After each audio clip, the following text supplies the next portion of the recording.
should eventually pop. And once that pops to live, they'll come up with a little extra life screen. You can switch to Talkie Talk.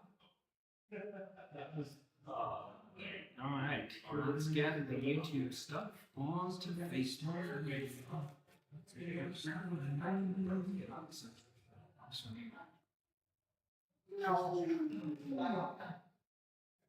Is everybody on camera? The panorama camera YouTube. If there is Wi-Fi, you can sign into the Wi-Fi. Password is it free? It might be Roger's guess. It's recording? Sure it is. Hey everybody, Aric of the Arcane table here. Don't worry about it, guys. Go about your business. We're having some technical difficulties, and like normal fashion, we're supposed to start at 9. It's 9:20. I think this is probably the earliest we've started. You know, typically it's a little later. Oh, it's not recorded. Should be. It says it doesn't see it. You keep going. Yeah. It should be plugged in. Would you be? Oh, maybe.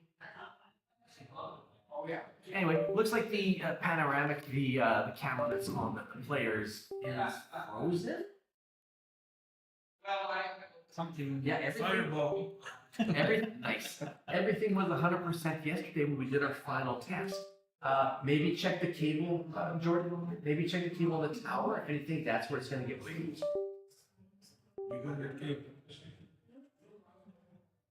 Don't disconnect them all because that disconnects the cameras, right? It's getting light. You gonna get a light? Yeah. Oh, it stopped again. Oh. Yeah. That's the thing. There should be a light when it's like that. This one is actually. Anyway, so yeah, a little technical difficulties. If you want, you can check out all the menus on the Arcane. Is it going? Wait for it. Thank you. I saw something pop on the screen. Thank you. You can check out all the menus on the Arcane table. It's how to donate, and then there's also you can donate to the players. You can donate to the DM myself as well. Looks like we're getting there.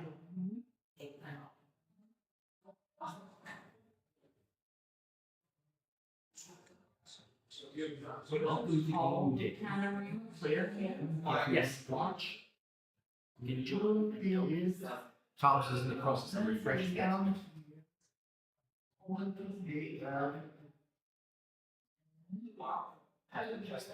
know what you're doing.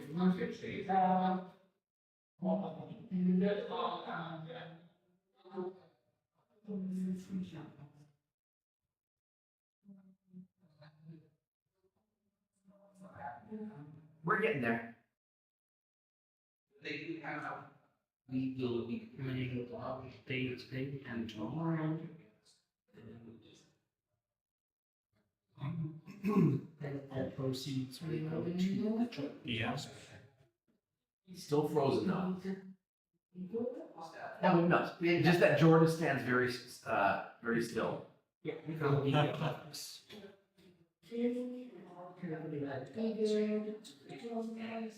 Perfect.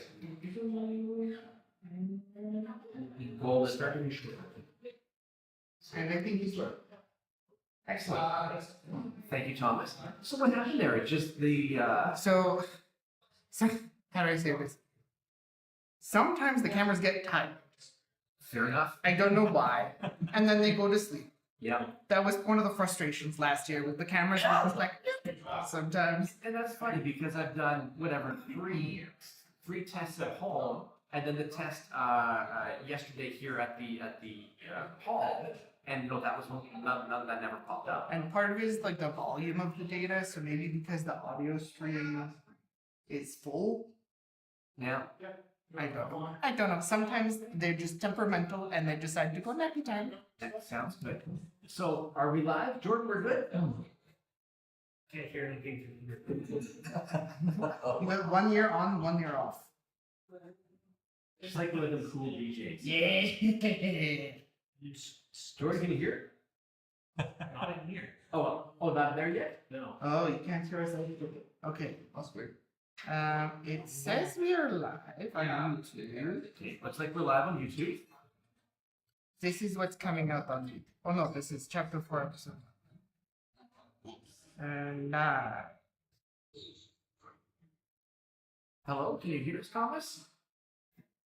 yeah, it's true.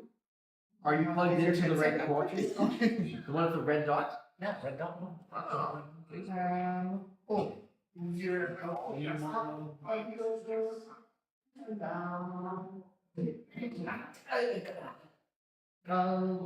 we're doing the thing. I'm still going to edit this out later on. Jordan, that black cord is just below, about 6 inches down from your hands on the cable. No, on your headphones. Is that a mute button or anything? Like, no?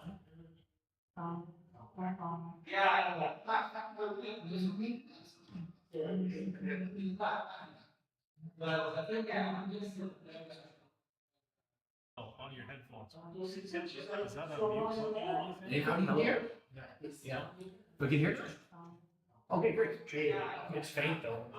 So, this is where you hear as much. This is where you make edits. This is not actually so if I do this actually watch. Okay, that makes sense. Yeah. And then so you play name, so you get high enough to stir it all in here. And how about that? Is that better? Can you hear us there, John? Is it better? It gives a 20-second leg still. Volume up here. Still thinking. Can you hear me better now? Yeah. That's a little better now. Now. And how about here? Yeah, we're running behind. It's always behind. We're going to be working through midnight. So we're gonna go. We'll do overtime. Yeah, I think last year Thomas was saying we went like 11 plus hours the first day, and then on Sunday we went all Thursday. Yeah. You know, so That unexpected player versus player combat, it's just, it was long, much longer. and you guys were like, oh, we should be level 20. Let's get to level 20. It'll be epic. Well, it's your own. You know, it's your own funeral. Yep. No boat this year, eh? No What votes. do you have for me to name? I don't know. You can spoil it, you can tell me. Tell you what. Cart? Horse? They don't have anything specific. Oh. But why don't you, if you want to Sword? purchase a spell, purchase My own spell? Do I get to say what it is? well, yeah, just purchase a spell and TPK. Yeah, fireball is down. I got $20 for my own spell. I'll be working on it. sounds good. Like a spell you're creating. Yes. Oh, okay, done. I was gonna say fireball's now called spicy. Oh, no. On sixth dimension. I got $20 for my own spell. I'll be working on it. So, imagine you still online. Although mine is thinking. Oh, no. On sixth. You gotta go step higher for that. Not max. Max. Your background is really good. There you go. There it is. Oh, so then that's why we.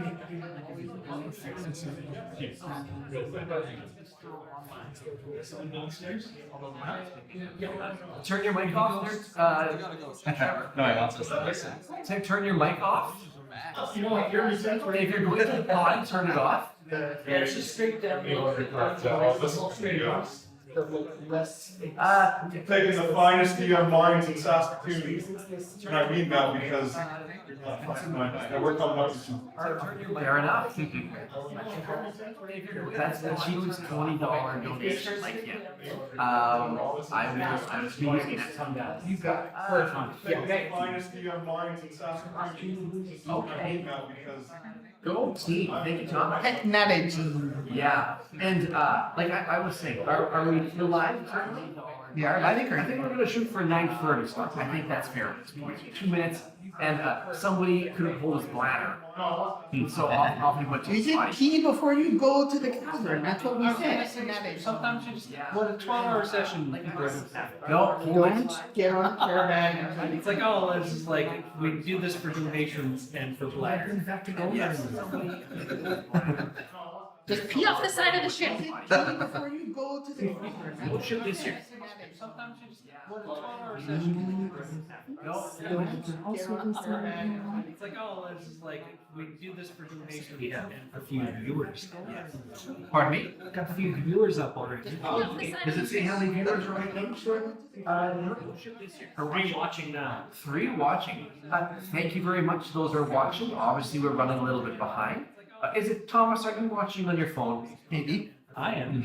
I'm just observing. I don't know what So we got Thomas watching, we got Adam watching, and then probably Louie watching. So we're watching ourselves. Yeah, probably my dad. Someone out there! I was gonna say, how can I comment? Thomas, are you watching? Oh. Fair. That's fair. Yeah. If there is someone out there that is not a player, can you comment in the comments so we know you are there? Even just some comments so that we know it's working. Kelsey said hi. Oh, that's my dad. He's technically That's right. Yeah, that might be. Oh, that's our 3. They only 3 that are watching it. There Your is sisters in someone the out chat, there please. that is Oh, not my a sister player. too. Can you comment? Give a shout out to your sister, Rhys. Hello. Hello, sister. Hey, sister. Sorry, I can't do that. I can't pull off that voice. Yeah, that might be. Oh, that's our 3. It's practically practice. Your sisters in the chat, please. Are ready, Jordan? Thomas, shout out to your sister. Louie, Adam, Hello, sister. Trevor, Yes. Rhys. Sorry, I can't. Do we need to close those doors? Can you pick up the background noise from those doors there, Jordan? It's practically practice. Or are we good with the mics? Should be okay? You know, If it becomes an issue, we'll close. yeah. Do we need to close those doors? Can you pick up the background noise from those doors there, Jordan? Talk amongst Or are we yourselves. good with the mics? We'll let we'll let them leave them open and Yeah, if it becomes an issue, yeah, exactly. If it becomes an issue, just set it up to closing doors. So, Or at least in this this weather we're having, am I right? Pretty cool. Matter if it keeps one. Go ahead. Yeah, good. sorry. I can't talk about the weather in Saskatchewan with my brother. We'll let them open and I see. When it gets cold and then it gets rainy. Then ice and water and then Yeah, just loosey goosey's fine. Go ahead. Yeah, good. sorry. I can't talk about the weather in Saskatchewan. Maybe it's been pretty lenient this year so far. Okay. I see. We made it to November, it gets cold. Unless you drive like a half hour out, you're not gonna see snow. Okay, cool. Sweet. You know, we're going for lunch at noon till 1. You know, and so we can always adjust accordingly. Right? You know, granted on where we're currently at in the story, you know, it might be 11:45. Unless you drive like a half hour out, you're not gonna see Sounds good. So we're officially ready to start. Lovely. 3, 2, 1. Hello, everybody. My name is Aric of the Arcane table, and welcome to Extra Life Game Day 2025. Yay! Yeah. Oh, look! Listen to that energy. Another 30 to half an hour behind, which is fine. That stuff happens. But once again, this is year 3 that we ran this event, collecting and generating funds for the Children's Hospital. I'm surrounded. One of the things I say always is to surround yourself with people, and that's what we have here again today. I'm sure you know some of these faces from Arcane table, and you know other faces you know with the active community of Saskatoon for game convention and whatnot. But what I'm going to do is I'm going to go around the table, allow everybody to introduce themselves, and then we'll start with the game. Thomas is occupied with Jordan, our tech guy today, helping out behind the scenes. So I'm going to start with Rhys. Rhys, introduce yourself to the camera and to the audience. All one of us, your sister watching. Thank you very much. And then we'll start with the game. Thomas is occupied with Jordan, our tech guy today, helping out behind the scenes. So I'm going to start with Rhys. Rhys, introduce yourself to the camera and to the audience. All one of us, your sister watching. Thank you very much. And then we'll start with the game. Thomas is occupied with Jordan, our tech I'll be guy. playing So I'm going to start I'll be with playing Rhys. a dwarf named Introduce yourself to and the he will be camera. I mean he's just trying to One of us, your sister watching. truly find Thank you very much. his place in the world while being able to make those that he cares most about, you know, happy in the process. Perfect. Trevor. Again, American Arcane table. Been playing for a few decades. I'm old guy at the table. I'm playing Bella Strong Song today. Moxidon, or Elephant Man, for those who know what that is. And he's just he likes to drink. He likes to live. And each day at a time as it comes. Absolutely. Adam, old guy at the table. Adam Rhys. I'm also one of the members of the Arcane table. I've been playing D&D for probably just over 2 decades. Yeah, I love to hang out with my friends and play our games. Absolutely. Create stories. It's all about storytelling. Yeah, and then so I'll be playing Salazar Goldmane. He's a Tabaxi rogue fighter. He is kind of a lone wolf. His life has been very traumatic, and he just has trouble trusting people. Absolutely. Louie? And then so My name is Louie Gamble, and I've been playing D&D for maybe 3-4 years now. Give or take, yeah. I first started with Aric. his life has been At Dragon's Den. Yeah, Yeah. just running a 0 session for new beginners, so it was actually nice. Yeah. Still need to finish that campaign. Both, yeah, hopefully we'll get around to it. I really want to finish off the LPI. Both Rhys and Louie and Thomas, for that matter, kind of started off, although Thomas is in a old school and maybe, but both Rhys and Louie were introduced to me through Dragon's Den through our LPI campaign. What's your character? Yeah, my character is named Michael Abel. He is a human paladin that recently left, not recently left, but left home for a long time and was trying to look for something that's been missing. Absolutely. And then Thomas. What's your Hello, Yeah, my name is Thomas. named Michael. I'm playing. He is a Snorlax. human paladin Well, he's a well, it's not. recently left, not recently. My character's name is Beau, was trying to look for something. and they're a goblin, and they do some druid stuff and some barbarian stuff. And they look cool. I'm playing, and that's kind of a big thing. That's well, it's not. Sounds good. Everybody got your mini? Yep.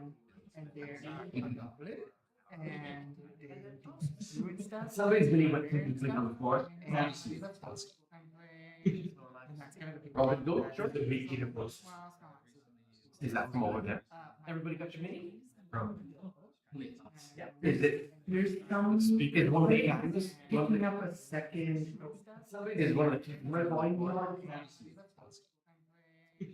It's probably Robin, go. Sure. The meat eater post. Maybe. Is that from over there? Adam, are you listening to the stream at all? No, I was looking for my cordless headphones. Is one of the guys? That's what I was just looking for. Here. Is one of the red volume. Sounds like we're still having technical difficulties, folks. We're on it. Talk amongst yourselves. Maybe. Is that from over there? Adam, are you listening to the stream at all?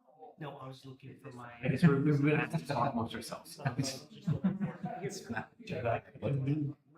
like we're still having technical I difficulties. hear the background. Talk amongst yourselves. You said that works, yeah. No, it's our voices. I guess we're gonna have to talk amongst ourselves. Do we need to stop and restart? Is it like the sensitivity of your mics just picking up everyone else? Or do we just did that works, yeah. No, it's there's just a repeat. There's a technical starts. Just hold a second. I'm getting to the point where Trevor's Do we supposed need to. to stop and restart? Yeah. Is it like the sensitivity of your mics just picking up everyone else? Pardon me?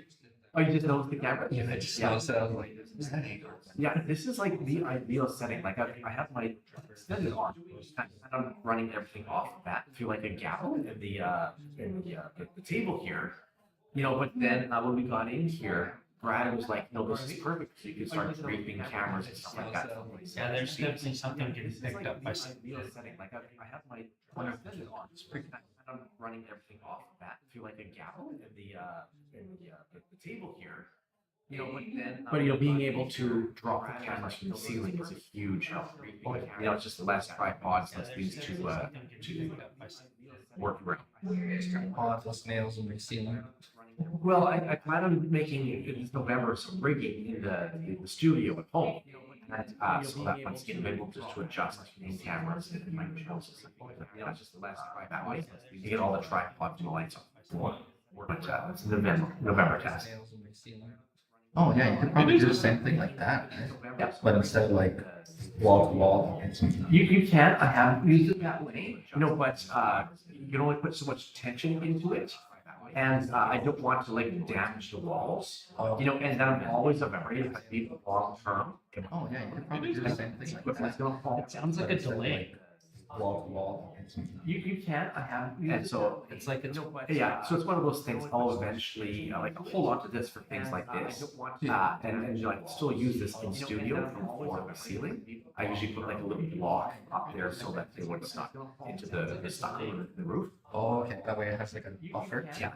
And so, but ideally, I'm going to I'll eventually turn your mic off, going bathroom again, and like still use this in studio from floor to ceiling. But but yeah, like I found to make like some actual rig on the ceiling so that it's just like a big hollow square, and then with support of the beams, and then I can flip things on wherever I want. So kind of like a But was that one of those studio things where it has a bunch of walls instead of putting like tapestry on it? Just have it sitting there. kind of yeah. That's what I'm trying to Almost like a figure big what is I was out there. And then we're gonna go with a Wonder Woman. Very much. Kind of like a was that one of those Sure. studio things where it So has does Wonder Man. Or the Wonder Woman. I've checked the camera. You know what I'm trying to figure? What is Yeah. Just do it to the table. Very much. Let's do this. Let's do that. It's very important of testing. Like I said, I had 3 tests done on the YouTube channel. Basic in the studio, and then here at the hall itself, did the test, and everything seemed to work out good. I granted background noise and whatnot, but both Brad and I were talking, and everything was being picked up pretty What good. did you turn off when you were at home? Pardon me? Because when you were doing your one at home, it was echoing. What did you turn off there? I didn't turn anything off. Yeah. When you and I were doing that second stream, you had turned something off and the echo went away. Oh no, that was just the speaker. Speaker. Yeah, the speaker. Yeah, eventually. Yeah. Okay. Yeah, no, because I was picking up the speaker volume, Like for Yeah. the playthrough. and it was a 20-second delay, so we were getting like, So we've got a speaker over here, don't we? no, No. I didn't bring one. Yeah. Is it stopped? Are we doing okay? And the awkward thing is there's a 20-second lag, right? And so we're gonna sit and wait for things to happen. Oh, for it to catch up and then. Is it coming? Tell us. I am telling stories. When it was bare. Like I said, this is our 3rd time doing this 24-hour marathon. The first year, we ran something called Trevor Dragon Run, and the second year we ran the Centennial Run. Louie, what was your favorite moment from 24? Favorite. How about that? Trevor coming to you, and then Rhys, can you hear us now? Picked out. These are better. It is a 20-second legs to start. With the Centennial Run, it was kind of based off of captains doing ships, and kind of sailing, like a cannonball run. So they had to get from point A to point B, and to destroy Yeah, we're running behind. It's always behind. We're going to be working through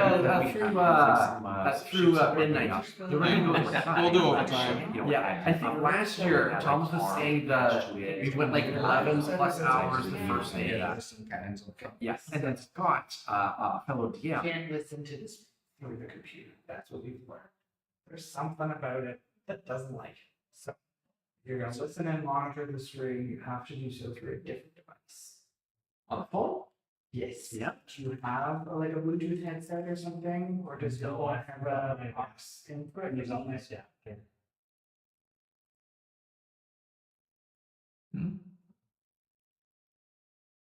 Yeah, and I didn't bring my earbuds either.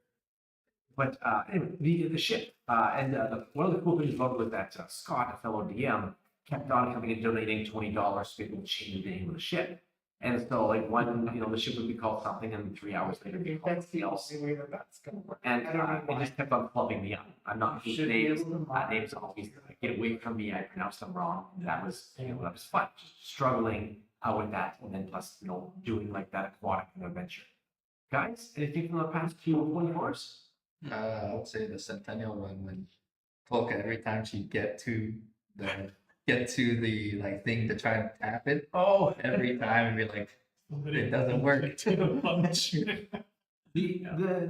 thing about that is that all the 4 or 5 players have to tap, and they had to get to each of these kind of shrines or these kind of dais, these pedestals to tap it, to kind of say that they've been to this location. And in the game, there was 25 captains. Well, the way the game was designed is that these 5 strangers were kind of put on the ship together, under questionable means, and it turns out they were all captains. And so rather than I think you were the captain, you were kind of announced to be the captain. Yeah. And so everybody just assumed Adam's character was the captain, and he wasn't. All 5. And so whoever got to this dais first captain was able to tap it, and they're that part of that dais, that's how it would activate. Poor Louie here, everything was like last to enter, he never was first. And so every time he went to go tap it just wouldn't ignite, it wouldn't, magically activate. I mean, technically, the second last time you were first, but then I shoved up next to you, and then we argued, and then did rock, paper, scissors, and then I took it. Nice. Trevor, favorite moment? The first one we did with the Dragnar, it was a lot of fun because you got to play the character who was basically working with the group, but ended up betraying at the end. A mole, yeah. And I've never really done that before. I've always had that concept of doing that in games, but you do it with an NPC, it's not the same.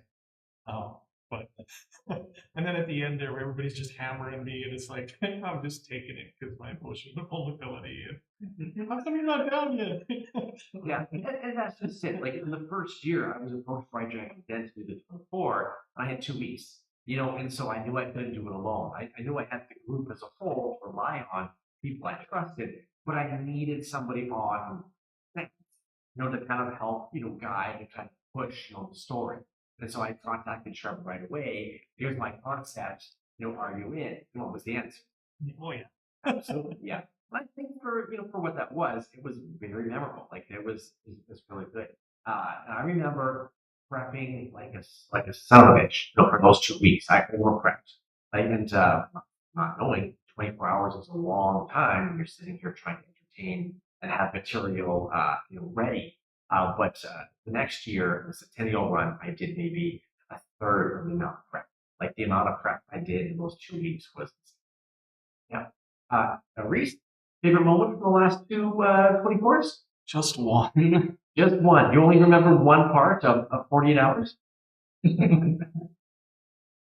Shoot up. Okay, if I have to say one, I will say probably like the final fight of like the Dragmar campaign, in which it was just us against you and this huge like monolithic creature. The ancient one, yeah, the ancient Thank one, you very much. and like I don't know, I guess the part in which like my character was just had yours on the ground. It was like that last episode of like the first season of Invincible, just. Oh yeah. Yeah, everybody was just on top of Trevor's character, and except for Adam. And Adam's father, I believe, was nicknamed the Wall. Yeah. And to go into that moment, because that was very cool. Mm-hmm. Like the wall part, or what? Well, just as everybody was beating the snot out of this wall, not worried about this ancient one. They were more concerned about the betrayal of their friend. But you were there, like your character was literally holding back this ancient, monstrosity.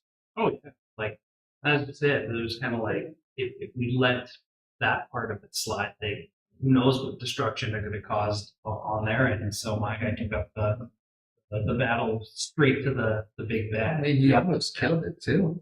Yeah, like granted that thing had like talent. yeah, you smited the crap out of it. And I remember like there's the big ship, that you guys were sailing on, and I knew that ship was going down. And so I used my big like Godzilla like laser attack and just destroyed the crap out of it.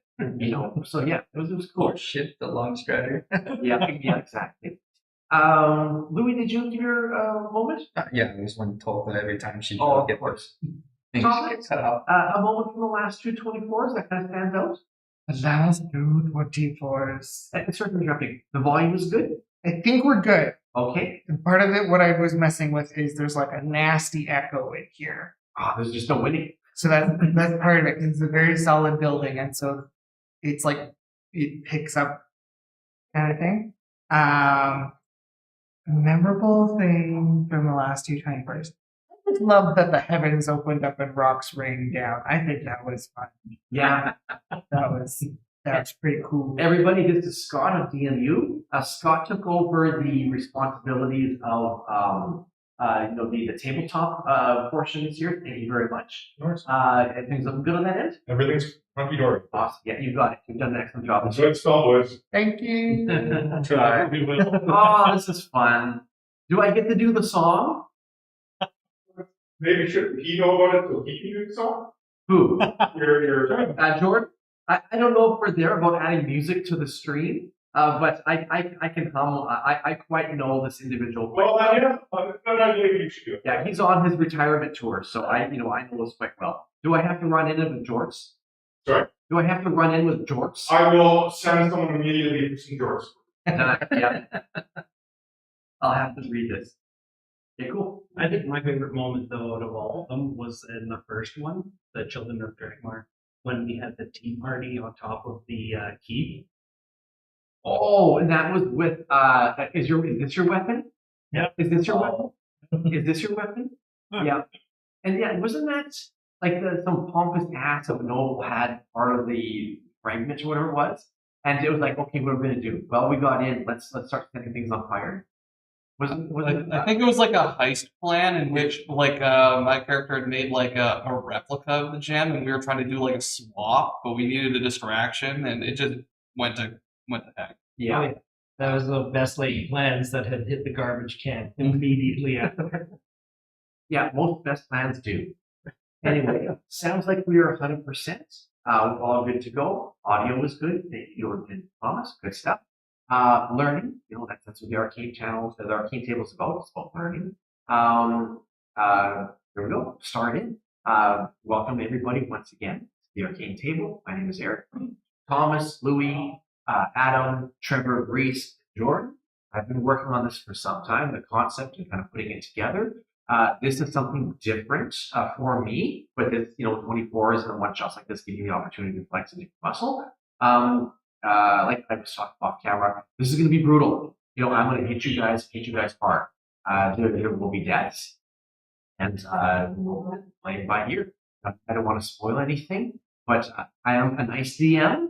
I encourage role playing, and I try to never, kill a player. I'll put you in dangerous situations, but I'll never intentionally put you in a situation where there's no escape or there's no danger. Not today. Not today. It is going to be brutal. Hope you guys will make it to the end. We have 23-ish hours. We are stopping for a break for lunch, and then we'll have some smaller breaks throughout the day. But yeah, we're going to get through this. And so here we go. Welcome, everybody. I was going to say, we were just talking about best laid plans not going to effect. We're going to do our best to stop it. As you should. Your character's lives depend on it. It's not this at all. No. This is Now Memories. Enjoy.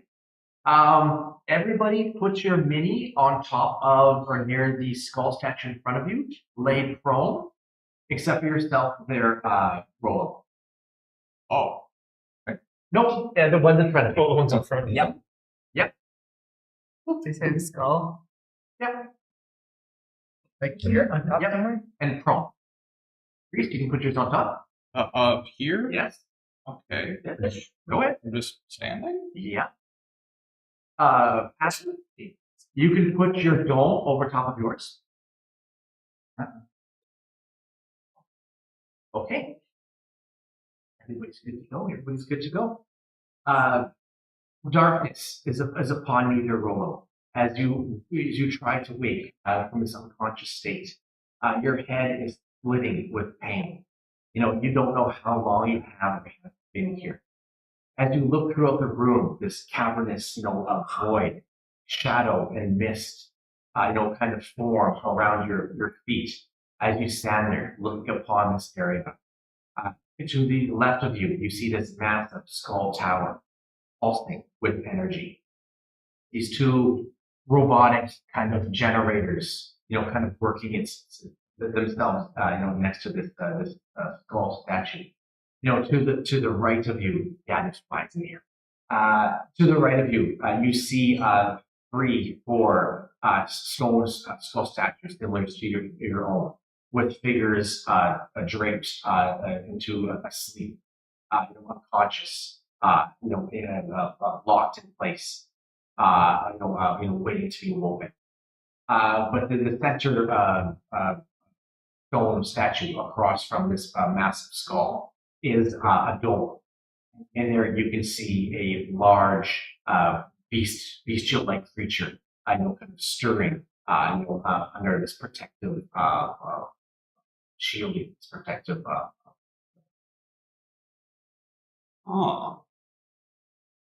Goodness, this is a lot to take in out of nowhere.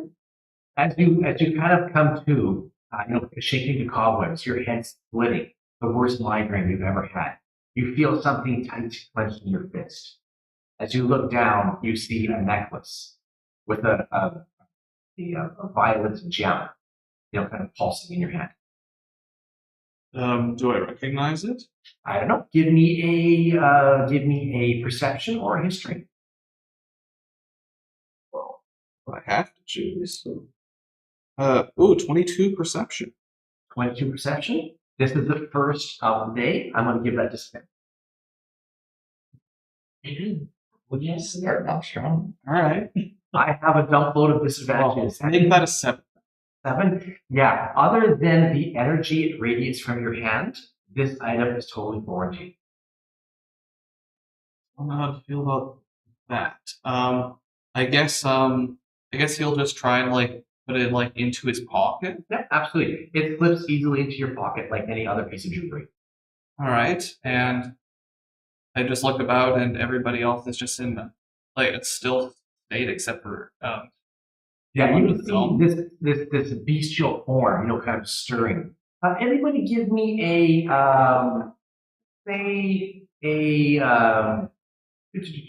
let's go let's give me everybody just a straight up wisdom. Wisdom. Wisdom is fair. Yep. Only a 10 for me. Thomas, Louie. And the natural 25. Nice. Nat 20. I got 19. 19. 2. So a beetle. You just come out of this slumber, and you can feel the sweat, drape down your face. Once again, this massive headache, stronger than any, migraine or headache that you've ever had before. You actually reach down, and touch your nose. You feel like this moisture, and you see blood. And then across the room, you see this figure standing there, looking across, this dwarven individual. You're sitting there, as he puts this necklace or some kind of, a garment in his pocket. Across the way, you would see also this, Casimir. Is that how it's pronounced? Rhys? Casimir? Azamar? Azamar? Human. Yeah, you're human? Yeah. Okay, my apologies, human. Standing across the way, also standing up, holding his head, waking up from this deep, painful slumber. Louie, you have a box of what in front of you? 6-sided die. Cool. Open it up. And take out 3.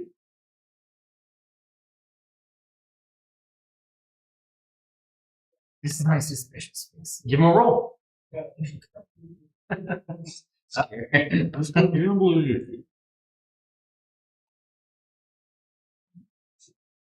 Small straight. 15. 15. There is this pulse in the room as you wake their Michael, and everybody is jolting, whether you're asleep or not. Everybody take 15 points of psychic damage. But why? But why? Ow, headache. And the remaining of you wake up, not necessarily because you want to, but the pain is just excruciating, and literally you can feel as if your head has grown 2 sizes too long. Oh, what did I drink? Do those guys go back in the box or on the side? Where did you put them? They go back in the box. Oh, People would like to cast cure wounds on something. That's good. When you look down, to start to cast cure wounds, you see your arms are just covered with fresh scars. That's not great. Also at your feet is a pile of food. Give a description as to all this food that's surrounding you. Is it food that people made? Or is it Give me a description. that we found? Ingredients. Ingredients. Okay. So there's some meat and some different meat, and then there's some other meat, and then there's some bones, and then there's some other meat, and So I hope there's no vegetarians at the table. maybe a bit of flour as either a little spice salt. Yeah. Sounds good. So everything that would be required of an up and coming chef to make that perfect meal would be laid at your feet. Sounds good. Yourself there, Michael. Once again, you start to wake up. You can see the scars are just laid on your arms, and whether they're from the battle, with hunting with your sister, or just once again, you're not these are. Some are old, some are fresh, and some are still, healing. Yourself there, Salazar. As you come to, you find yourself encased in this dome, and you can't hear outside of this mass, totally trapped within. Waking up, scars are nothing new to you, but literally, you don't recall how you got this big gash across your chest. Your calf is aching, from being slashed, not knowing where you would receive that. normally being trapped in an environment would be unsettling for him, but he also kind of realizes that he's currently in a safe place, even though he's disoriented. Mm-hmm. So he'll use a second wind to heal up now he has this fresh headache. And he'll just basically kind of take in the surroundings because, even though it's translucent enough, it's still hard to see it. Yeah, there'd be this fogginess to it. You'd be able to make masses out, on top of these skull towers. You guys can raise your characters in a standing position. You'd be able to see movement on top of these bone, yourself there, Bello. Once again, you've got scars, covering your tusks, your ears. You even feel like a notch, taken out of your ear. And then, being somewhat of a, not necessarily a drunkard, but someone who enjoys life. Fighting in taverns, brawling. That's just the way it is, right? That of a fighting bar. But still, these wounds are just born, not showing how to get it. And as you kind of stand up to your feet, you stumble over all this equipment. And you look at your feet, there are literally 5 packs at your feet of one that's just yours, 4 that is not. And as you guys will probably see Bellows this Loxodon, kind of rummaging through these packs, the 4 of you realize that you do not have your gear with you. No. Yourself there, is it Rollo or Rollo? Rollo. Rollo? Thank you, Rollo. Yourself there, Rollo, you're standing. Your headache is quickly, kind of going away as you see these other 4 individuals still holding their heads. You have no scars on your body whatsoever. Not? Okay. Well, I guess I wouldn't know that's what's happening with everybody else, so I guess I You would probably see, through the void, people doing this, wincing, as they touch their body, and everybody else, once again, kind of, coming to a little more worse for wear than yourself. But you are unscathed. odd. I guess I would just take a look towards somebody across the way and give a wave just like to see if I can get their attention. As you look down, you see Bello, this Loxodon, kind of rummaging. Give us some flavor there, Trevor, as you're going through these packs. What? Throw something over back. Roll me a No use D4. for it. Roll me a D4. 74. 1, 2, 3. They're Rollo. What's an item in your pack that you would have an emotional attachment to? An emotional attachment. Probably probably a book that I've borrowed from a friend that I was planning on giving back. You see this Loxodon throwing that book over his shoulder. What else you do? Yeah, he'd be initially confused and then start to start. When you see somebody starting to get upset, starting to fume a little bit, he's like, "Was that what that was? If that is, whoa." Yeah, and not just going through your pack, but everybody's. Beetles. All the all your equipment. Your cutlery. Your that carving knife that's been that bone carving knife that's been blacksmith to a razor sharp edge. He maybe even tucks it into his belt pouch.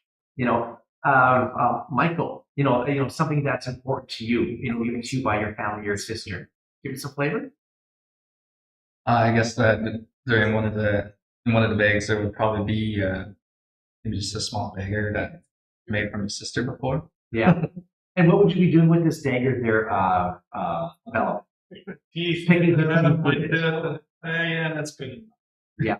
And as the five of you kind of look, kind of getting into the surroundings of this room, you notice that the floor itself, covered in mist and shadow, looks to be walkable. I don't know if they can hear you. It's not like you're restricted to these towers. If you wanted to walk around, you could. I guess I would start heading down the side a little bit here. Yeah. Just to see if there. Yeah. Okay. Yeah. It's climbable down. Cool. Start heading down, and I can step on the ground just fine. Absolutely. Find any wine or ale in anything. I imagine you have some different drink in your There pouch. is a bottle, maybe that is labeled wine or something like that. Wait. There was nothing up by my feet at all here. No. Nothing. Fine. 19. Yeah, I think I found.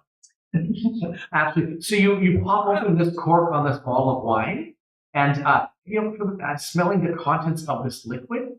Give it some flavor as to is it a fruity mixture? It's not wine anymore. It's very old. No, gross.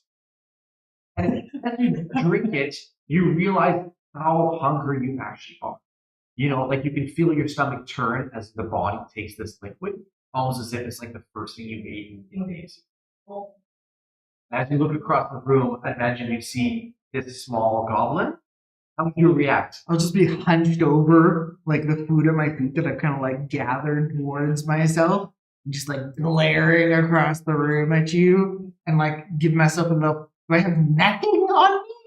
No ladle, no knife, You no have your spoon. They're important questions. As you see these interactions going around you, Salazar, once again, you're stuck in this dome. You would be able to see, but you wouldn't be able to hear anything. Yeah. What would be going through your character's mind, considering at such an early age of the traumatic experience that he had been through? Mm-hmm. Like I said, he doesn't like being confined. Yeah. But like I said, at the initial part, he was kind of whatever.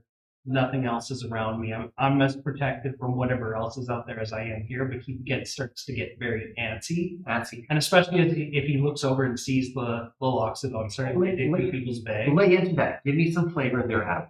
All right. So he's digging through the bags and he touches my bag, and I basically did yell at him. I'm like, "Do not touch my bag." And You're through that? no, you can't. Yeah, there's nothing going. He can see through, but nothing sound-wise is going to interrupt. Yeah, as soon as he touches my bag, I'm going to use. I'm basically going to dive at the dome. Okay, sounds good. Screech down the dome as I'm going. You reach to this dome and you give it a scratch. Give me a wisdom save. That would be a 12. How much? 12. 12. You take yourself 14 points of psychic damage. Pretty yo. Yep. Told you I'm hitting hard. And as you see this this mass, like what looks to be like some kind of bestial creature, Rhys, Rollo, behind this dome, and he's clawing, viciously, holding his head, probably screaming. Yeah, he was roaring. Yeah, you can see his mouth opening, with no sound coming out, so kind of protected by, closed by this dome. You can feel this pulsing coming from your pocket. This amulet, this crystal, this like actively pulsing like a heartbeat. Yes. Okay. Is it uncomfortable? It's almost as if like there's a living presence, or like the. You know what? Give me a Arcana check.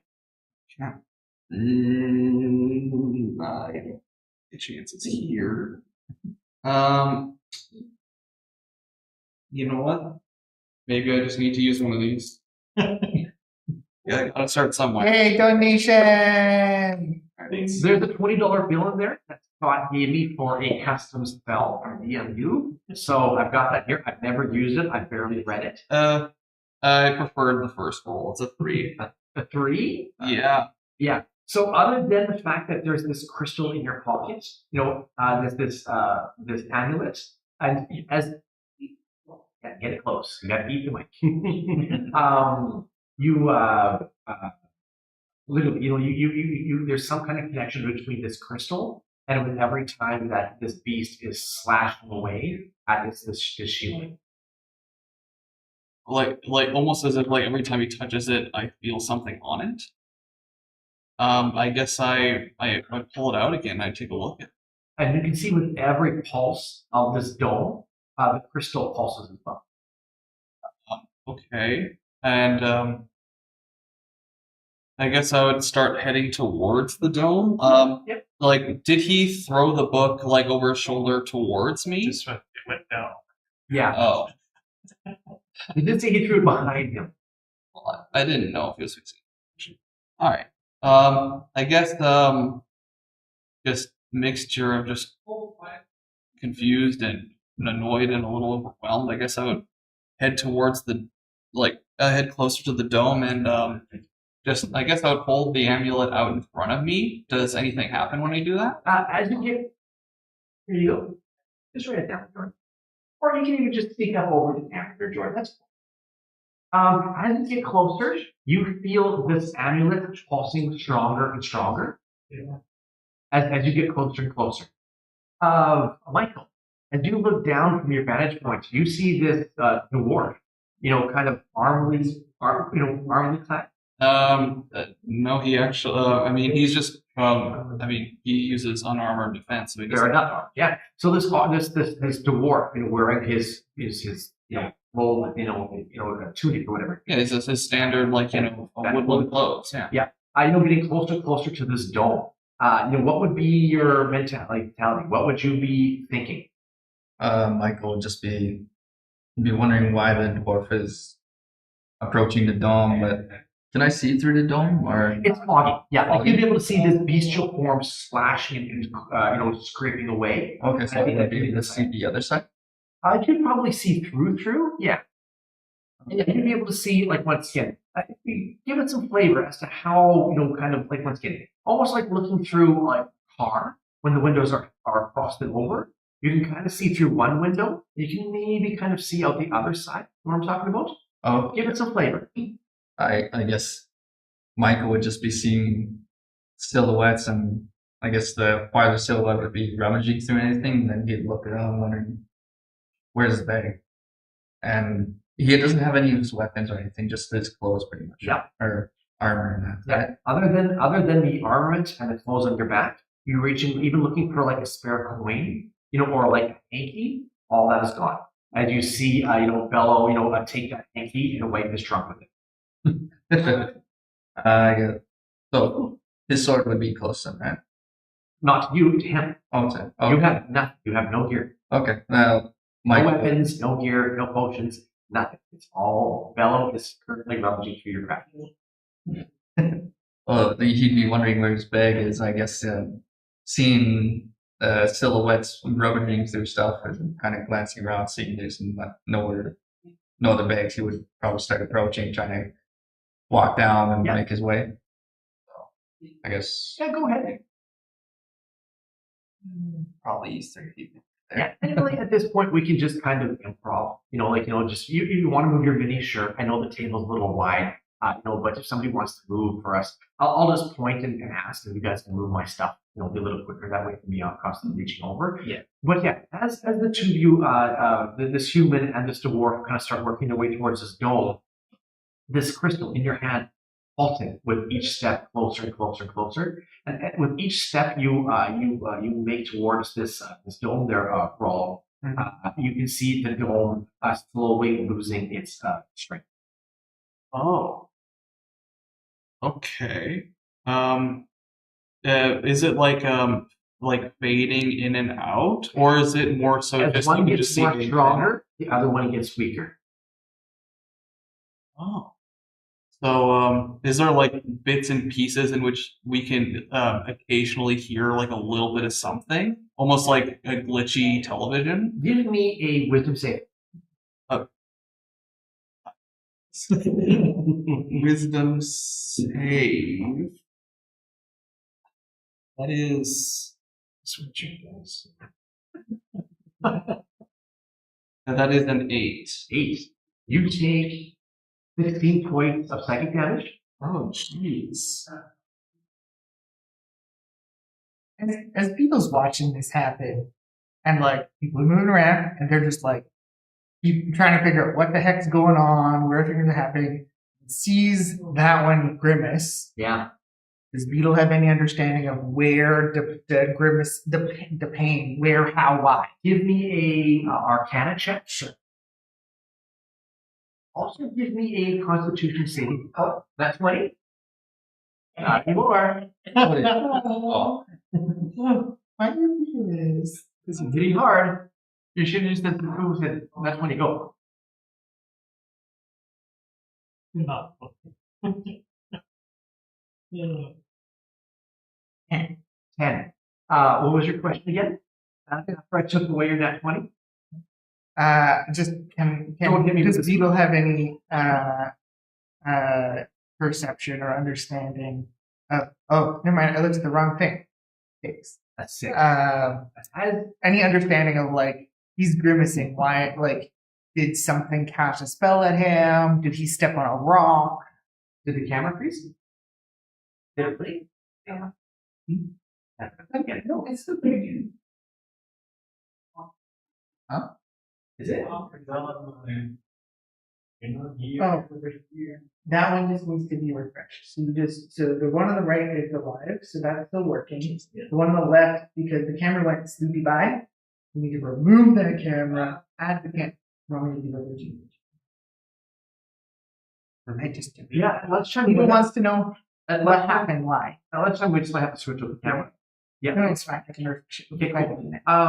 Yeah, there's definitely some relation. As you see this dwarf walk across the room, Mm-hmm. this crystal out in his hand, you can see the pulsing, the color of this violet, kind of growing stronger in his hand Mm-hmm. as the dome itself is getting weaker and weaker. And you rolled a 6, right? Yes. Okay, so your concentration would be on those two things, the dwarf and the dome. And like, yes, and like, what's causing him pain, and like, where the fuck are we? What's going on? So give me a Constitution save.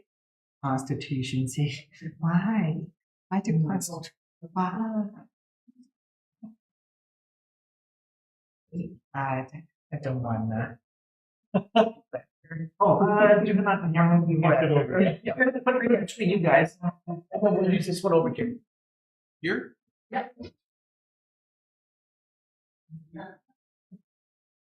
15. 15. Constitution save. Yes. You feel like exhausted. Like as you're kind of protecting this for food.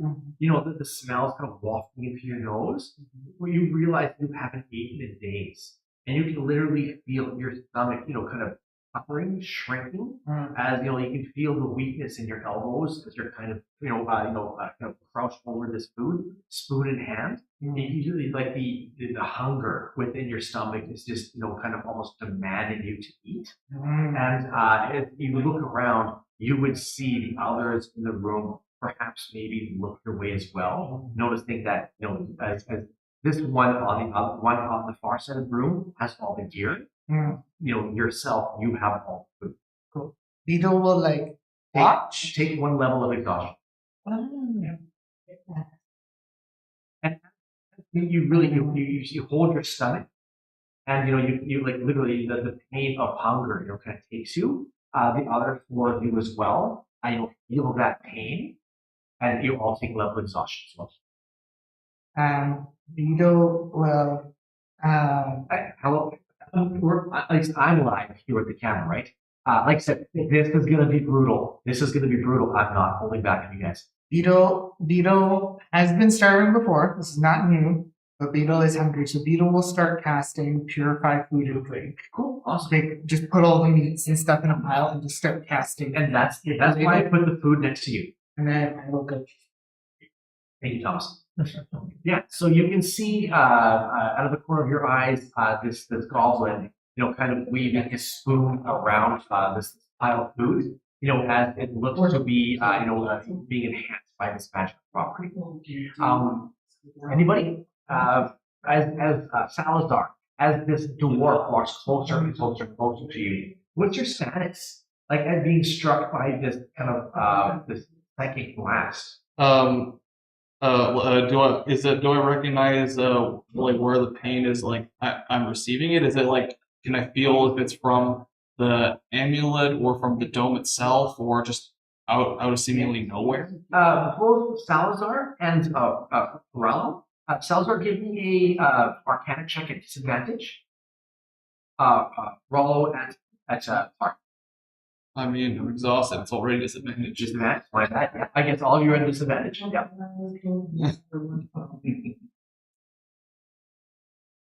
For one.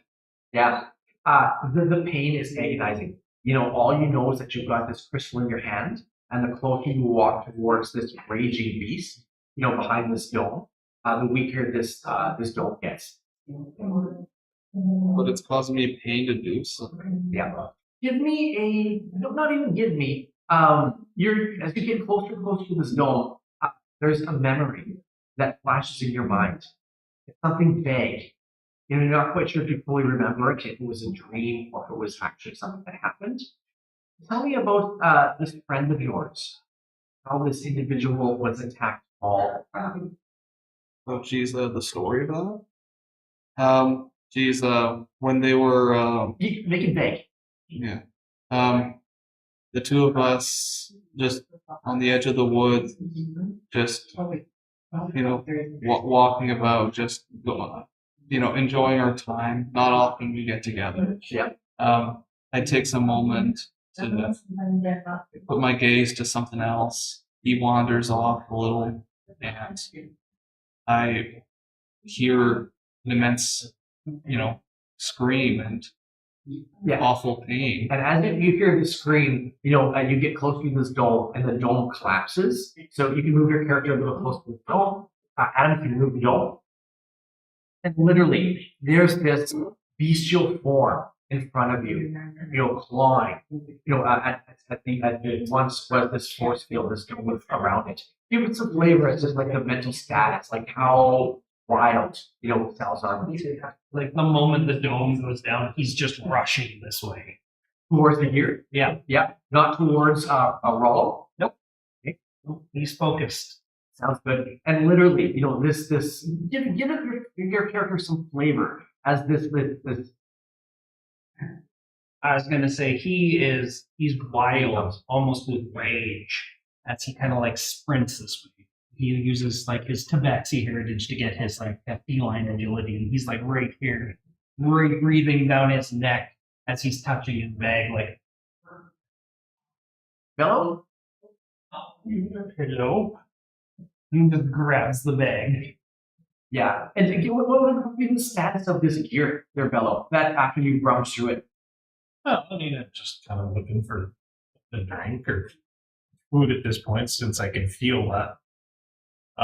So just kind of gathered about his stuff's probably mixed in with all the other ones. Like I know what's in my bag, so I probably didn't touch that. But yeah, it's like you don't have anything good anyway. Take it. As your gear is just flattered on the floor, even as you work your way up this mound, stepping on skulls every step of the way. You can see like that's not mine, that's mine. Oh, that was my shield, that was my bag, my parcel. Not worrying about that, was grabbing it later. Just making our way upward to the top of this. But literally, like this mound is just like you pass a book, the pages in it torn from the tumble. Your name wasn't. How do I know it's yours? Michael, as you work your way further down, I imagine you start working your way towards the sword. Yeah, like during that, he would probably be making his way over, but holding his head, like, since it's like a pulsing headache right now. Absolutely. So he's feeling himself slowly, kind of like vision kind of fuzzy. It's like that's like spare the dying on himself. So it's just like just in case, and he kind of continues to stagger over. You cast Spare the Dying on yourself? Yes. Are you close to death? Absolutely. Yep. Yeah. Let's see. You feel like Spare the Dying just brings you back to stabilization. Yeah. So it's not like it's really bringing life or hit points back to you, but it feels reassuring, comforting that that you kind of got that in your belt, and that if need be, you could provide that service for someone else. Yeah. As you work your way up to Rollo, you see him too, weak in the knees. Yeah, he's probably a little shaky just from his mental pain, and even bleeding from the ear.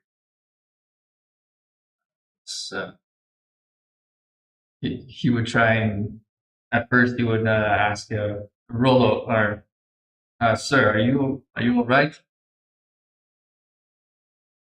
He'd just be kind of groaning and say, "I ask the same of you," as he's like wiping some blood out of his ear. I feel a little dizzy, but then Michael will kind of catch off to his side, seeing, I guess, two large animals that are just on top of was it a pile of skulls, you said? Yeah. And as you see these two individuals, a half man, half elephant, half man, half bestial cat, there's this memory that kind of floods over you. Once again, you're not sure if it's real or false. Something that happened to you or something that happened to your sister. And you remember something that happened to you in your early years about something you love being wrong. Give it some flavor, Louie. I guess Michael would be kind of awestruck for a second before he's kind of seeing me kind of freeze for a moment, as if like something came back to him, as if like you see him kind of shaking, kind of his breath kind of get raggedy for a second, like as if he's reliving a traumatic event that had happened to him in his youth. But then he kind of takes it off, like it's not here. I'm safe. But where am I? Absolutely, yeah. And so like you try to force this painful memory out, but there's almost something at the back of your head to push that memory on you. Forcing that memory, to you in yet away. You can remember, faces, you remember locations. There's that tree, there's that arrow, but it's not your arrow. It's not the tree, it's not the forest. Everything is foreign, everything is unfamiliar, everything is alien. Yes, Michael figuring that out too. He'll start to kind of like, not necessarily panic, but begin to like kind of slightly hyperventilate, kind of And your body, kind of taking on, the presence that's home, and almost starting to collapse on you. You can feel once again the exhaustion of not being, of not eating, something the last several days. Everybody give me a Constitution save.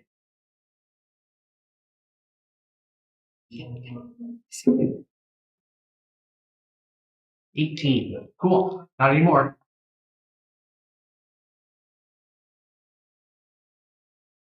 So 15. 15. 17. Cool. 23. 23, nice. I got 16. 16. So I set the DC at 15 for this one. Anybody who got less than 15, take another level of exhaustion. What? And as once again, you feel the weight of the world, coming down on you, not knowing where you are, surrounded by 4 strangers.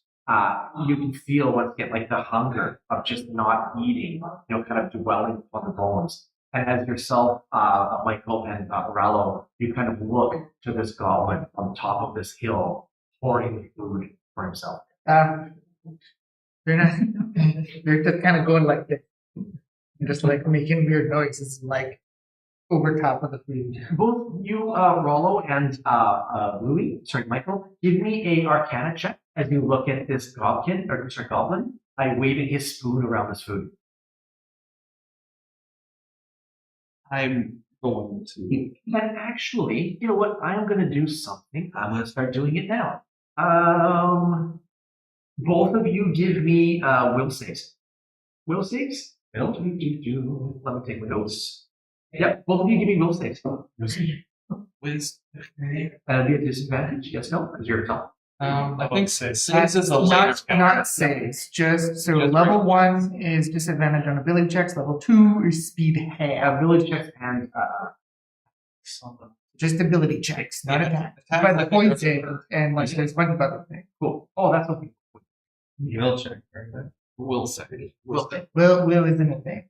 Oh, with Were you talking about wisdom? Sorry. Yeah, I was wondering like. My apologies. I meant with. Eric suddenly went to a different game. Yeah. That's the challenge here, boys. Surprise! That is a natural 1 on the Arcana, but a 17 on the Wisdom. Okay, cool. I got a 5 on my Arcana and 14. Yeah. So as you look through this goblin and waving his spoon around the food, and literally, like you said, you're over top of it. So probably Well, yeah, put it in like a little pile, just because it's got to be in a 5-foot cube, and then been doing this thing for a little while.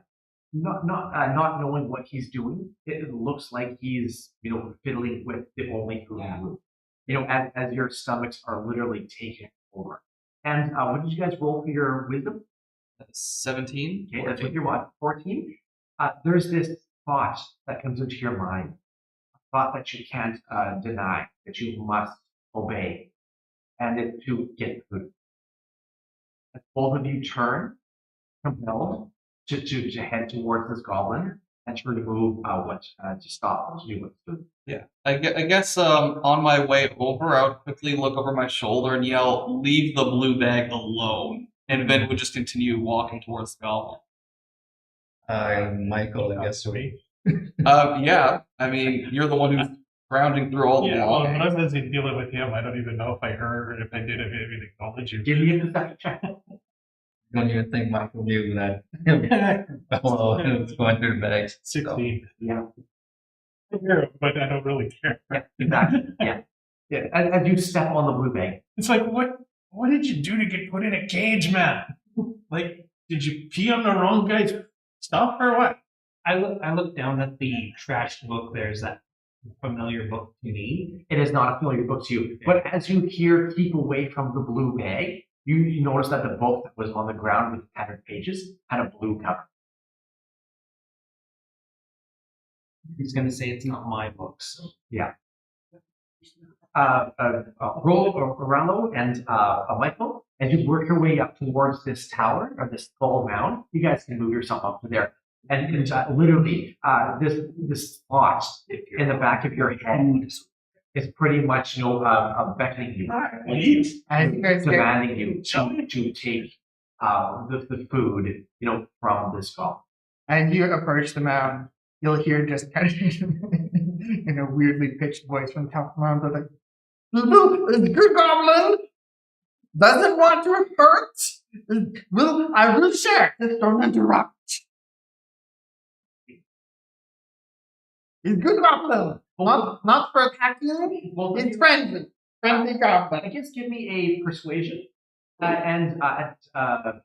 you go persuasion at par, and we'll give you a perception or sorry, insight and disadvantage.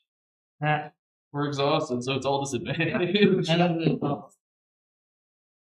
Oh, par? I guess you have exhaustion, right? Well, but you said that. Can I do At par. I guess that's at par. Yes. Insight. I do a lay on hands myself as well, like during the walk, just lay on hands. You're touching yourself? The voice in your head pretty much compels you to grit the food. Food, so ignoring everything else. Okay. For insight, I got 14. 17 insight. 17. Roll again. Oh, do this to me. Fine. 20. Oh, that's even better, so it's still 17. Don't do this to me. He's gonna burn through. I have a bunch of these coming. You can only get disadvantage once. That makes it a 15. 15? Yeah, I've already wasted. So what did you roll again there, Louie? 14. 14. So and you were rolling for Insight. Insight? Yeah. So you can see there Orello, this goblin, casting this spell on this food to purify. Granted, he has poured it. As this thought in your mind goes, if this elephant guy, this Loxodon, is hoarding all the weapons, all the gear, this individual might very well be doing the same. Little did say Little was there. And yourself there, Michael, as you make your way to the base, working your way up, literally, you can just, the hunger is taking over you. Like that food just looks like literally, like eating, stuffing your face full is the only thought in your mind right now.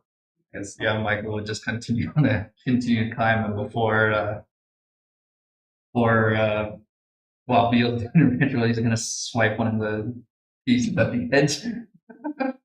Yeah, I guess Rollo would get up to like a slightly higher up, enough where you can like see like the top ledge, and would say, "If you're being truthful, put a little to the side for us." As when you go to reach, I have a reaction, and I get smacked. With spoon. Make a Constitution saving. Wait, oh yeah, that's just a one die, right? It's not a disadvantage. It's just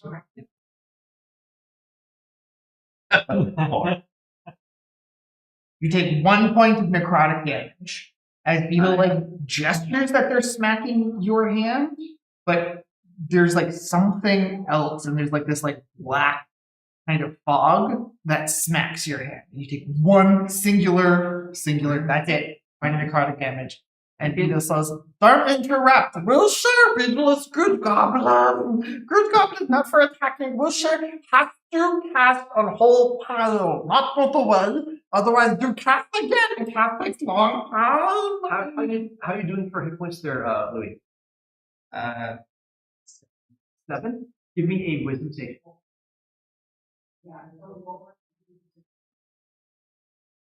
11. 11?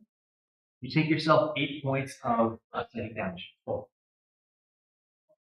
Beetle says, Yes. Beetle thinks saw healing potions in bags. You look number. And Before you as you Beetle was back again. Michael just drops to his knees and then as you get hit with this spoon, and from this goblin, as you pressed up, you take it with the product damage you said your Thomas? Just 1 point. 1 point. That's it. It's almost as if this spoon hits you, like a little rap on the knuckles, and then there was a voice in your head almost mocking you as you tumbled to the ground. You could hear your sister's voice, saying, "Why weren't you there for me?" As you collapse to the ground, and your body rattles down the edge to the base of Rollo's feet, and the 5 of you collapse into the void. You can take Go finish casting my spell. you can take your figs off the table. You can put your figs back onto the platforms. Yourself, their roll of standing. So lay down again. Put your dome on there. Are we laying down or? Pro. Oh, pro. What other conditions? What other conditions we have? Are we still exhausted times 2? You wake up. It's not even. You're standing there, Rolo. Looking into the void, looking to this room. Yeah. You see 4 other mounts similar to yours. Your body, you're standing there, looking to the void. You see these 4 other individuals. One trapped behind a dome. In slumber. Sleeping. Lost. Not sure if this just happened or if this is something recent. Not sure if you're here or in the past or the present. All you know is that this feels familiar. And as you wake up, you feel this crystal in your hand, pulsing purple with energy. As across the room, you see this dome in front of the mouse. That's all I know. And plus, what you vaguely knew from what just happened. You're like, once again, it's all vague. And as you can feel the hunger in your stomach, kind of gurgling, compelling you to eat. You look, into your pack to see if you have anything. You see your pack is gone. You're looking across the way, at this slumbering Loxodon, surrounded by your gear. I guess I would. Awkwardly, like clutching the amulet in one hand, I would start walking down towards the Loxodon, I suppose. Sounds good. And is anybody else starting to stir, or is everybody else still out? Everybody give me a Constitution saving? Do we reset our hit points in that? Pardon me? Do we reset our hit points in exhaustion?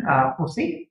I think so. Everybody reset. I think you said wisdom before. Right? Wisdom, my apologies, yeah. Everybody give me a wisdom save. Everything reset. Best law, exhaustion, everything. Everything resets. Okay. All right. I had a 13. Wisdom save? Yep. It's bad. I know. I'll find out. Ain't nothing natural about it. Oh, it is magic. Yep. I get through an advantage, you know. 14? 13. 21. I'm doing so good, but there was another natural problem. Nat 20? Where's my thing? But no! Hey, he's burning food. I get cancel out your things. Cancel out your things. I'll do one more. I have a dump load of these things. Cancel out your things. I'll give to you. 24. So as this dwarf, dismounts this skull mound, cautiously walking his way down. Yourself there being you start to wake, surrounded by food.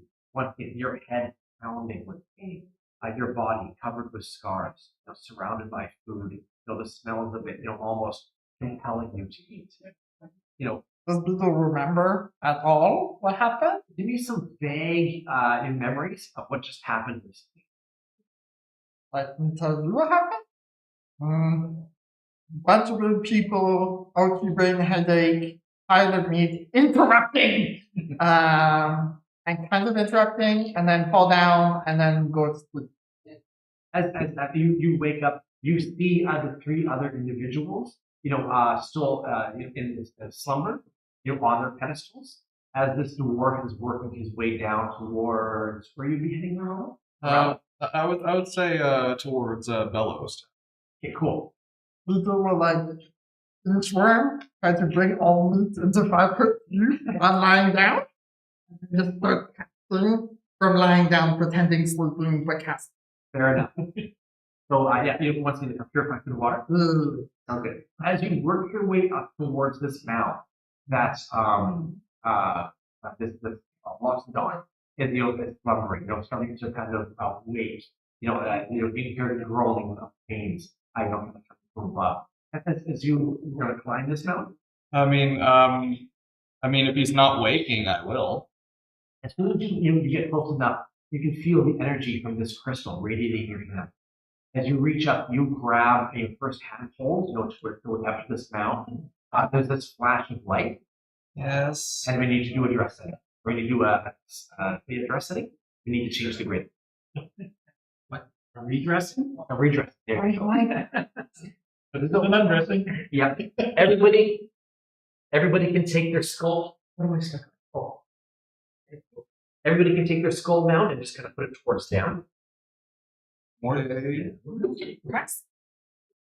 Guess take this. No good for you. Let's see. I got a bridle. Which one over there? Yeah, perfect.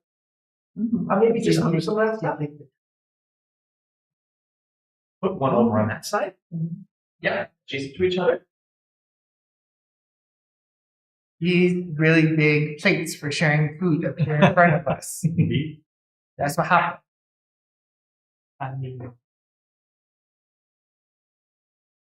Now we put the mounds back. Here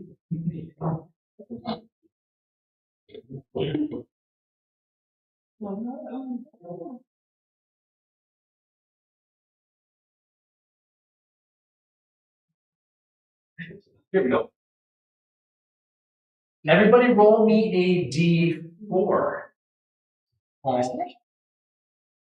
4. 3. That goes there. Do you guys want to open the bags and just place them out around the perimeter? 2. Do we want to or do we have? I put 1. That's the thing. Is one up there? I put none. If we didn't find anything in this. Okay. Who rolled 3? Yep, you 2 in that one. So 3 is on my side. Nope, and then 3 could be in that one. 3? Oh. Yep. Wait, where is Did nobody end up in this one? I got a 2. Okay, you're in that one. Am I alone? Can you put me lying down somewhere? I Just I'm lying in on that my one. side. Would you be in the center? Yeah, Put the figs in the center. Ow. Lying down, please, Trevor. Oh, yeah. I guess Michael's still. Would we still be sleeping or would we wake up? You'd be waiting. I'll be waiting. Yep. And then yourself there, Bello. Put yourself in the middle on both of the tiers. Yeah. And then take that shielding and put it on top of yourself. Good. It's As you approach this mount and you put your handhold on it, there's this flash of light. This not necessarily painful, but there's this blinding glare in your eyes. And level up.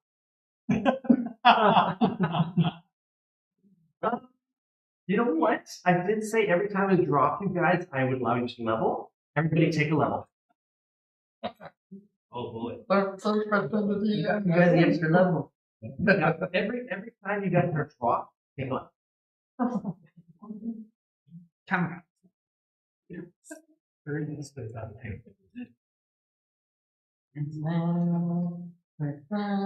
With this video there, is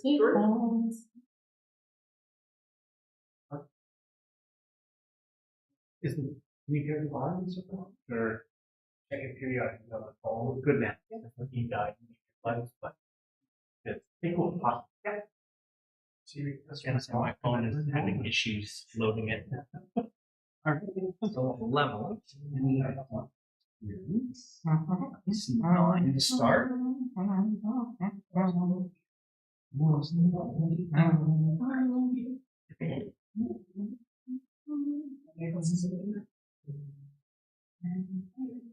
I'm going to use one of these for advantage on a roll. Sorry.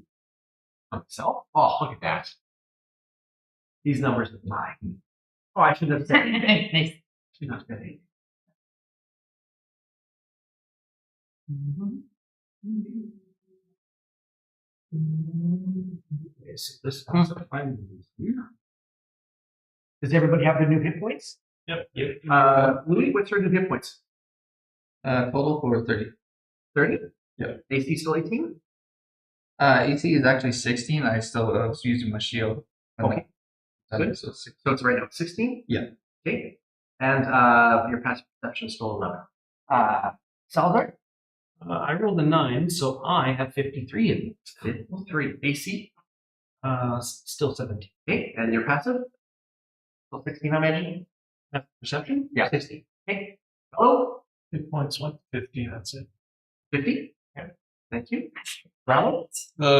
62. 62. Holy moly. AC and passive are the same? AC passive are the same. Okay, sounds good. Oh, I just took a beat. It brings my max HP to 38. How much? To 38. 38. Okay, cool. Beetle? Beetle has No 36 beat for hit you. points. 36.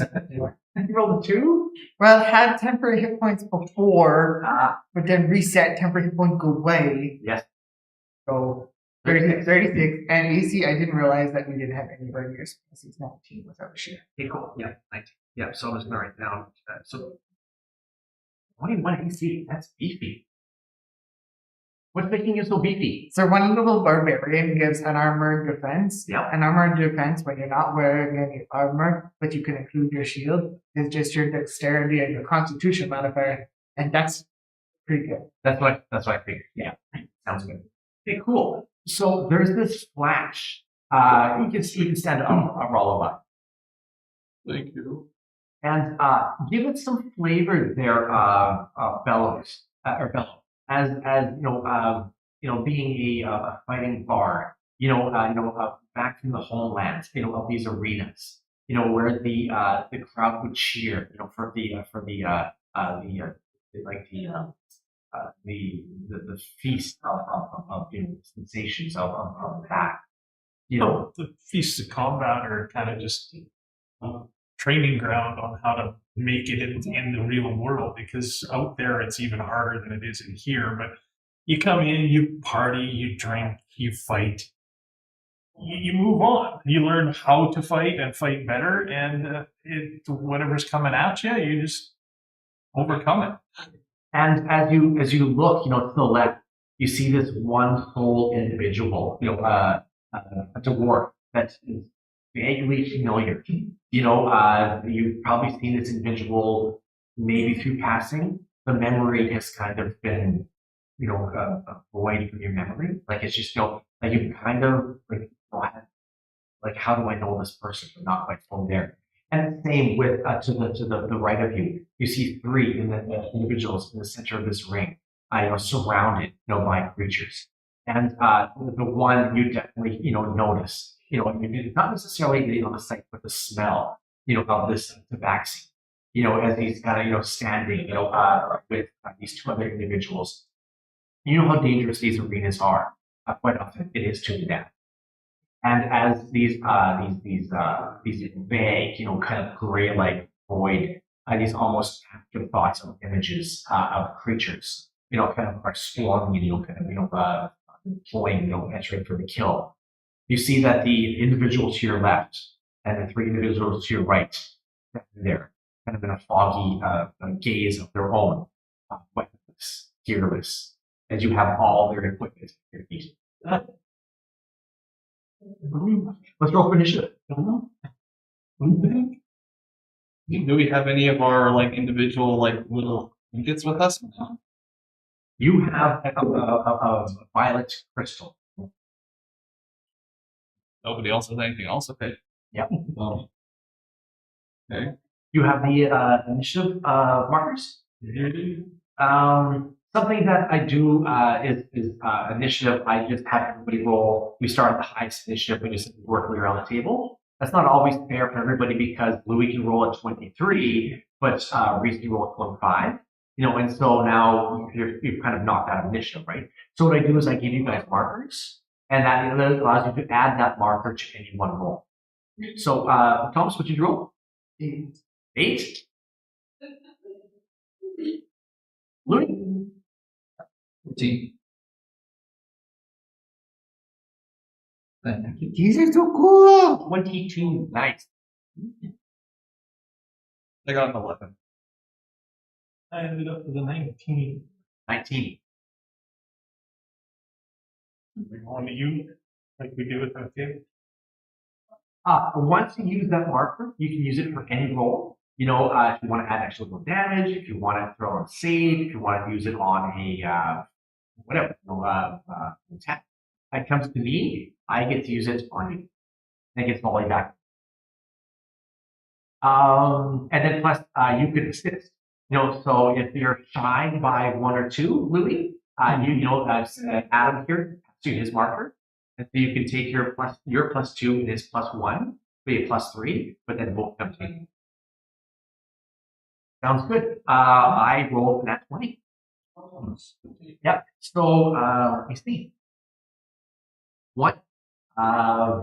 Let's move in the big guy, on Rello. Rollo, yeah.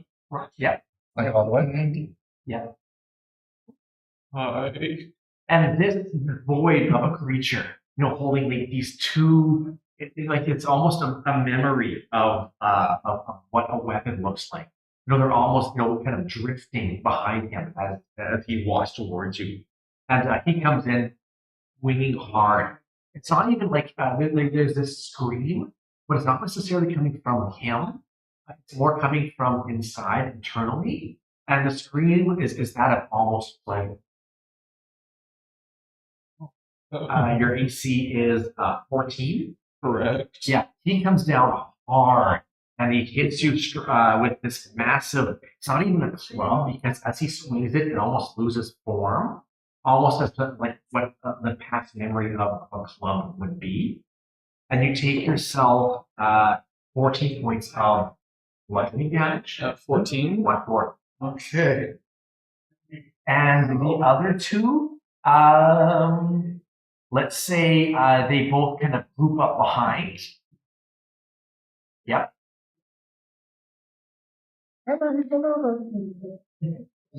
And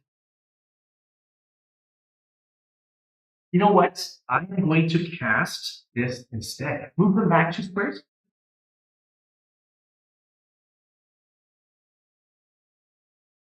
Give me a wisdom save. That's 2. 2 wisdom saves? Yep. Okay.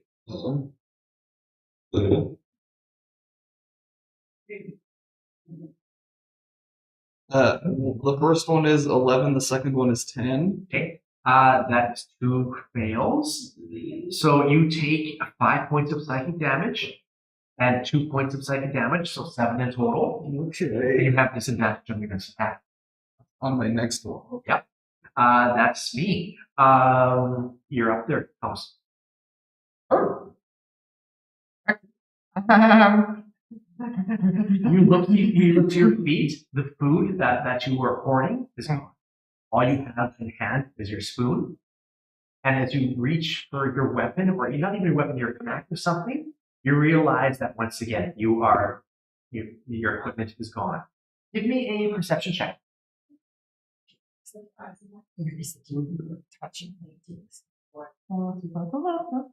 Perception.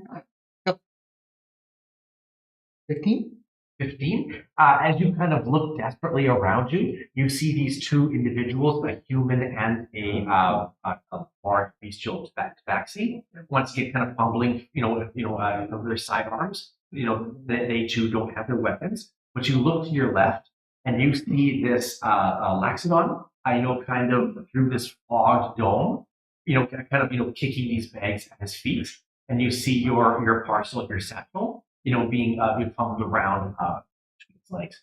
Cool. Do I see the monsters lining the where we are? Oh yeah, you see these creatures coming in. Yay! What do they look like? Give it some flavor as how they look. They look like let's get like. What are they bugs? Are they liquid? What is? They look very very sharp angled. Almost like what a centipede would look like if you could remember what a centipede would look like. Mhm. You know, like they move almost, you know, rather than left to right, you know, back and forth, they almost move left to right, almost like they're scuttling. You know, but still, you know, but with each movement, you know, each you know, twist of their form almost looks like the memory or the thought of what a insect-like creature should look like. Give me a nature check or Good nature. 8. Yeah, these are unlike any creatures you recall seeing before, but they do look familiar. They have legs and mouths with pins and. It's more like every time it moves, like this gapping kind of opens and closes, almost like two clouds parting, and then, you know, coming back. Okay, it's almost as that, like, is that what is, and then the memory almost, you know, is gone from your thoughts. Beetle would like to kind of scuttle on the ground to their pack and find their chef knife and their pot lid. You have no gear on you. Over to the pile. Oh, to the pile. As you work your way over there, just crawling. Yep. I thought it was at his feet. Oh, as yeah, but he's in a dome. I thought it was that one. Nope. Nope. It's in the. Awesome. Thank you. Good stuff. Okay. Beetle is just going to play dead and bonus action hide. Don't you have to have cover 2 hide? There's just big boys around me and hide at their feet. I don't know if hide necessarily works that way. Like you know, they can clearly see you, and you know, I bet you can take partial cover if you want to do that. It doesn't have to work. That's what Beetle does. Fair enough. It doesn't have to be a good move, but it is a move. Give me a stealth. Give me a stealth. Sure. Sure. Do DC 15. I'll give you partial. Sure. 18. 18? Yeah. So give yourself a +4. You know, for inconvenience types. Partial cover. Sounds good. Partial cover is +2 or +4. Remember, 3/4 covers. Yeah. Yeah, 3/4. And then action. Beetle is playing dead. Beetle does not. Beetle will ready.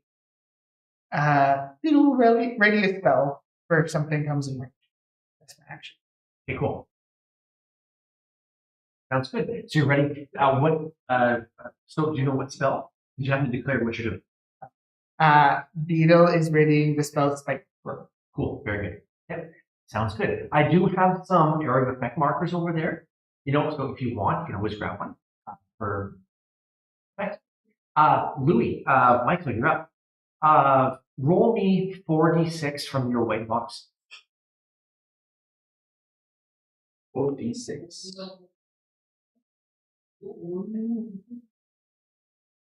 Get all 6s. Everybody give me a wisdom save. Doesn't matter if we're in his area or not. Everybody give me a wisdom save. It's not funny, but one on. You're gonna burn through all of these. Oh, well, that's still I rolled an 8. 15. 22. 22. I've been mean on you all at past. Plus you're playing games. It's not so funny. I'm just good at this. 8 damage, but for the wisdom save, I got. Sounds good. So, speed, a fail, you're up. 15. A fail, 10. Fail, 10. What did you roll for damage? 8. So 46. Everybody take 8 points of psychic damage. Except yourself half. You gotta wait easy. Yeah, that's me. Let's get on hungry. But there is this pulse. And once again, as you kind of close your eyes playing dead, you can hear the groans, of these two other individuals next to you. Oh, the QR code is dead. Shouldn't be. We'll fix it at lunch. Yeah. I can put it back on the screen. Maybe it's too small. My turn is next. I will do some wiggling. Yep. Continue. Louie, you're up. Michael. Is it pretty dark in there? Yeah, without a doubt. Granted, like there is these arenas are illuminated, but there's this swirling fog, that's kind of working its way, through the field and around the arena itself. Once again, as you kind of look around, you can see like the stone walls, of this area. But sometimes they look like stone. Other times it's like it looks questionable. Hmm.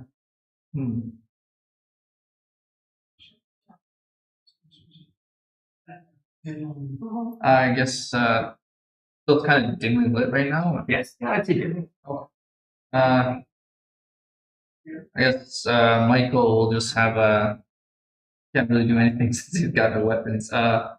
He will prepare a light cantrip just to like if one of the things try to get close to him, he's just gonna Flash in the face. oh, it's just a light cantrip, so it's just gonna Sounds flash good. him. I do have the QR code saved. That's what you're looking for. We made the QR code. I did. Did you pay for the QR code? Did it say how long the QR code was gonna be? Oh, that's ridiculous. It's the link works though. Oh, the link works. And my brother, our damnedest bastard, just donated $250. Oh, wow. Thank you very much. Yeah, that's excellent. Thank you kindly.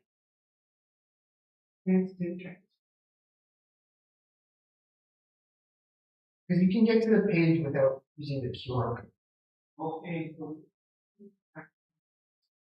Oh, that's terrible. It says, please pay for the QR code. How much does the QR code cost? What do you know? Here, I'll come scan it. Tried lots of bullets. Once again, folks, technical difficulties. We can always look at that. If somebody wants to donate, they can reach to us through the link. Just go to extralife.org and you can search that in your local browser taskbar. Google, whatever. Even use Edge. Wouldn't recommend it, but you can. There you go. Look for the Arcane table, and there's the team roster there. You can click on whoever you want, donate through that. We'll look at lunch. We've got roughly an hour to lunch. One more thing to add to the list. There should be links on if everyone posted on Facebook as well. That's the truth. Yeah, it should be on our Facebook links as well, and we should be able to get through there. But if you look to donate, and you can't currently right now, please be patient. We appreciate it greatly. Sounds like Trevor's brother just donated 250 beans. So thank you very much. What's your brother's name? Kevin. Kevin. Thank you very much, Kevin. Good stuff. How much of that is coming to me? Or is that for another Nothing, ultimate it's- magic? he just put it and didn't put anything, so it's for his loving brother. Yeah, that's fair. We'll give you some, don't worry. No, that's all for you. I have donations coming. Can I revise instead? Pardon me? Instead of preparing the light, can I prepare thaumaturgy? Of course, absolutely. Yeah. Yeah, I'll prepare that just to full invoice. It sounds good. And so if something comes close to you, you're just going to use Yeah, I'm just gonna kind of scream out and hopefully intimidate them or scare them off, whatever. yeah, kind of mess with senses or something. Sounds good. Yeah. An arena where they want to kill you. Great. Yeah. Any movements? Are you good? Actually seen the Luxodon with all like you're probably inches way over there as long as there's no enemies. Oh no, there is. Yeah, he'll kind of face over there and maybe take a step forward, but that's about it. Sounds good. Still staying in that inner circle? Yeah. Okay. Salazar.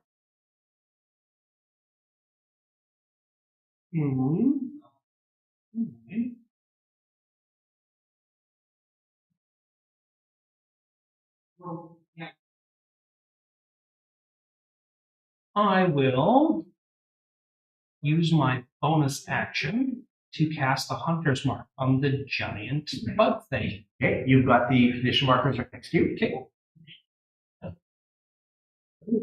Let's see. Hunter's Mark. Yeah, right there. Hunter's Mark, and then just concentration. Concentration.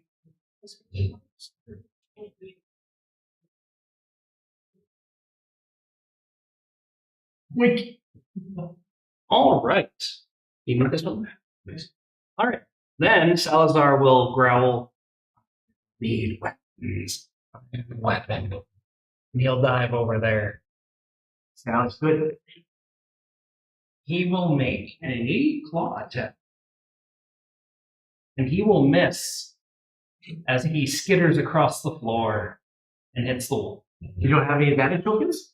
I do, but I'm just saying. I'm gonna take the dramatic this time. Oh, you rolling that one? Yeah. Yeah, perfect. So yeah, like once again, everything about this arena, even the flooring is awkward. Yeah. You know, like the mist is swirling around your feet, and you reach in for the swipe. And it's not that you don't hit, your claw does make contact, but it literally just folds right through the mist. You know, and this large kind of jagged like shadow. And you literally just fall through, you know, hitting hard to the back wall. You know, and give me a wisdom save. 16, so 20. 20. You hear this voice in the back of your head, and it's kind of like, you know, as something whispers, you were never good enough. And you go sliding and go crashing to the back wall. I still have movement. Can they use acrobatics to stand up? Yeah, absolutely. Nope. Yeah, you slide hard, not taking any damage, you know, but just literally skidding to the back of this arena. Start off strong with the dramatics. We're like, sounds good. It is my turn. As you slide in, you know, this form, actually, I have to use it. There's a wall right here. I have climb speed. I would climb up 5 feet. Sure. You're on the wall. Just put yourself on the side. Grab that beast. Absolutely. And you stand up and making your way. This shadow turns to you, and it comes in with these large, you know, kind of ghastly, waved wings, you know, of just, you know, of shadow, and they come down and strike at you twice. And your AC is currently 17. Yep. That is 2 hits.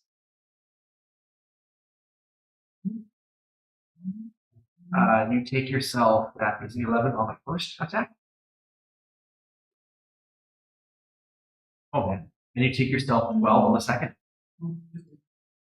It's 20, 30, 31.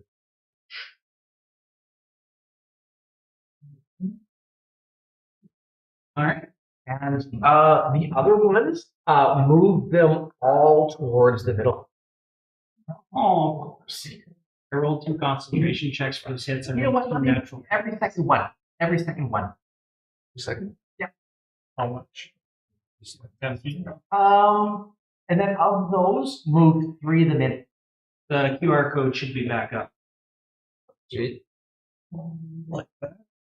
Did you purchase the QR code out? Yes. How much did it cost? We'll talk about it later. Well, We'll talk about it later. Sounds like that QR code is back up. It's good. That's redonkulous. Yeah. We'll talk about it. We'll figure it out. Absolutely. darn capitalism. Even in fantasy games, it rules. I can take it for that in a bit. I can just slap it on with gender. I'm working on another solution. Cool. And those 3 in the middle will come in and attack Michael and Beetle.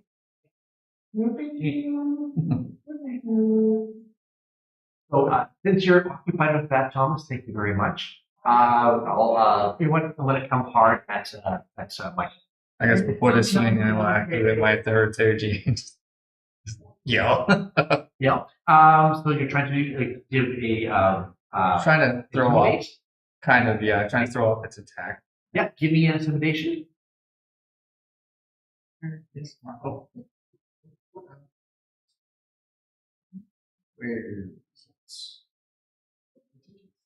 It's charged me Natural for 20. a year or 2. Nat 20. Yeah. I don't have any tokens at the moment. No, it started to, yeah, I'm one. Right. Okay, I don't have any bills. Twice. No, he's using his reaction. Okay, gotcha. Sorry. Yeah. I'm not paying attention. No worry. I would be yelling out if I got past that. I don't have anything to cancel out here. So what'd you roll? Oh.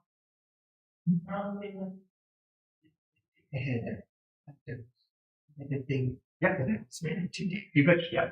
Oh, because they moved in. Okay, sounds good. Let's backstep, because you were obviously doing that. So so these creatures start to working on you, Louie. I'll take my advantage.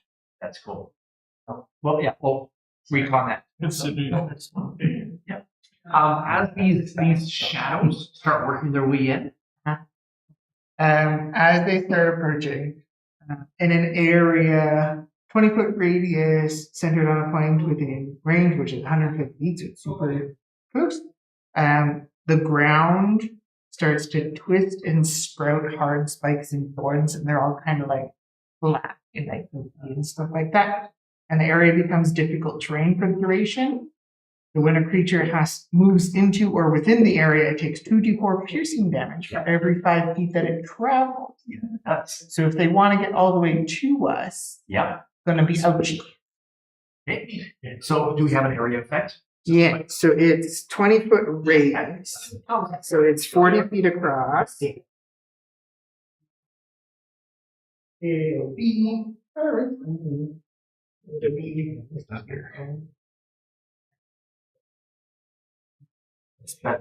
That's approximately. Yeah. Where do you let this get from? I put it kind of like here. Okay. So it gets all of these guys. Yeah, go ahead and drop it. And you just pick up the figs and put them on. Approximately. You can. You can. Yeah. Okay. Sounds good. So those guys, the three in the front, were already kind of at the cusp of it. Yeah. So the second they start to move, Beetle would like release the cast. I got you. So if they wanted to move all the way up to us, they would have to move through the spike. Gotcha, Kate. So I guess they all kind of have to go back because those two on the left and the right, the one in the middle, wouldn't necessarily have to go through it. Yeah, because this one would have been here. Here. Yeah, so if they want to move up to Beetle, we'd have to. Yeah. So I guess I had every second one move in, so we can move up that one over there. This one? Nope. Perfect. Yep. Move them up. And you said it was 2d4 for every 5 steps. Yeah, it's difficult terrain, so half movements. Half movement. They have moved of 6 squares, so that'd be 3, right? 3. 1, 2, 3. And that'd so be, they'll take 64. you roll that, do not. D4.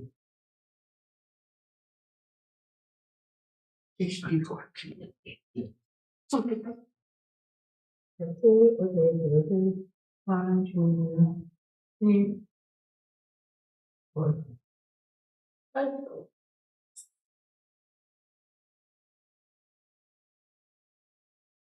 It's not bad. 15 points piercing. Okay, cool. And I imagine the other two, they wouldn't walk through it proper, but would probably catch them as they got close to you. So you could probably move them up to 1 square away from Beetle on either side. Half in, half out of the zone. You know what I'm saying? Like that. Yeah, perfect. And then Rhys on the other side, wouldn't mind? Up here. Yeah, perfect. And give me a 2d4 for each of them. Cool. Sounds fair? One of them takes 4 points piercing damage. The other one takes 5 points piercing damage. Perfect. Yeah, that's spike roll. Now, if they want to walk through it, they can make a perception check and not. So they know, because the ground looks different. Yeah, It exactly. looks different. So they know that something's different, right? Like it's obvious. Kind of ground looks different. Yeah. So they know that something's off, and they can choose to not walk through it. Correct. Yeah. But if they do decide to pursue forward within that area, they Ouch, ouch, ouch. Cool. Yeah. It's such a weird spell because there's different ways of looking at it. You know, You just don't move and just don't come up and just leave me alone. Yeah. That's how you solve a spell. no touching. That's how it works. Or Misty Step, or climb out of there's Or not. Yeah. Just Or grow wings and flying teeth. Sounds good. So that was your action being held. Right. That was your action being held. That's my action being held. Okay. And then you had an action held as well, did you not? Which was going to be just the material, just trying to. okay. Well, so let's go back to that because he had his action. Beetle had his action held first. So as this one gets close to Beetle, you were doing intimidation. Yeah. Yeah. So your intimidation roll on the one that's closest to you. Intimidation is a total of 23. 23. Yeah, the one closest to you that's working towards Beetle, it doesn't necessarily register, what you're seeing. But it does take a half step back. You can move it back. Where's the spike growth? Or? No, I wouldn't be moving the spectrum. Just move it over this way. Anybody on this side? It's a little difficult for Louie to reach. Oh, sorry. That's right. Thank you. And if he exits the Move at all. yeah, so he would take an additional. Do I have to do a save for that? No. Nope. Okay, 2d4. Just choose not to? Yes. He got intimidated. 7. Okay, cool. And as this shadowy memory of like this creepy crawler works its way out, and its attention, you'll turn fully upon you there. Okay. There you go. Bello, you're up. All right. So kind of just testing. I've got solid flooring. Yes. It's just that the camera won't fit it. Yeah, no, that's fine. Just making sure. So go over and just kind of on the edge of it. It's like business. As you hit it, give me a wisdom save.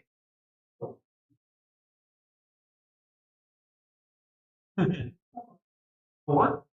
With you slam your hand, into this dome, and you feel your hand starting to pierce it. Almost like pushing through like a gelatinous form. Like it's just slow going, but you reach a certain point where you can almost reach out, from your enclosed area to the next, and you take 10 points of psychic damage.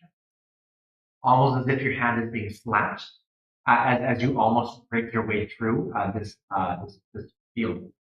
Okay. And I'll just continue to get through. I'm going that way because these guys there's 3 over here, 1 over there. Yeah. Okay. Do you have anything at your are you taking anything with you? I grab my backpack. My stuff and it's combat, right? Fair enough. Yeah. So actually, just my shield. So you got your gear. Yep. Okay, cool. Sounds good. As you're trying to work your way through. Yep. Okay, cool. All done? Yeah, that is pretty much all I can do right now. Yeah. Rollo. Okay. All I have on me is the amulet. Pretty much. Is it glowing or pulsing? Looks good.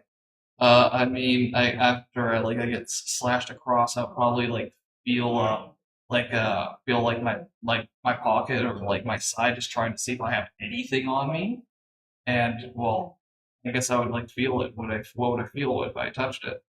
As you reach into your pocket, kind of fumbling for anything, a dagger, a bludgeon, anything, to kind of fend off these creatures, these shadows, this memory of what was. The only thing that you find is this pulsing, amulet in your pocket.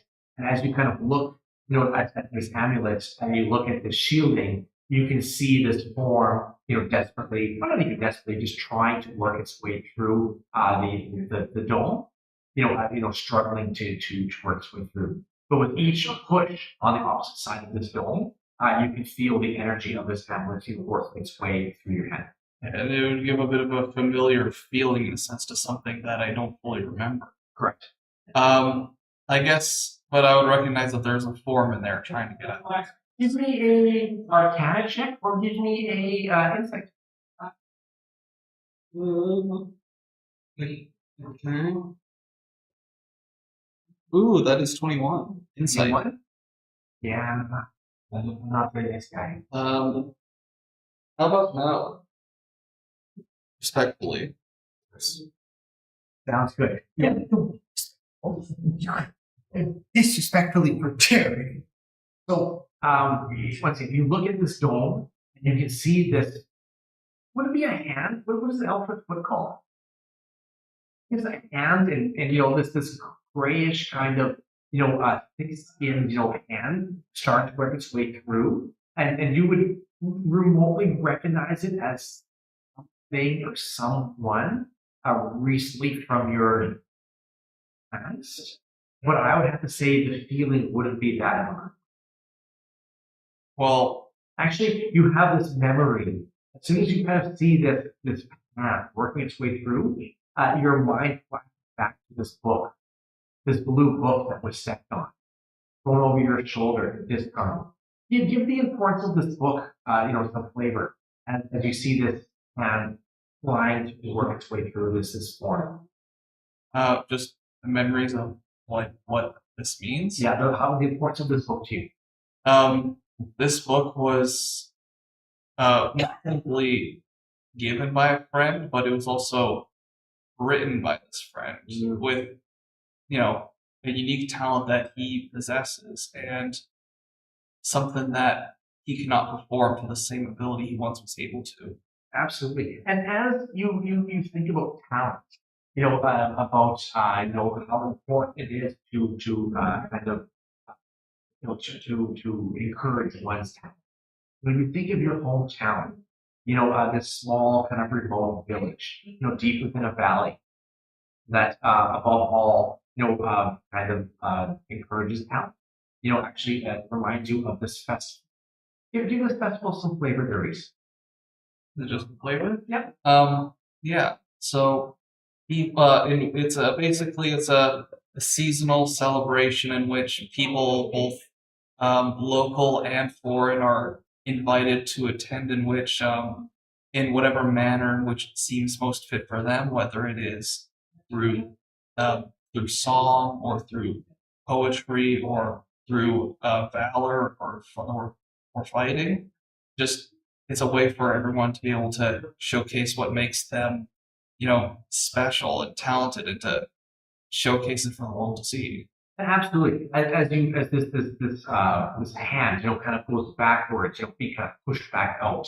That the thought or the memory of help. Kind of or not even help, which was this foreign, a person, this foreign object coming through this field. You realize that you're alone. That there is no help. Very similar to that day when you and your friend were lost in the forest. And your memories go back to this. You being enclosed. That sense of helplessness. That feeling of not being enough, not being able to, as you're being surrounded by these three forms. What's your play? My play is that I can't take this on my own, and I may not know who this person is, and I may not know what their full intentions are, but I can't do this on my own, and it's worth a shot to see if there's something that they have or they can do that will make this possible for me. Sounds good. So, and it's only just the one that's next to me, right? Yeah, there's the big guy next to you, and there's two behind you that are closing in. And disengaging means that the creature can't attack me, but it costs my action to do so, right? I believe so. Okay. Disengage, yeah. Okay. I will use my bonus action to rage. Cool. And as Rollo rages, he visibly, gets a little bit more slightly bit more a bit more muscular, and you can his jaw starts snapping and extending and becomes a very muzzle and he has a couple really strong canines showing. Cool. And he uses that burst of energy in order to disengage from this creature, and pulling out this amulet, he darts towards the doll. Okay, cool. Sounds good. Yeah. Yep. So I guess make your way. All right. Somebody want to move Paul left? Since you and I are there. How is your movement speed? 25 feet. 10, 15, Somebody just do it. 20, 25.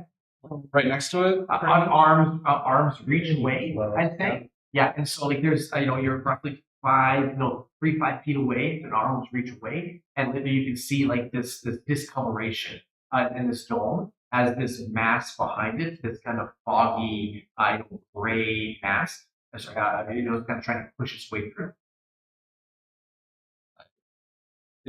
I didn't touch it before when it went away, did I? No, you didn't touch the dome. You just got close. Yes, I see what you're saying. But as you get closer to it, once the dome will still be right. You're looking at this, man. We'll see. Will you let me touch it if I spend my initiative points? Yeah, if you want to get an extra couple feet, sure. Leave the thing. So what is that? Do I get a +2? +2. I'll take +2. Yeah. So you manage to just work your way like that extra 2 feet as you reach out with this crystal touching the dome. And on the opposite side, for that brief second, the dome kind of crystallizes. Seeing clearly what's on the backside, both yourself and Bello. You make eye contact. And once again, not fully knowing the other, but clearly seeing one is in desperation and the other is on his way. And as you kind of look through, the two of you maybe even touching hands as you kind of reach through, crystal in hand, you can see your gear discarded, left behind, whatever 10, 15 feet behind. And we'll call that there. It is my turn. That is these guys. As you work your way this dome, fingertips away from this Loxodon, you can move that big guy up right behind you. And it's not once again, you can't hear footsteps. It's almost as if like the mist itself are kind of swirling with each movement. And these two other ones, you can kind of put them behind, but another 10, 15 feet. The one can stay and just kind of move the other one up here behind it. Yeah, on the opposite side. Yep, good. Okay. And still out of range though, right? We're good. Move that guy you moved up. Range to the of dome. what? Move that guy close to the dome. This back. I don't want him close. You're avoiding the dome. I see that. No, move him here, and move this guy over there. So flank. There we go. Perfect. Yeah. Oh. Yeah. Oh, the beam. Yes. And that big guy's gonna come and swing you. And you're raging, right? Yes. Yeah. Do you know what I'm Do I? No, that's right. Okay. He comes in. That's 18 and 11. I'm gonna reroll 11. All right. Your BC is currently 14, right? Yes. Okay. That is 2 clawers. Right.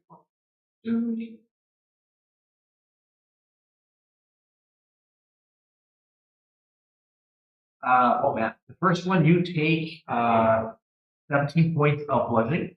17. 1-7. Okay.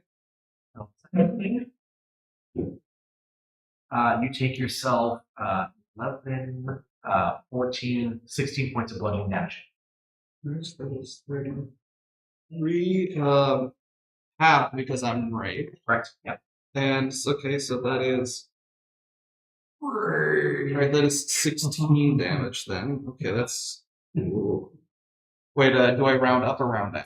Round down. Round down. Okay, yeah. So 16 damage. All right. And then give me 2 wisdom saves. 2. Right.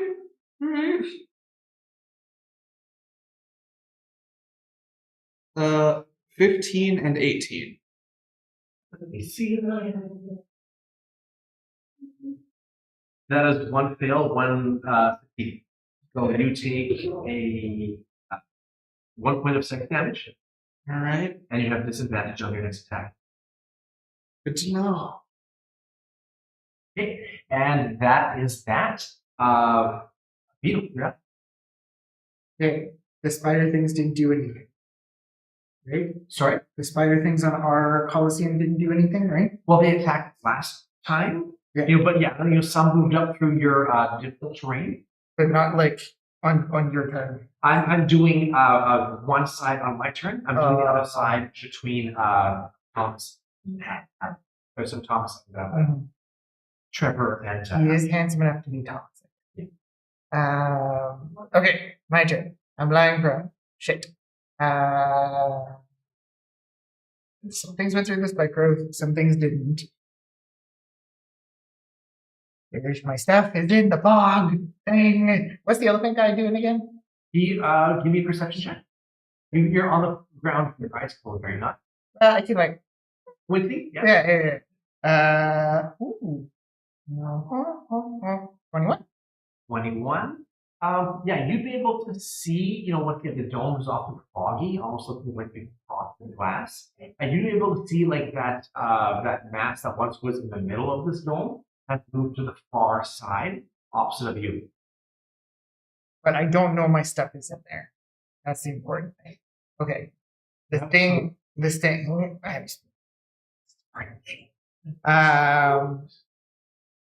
important thing is staying alive.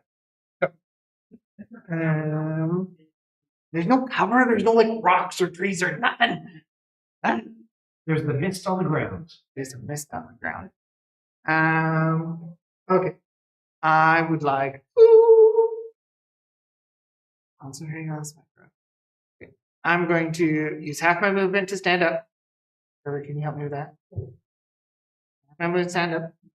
And then as a goblin, I have a bonus action called Nimble Escape.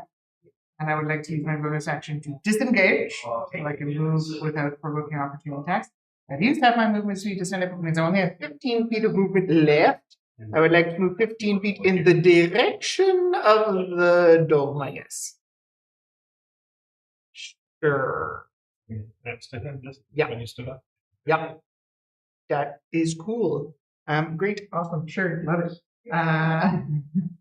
And then I guess I will use my actions. Do I want to turn into a beast, or do I want to? I'm going to use my action to activate my symbiotic entity, and like from I don't have a backpack right now. It's just me, but from under my clothing, there's like 10 micro tendrils of like mushrooms that kind of like curl down my arms and onto my hands and kind of around my face.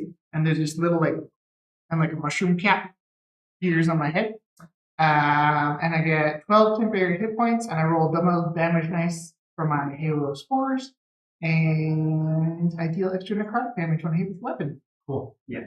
And that is the end of my turn. That's good. Michael, you're up. You see this goblin next to you kind of change in shape. And once again, it's almost like Growth goblin. it's almost as if once again, you're not sure what's going on. Like reality itself has been twisted. Like are goblins supposed to do that? The thing creatures can do.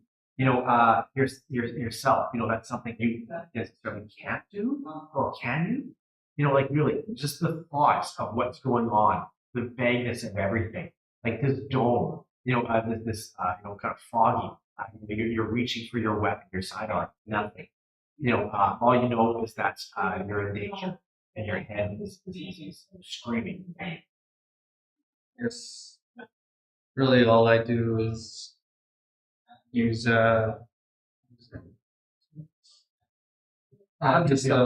use my bonus action to cast Shield of Faith and Shield of Faith with myself. Yeah. Give myself a +2 AC. Yeah. And then I'll just use my main action for it. I can't really do much without my weapons, so I'll just do Divine Sense. Give me a waiting for someone to say that. Give me a perception check. At advantage. 15. 15? You're a warrior, you're a fighter, right? Yeah. And you would put two and two together that his gear at your feet is not of your own, right? Yeah. And you're reaching out for to try to get into this arena, to help this whole individual. As they're pounding, they're trying to reach through your fingertips, almost close. And you look back at these packs, not necessarily trusting, the world around you. And with no doubt, like you're lost. This is, not your normal, circumstances, or, this is something foreign to you. And as you have your gear strapped to your back, your weapon, buckled to your belt, that leaving these individuals without their weapons, without their gear, without something to protect them, is that's it. And you see, once again, you look back through this fogginess, you see this human, an armament, struggling, trying to fend off these creatures, with his bare arms and what magic he can bear two arms.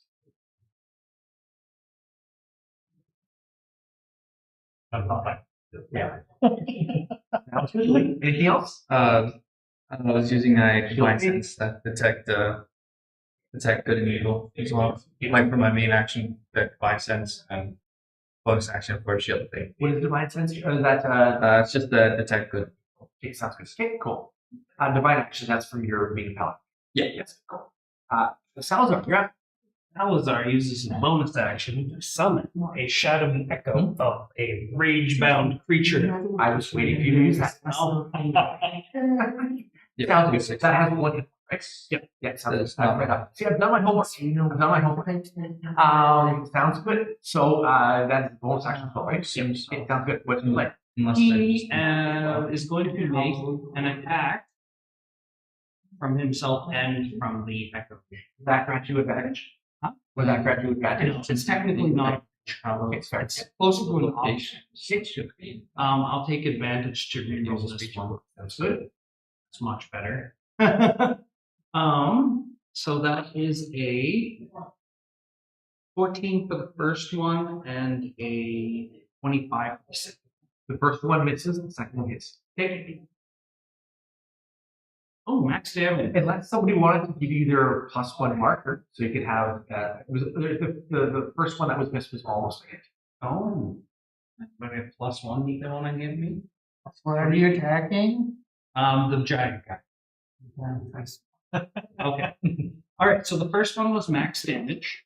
So with the claw attack and the hunter's mark, he takes 15 points of slashing damage. On the big one, your weapon contacts, but it almost like you can see this image, wince, almost kind of pulling back slightly as your weapon, your claws just kind of rip through it. But once again, it's almost as if like you're striking, the air. Like the cold, condensed air on a winter day. It's like you can feel like there's something there. Almost as if the memory of what, the combat or like hitting something feels like, but your arm just swings right through it.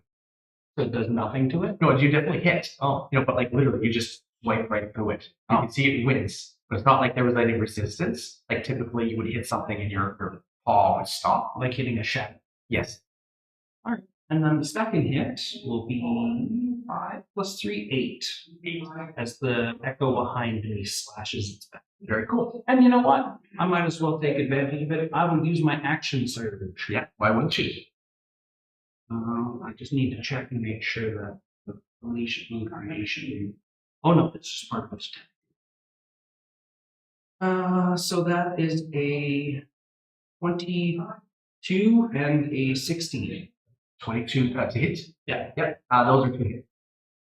Or 9 + 3, 12. And 8 + 3, 11. That's good. Give me a what's that here? Work sheets.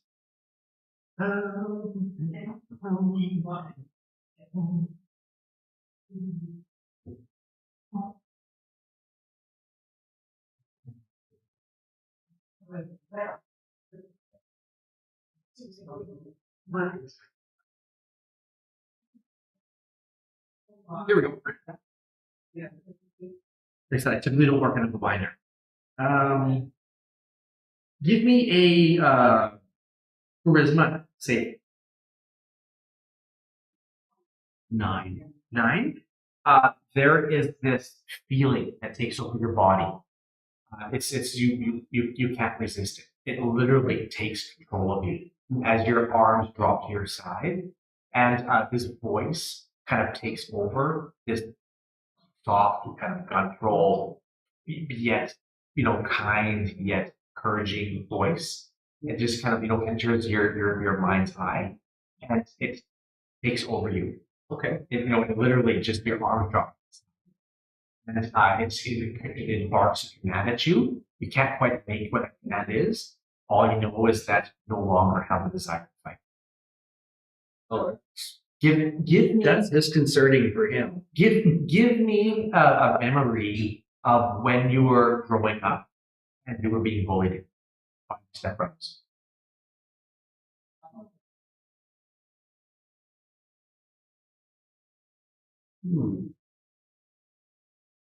I would probably remember a time when I was trying to do a chore that my father had given me, my adoptive father.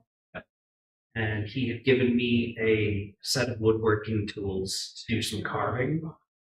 And while I wasn't looking behind me, I could hear giggling behind me, but wasn't paying attention to it as did my older stepbrother took a blade and shaved a patch of fur. Fair enough. And it just to be how demeaning that was. Like here's people you're supposed to trust, people that you are not quite family, or what should be family. It's hard to remember. What is love and what isn't love. It's something that Salazar has never really had. Or maybe he has. It's hard to say. All those memories are they're faint. And once again, there's this voice, kind of in the back of your head, and it just kind of you feel your shoulders slump, and it said you are not. I was going to say he remembers gripping the tool he was using and his claws digging into the wood of it, and then releasing. Sweet. And then releasing. Okay, cool. Sounds good. You're all done? Yeah.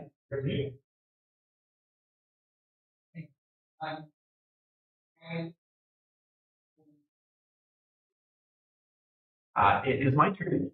You're on here. That big guy turns to you, and it looks to strike, and then it literally just creates a copy of itself, an echo.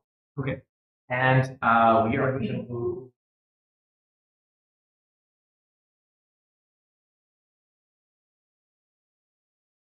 This is the same thing. Move that over towards Beetle.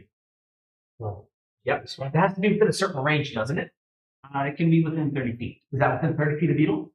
It sounds good. This image of this large kind of crustacean-like, ghastly form forms over top of you, and it comes striking down.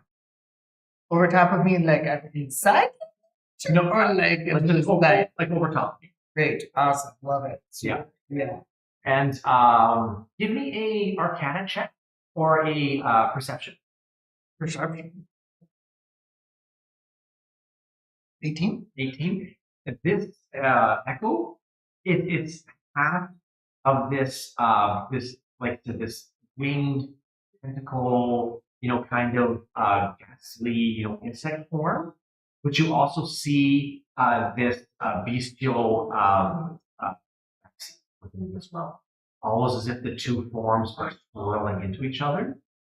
Not quite sure as to which is which. It's almost as if like the mist that's forming it, like the memory of this other individual that's kind of stuck, in this place with you, and yet this creature, the two of them have kind of merged, like an echo of what these two things should look like. When a creature moves into a space within 10 feet of me, I can use my reaction to Halo Spores. Give it to it. The tabaxi looks hostile or friendly? How would Salazar look right now as you see this echo, kind of moving over this golem? I mean, it's kind of hard to tell with these things because they're kind of showing me misty things already. So it just kind of popped out of nowhere.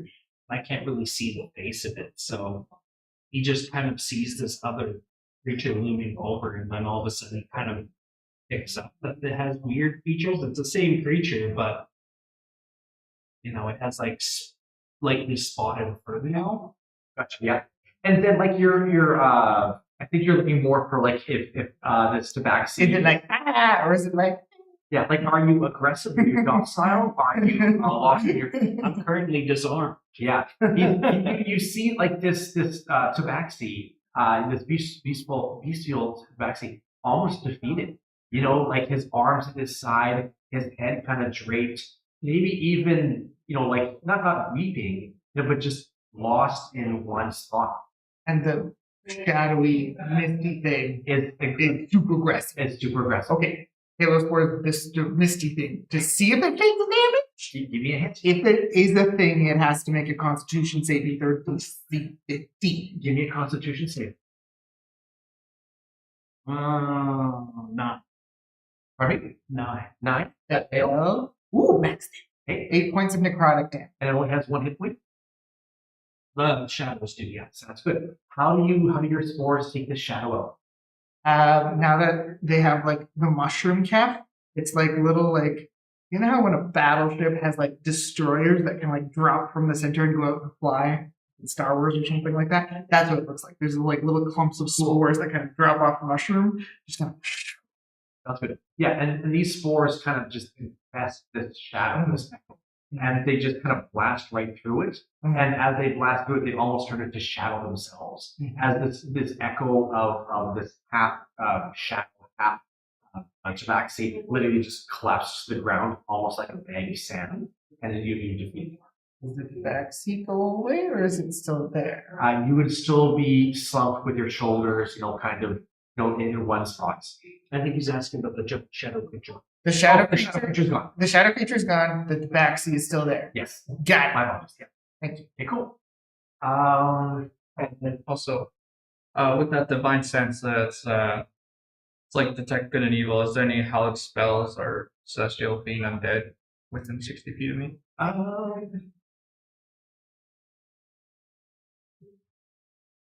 These are the important questions. Like, There's only so much. what if they're angels and we're fighting God? Well, gods. Right? Like, are we the villains in this story? We don't know. But at least if we know if they're like undead or something, then we're probably more of a chance. What are you looking for?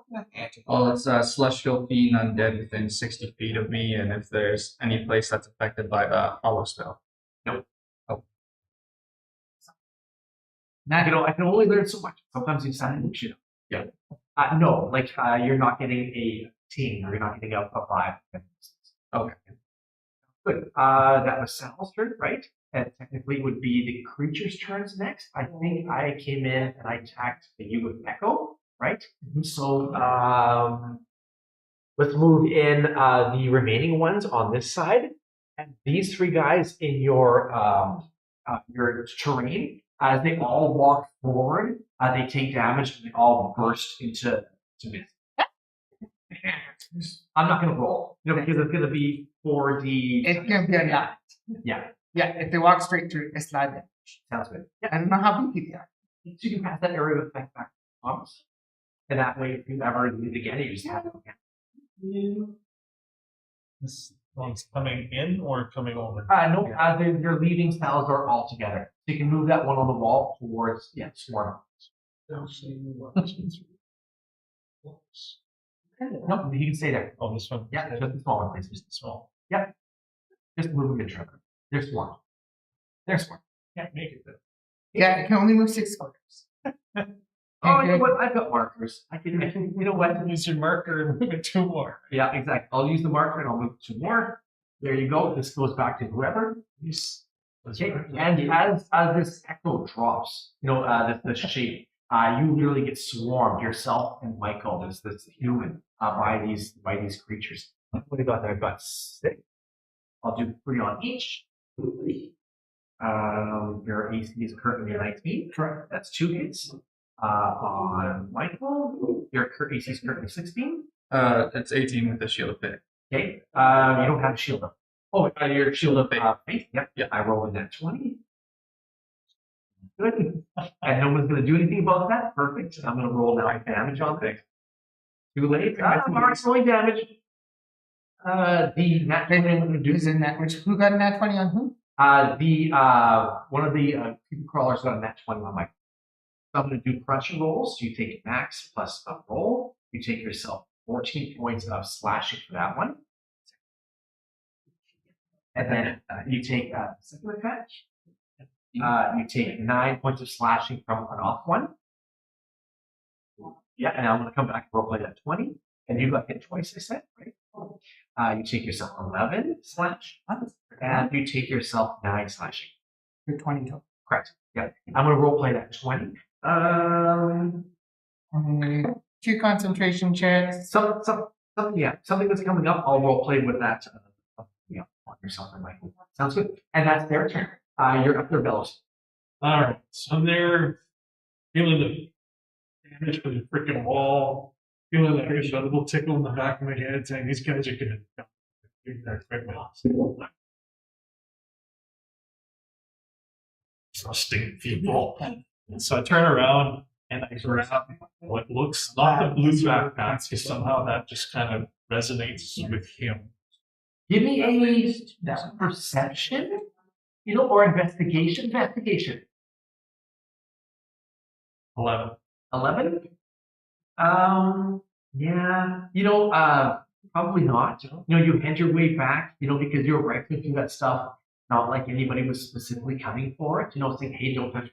I guess you could say, don't touch my blue backpack, didn't you? Yeah, don't touch my blue backpack. So that's fine. Give me a, Rhys, give me a performance or a. Give me a performance as you're trying to point out which backpack is yours. Makes sense? Yeah. That would be a 17. 17? I'll go ahead and roll an advantage there, Trevor.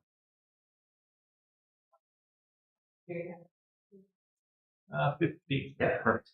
I'm just about to end it right now. Sounds good. So you do manage to grab, what you think potentially would be this dwarven backpack. It's not necessarily the color; it's more like just the way it's crafted. It's got like that thick stitching in it. You can see the craftsmanship; it just seems to be a bit better than everybody else's. Obviously that goblin, it looks that, but you would never think, and just the size of the ear. Aric, that's racist. But goblins like matters. Yeah. But you reach down and you grab this blue, backpack with the stitching, and whatnot. Looks very regional for some reason. Give me, no, we'll do that later. That 5 selection. Anyway, as you reach down, grab this pack, and you turn, because you could easily make it 3 there and 3 back, right? Grab that one. With the other hand, I'll grab the other ones and just kind of spin and say, fight, and I'll throw the blue one his way, and I'll throw the other packs. Okay, sounds good. You take that. What are you rolling for? Just to make attacks to see if I get them anywhere near where they're supposed to be. Okay, yeah. They may hit the side of the force field and stop. So you're going to be next, right? Yeah, good. I'll put the DC at 12. The one's this way. That is a 13. Okay. So you throw some packs that way. And yours is a 50. 15. You do manage to throw these packs. Oh, really? It's not difficult. You're just picking a bag possible that way. And they hit the side of the dome and they just slide down. Even with me with the amulet next to them? Yeah. Take this place. Then I'll just that's move in action, and if I move left, I'll just run at the freaking wall towards this guy. Sounds good. Give me a wisdom save as you try to surpass that area. Magic effect. It is, yeah. 14. No, yeah, 14. You have those mission markers. I'm gonna give that the marker use it. Oh yeah. +3, 17. Okay, I'm gonna give that disadvantage. So I'll take away the 6 there. It's gonna be the lower one of the two then, right? I don't know, it's only one roll, so I roll again. Yep. 10.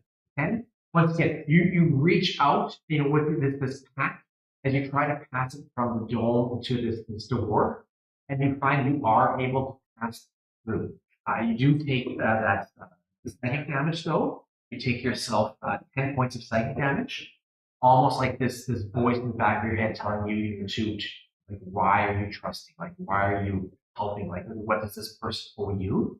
As you manage to pass this equipment under great stress and pain of yourself mentally, towards this figure on the back. Rollo here, Rollo. Rollo, yeah. Rollo. My bad. You're up. And it's almost lunchtime, guys. We're gonna wrap it up here, and then we'll go for a quick break for an hour. Yep. With the plan, you're literally be surrounded by these huge shadows. They're stalking, working, slithering. It's hard to tell exactly what they're doing. All you know is that darkness is quickly closing on you. Louie, get yourself 66 ready, please.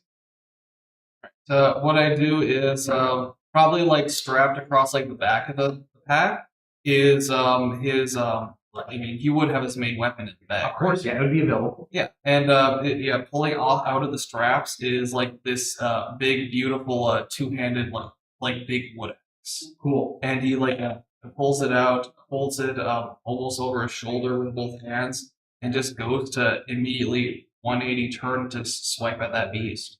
Give Louie. Yes, it's noon exactly. Give me 40. What did I say? 40. 5d6. 5d6. Gold. Yep.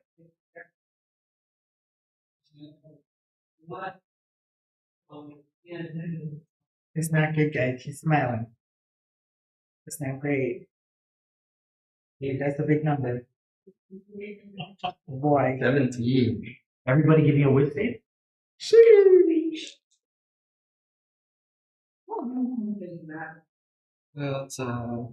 That's a 9. 9. You said 17, Louie? Yeah. How many points did we remaining? 16. 16. So you take your this axe up, this beautifully crafted, talented axe, from one of the merchants or one of the guild masters of your community. And as you swing this weapon, thinking, okay, I have a chance, I have my weapon. There's this pain in the back of your head, and it's just too much. Like literally, you can feel it almost your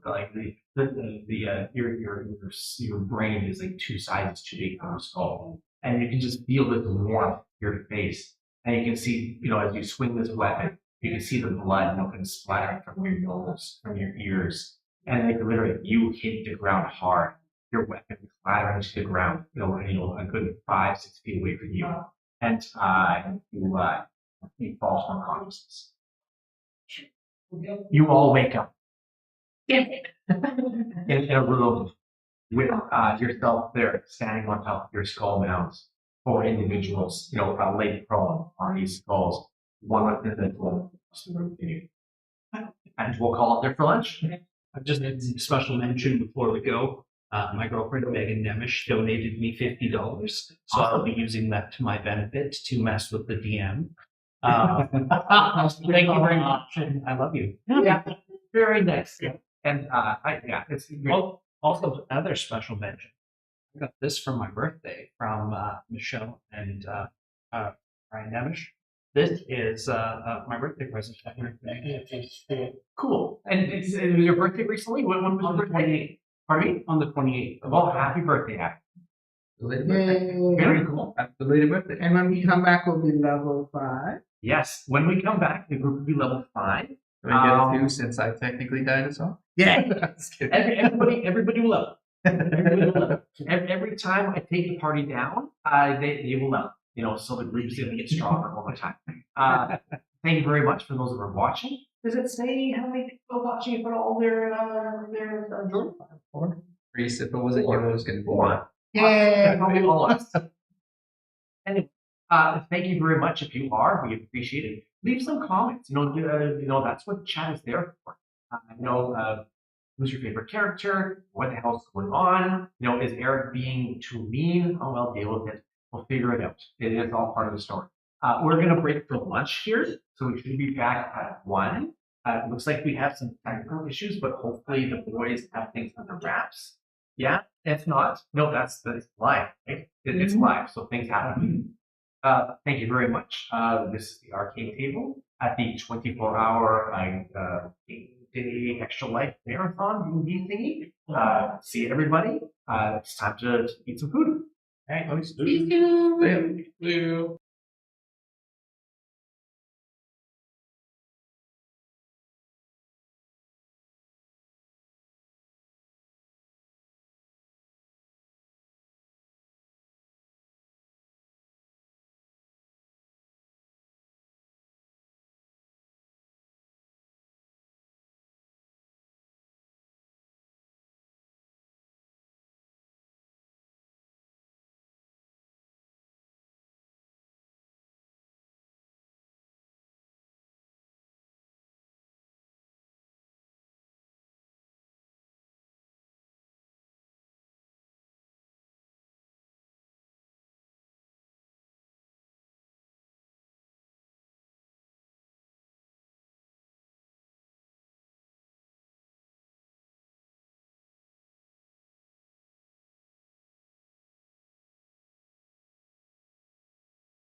It's Scot. Well, I was just thinking, mind close that door, give me a chance. Alright. Good. The 250 chest is, I think it's rare. Rare. The 250 chest is rare. The 500 is rare. So everybody crank their mics to max. Is that what we're doing? We're going to on now? Yeah, I think so. I have to look at it. 500 is I'll keep send it in. That's the whole. The new one is, full healing, removal of fast caffeine on normal variation.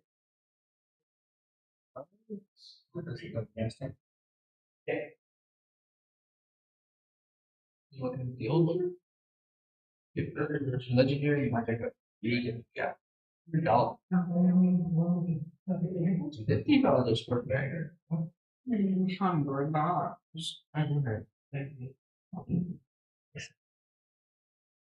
I have my mic on. And I've gone through, I think. So if you're meaning. Alright, mine's on. Yeah, come on. I'm on. Yeah. What was that?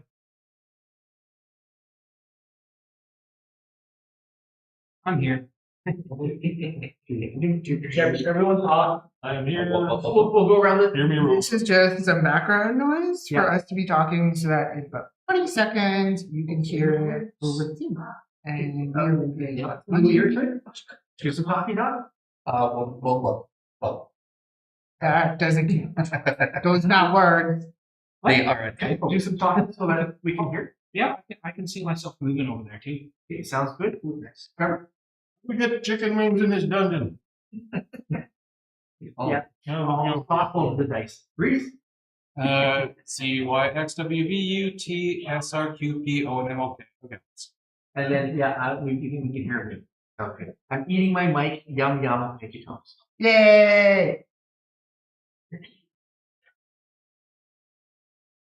We're good to go? There you go. Okay. This is here. Yeah. I've got paste. Are we on? Are we recording? Are we live and that stuff? Good. Okay. Hello, everybody. Thank you once again. It's 1:10. That's pretty damn good, considering the place across the street for pizza took their sleep time. But that's okay. That's what we did. Jordan, what are we at right now currently? You probably won't be able to hear this stuff like that. What are we at for donations, Jordan?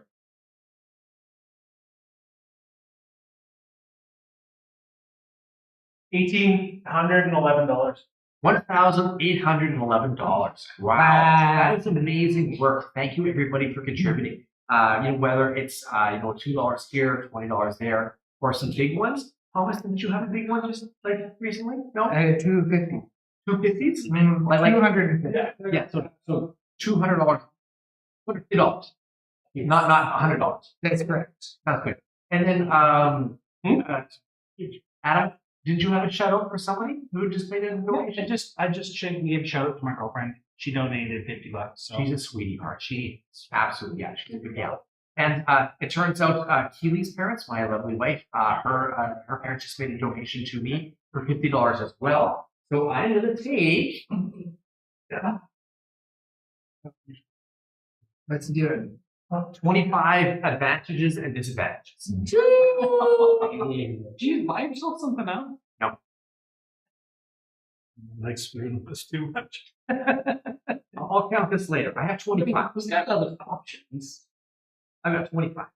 Anyway, thank you, Barb. Thank you, Harold. Thank you, Janelle. It's going to go to a good cause. Helping the hospital, children's hospital, and helping stomp these guys to the ground. Like I said, sometimes I'm a little too, coddling with you guys. Oh, make sure the characters are good. I'm going to tell the story.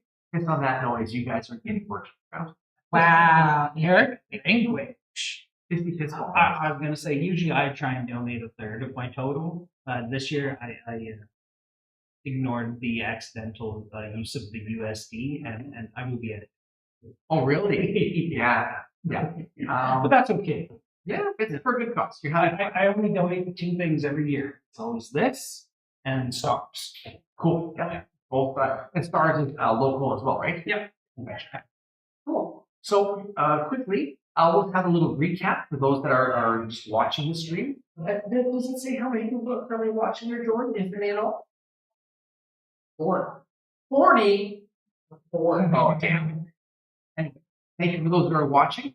Don't forget to comment in the chat box. Tell us what you like. Tell us your thoughts. What the hell's going on? And give these players some encouragement as to what they should be doing.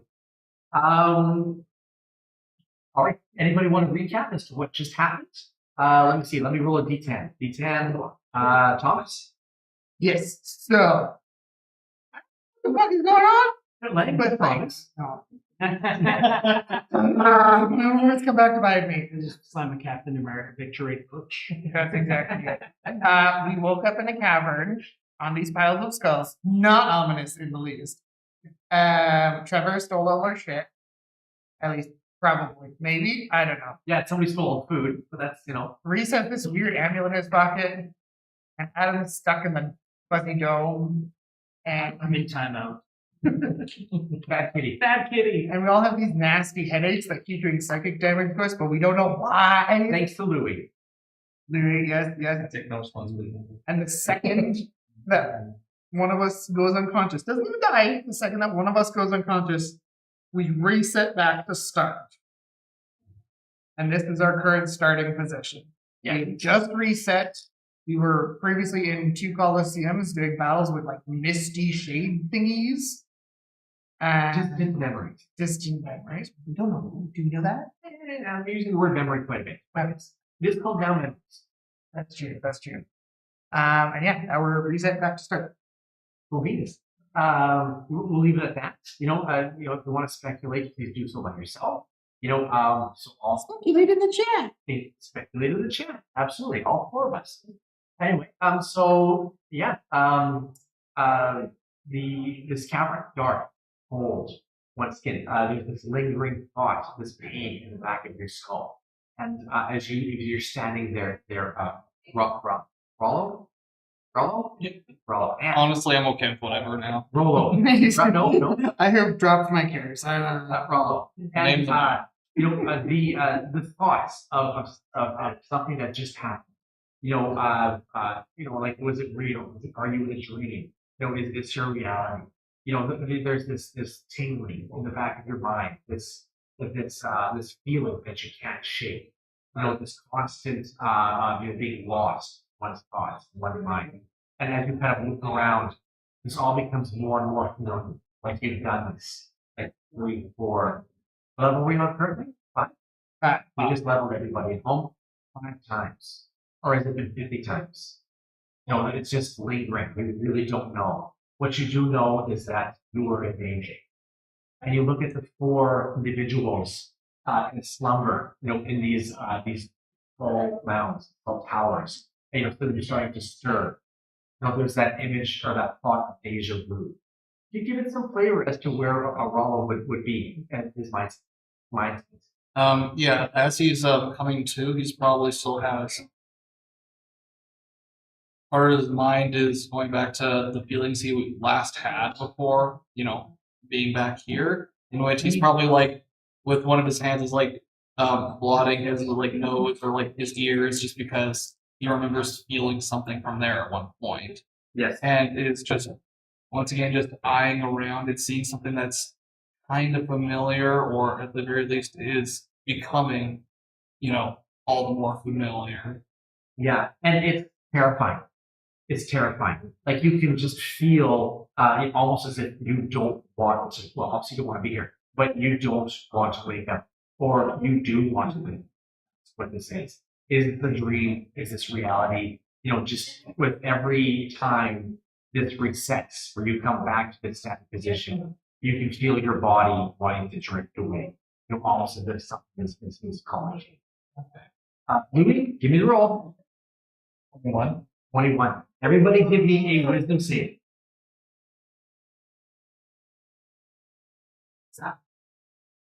Nat 20.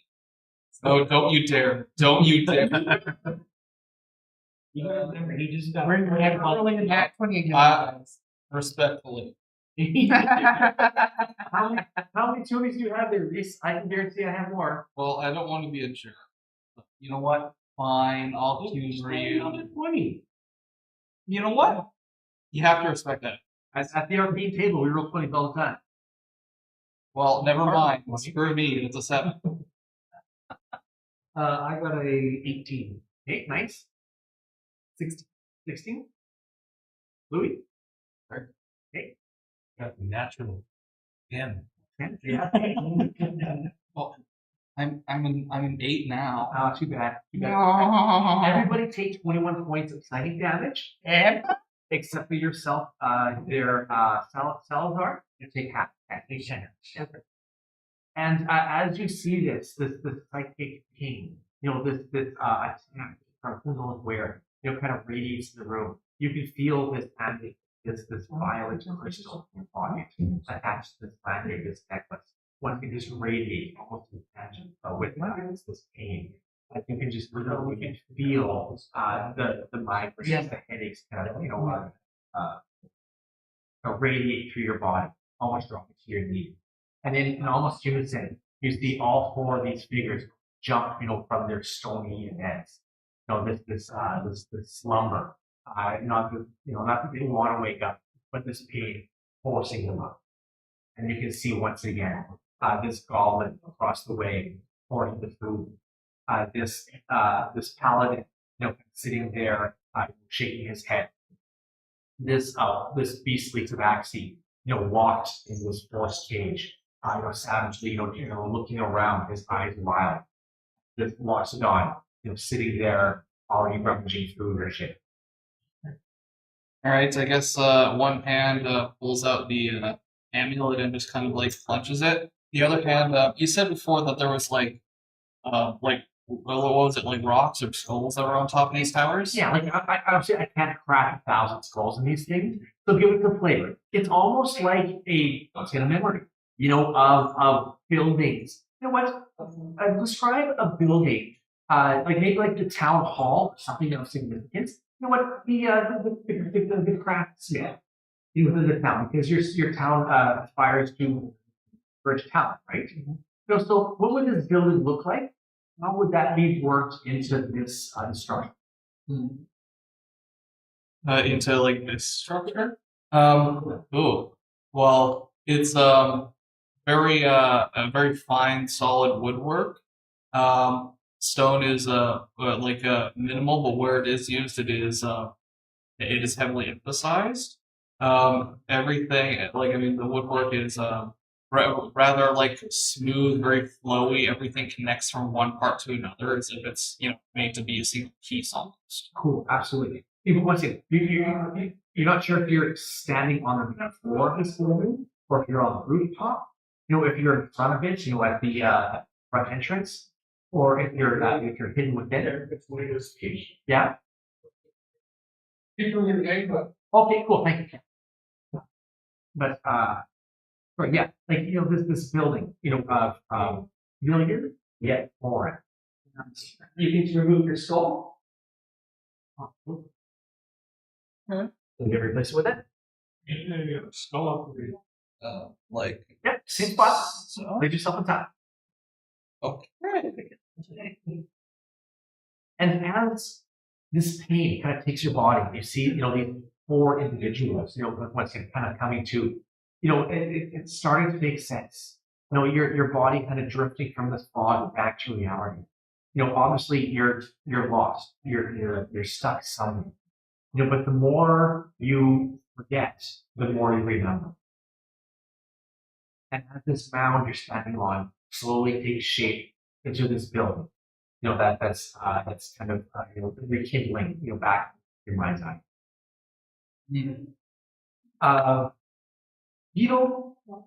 Michael Salazar, fellow, what would you be doing at this point?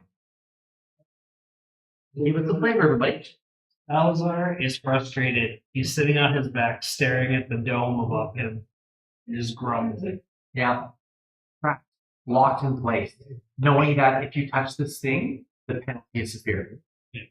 He values his freedom, regardless of the situation now. He knows that he's not in any danger presently out here anyways. It's just every time he wakes up, he's trapped again. And that triggers a memory. give me a memory there, Adam, of being caged as a child. All right. Well, before I had been picked up by my adopted family, I had been living on the streets. But even before that, when I was a cub, I was living in the wilds. So I had to learn how to survive around other animals while I was very, very young, 4 years old. And as a child in the wild, alone, really untamed, feral, I imagine you would do what you needed to take to survive. Yeah. Stealing was probably in your wheelhouse. Well, I mean, in the wilds, there's a lot less to steal from, but I mean, if you run across an encampment or something like that, no one's paying attention to something on the side. A satchel full of dried meat is a quick pick. Absolutely, yeah. So, something like that, maybe not your finest moment, but whether it comes down to starving, somebody pouring all the food, or certain living, one has to make that choice. And I mean, as hard as it was, he still has fond memories of that time, but most of them are from his need to survive. He had no problem killing things to survive. There's a squirrel he had to get his hands on. Absolutely, yeah. Killing or attacking was just a way of life that young, that early in your youth. And it's all he knew. Absolutely, yeah. Guys, Michael, as you wake up, you can see this vaccine. Kind of, I wouldn't say pouting is the wrong word, but just kind of quietly enraged. Containing it, knowing that he's trapped until let out. As you look around, what would your thoughts be? Michael would just be wondering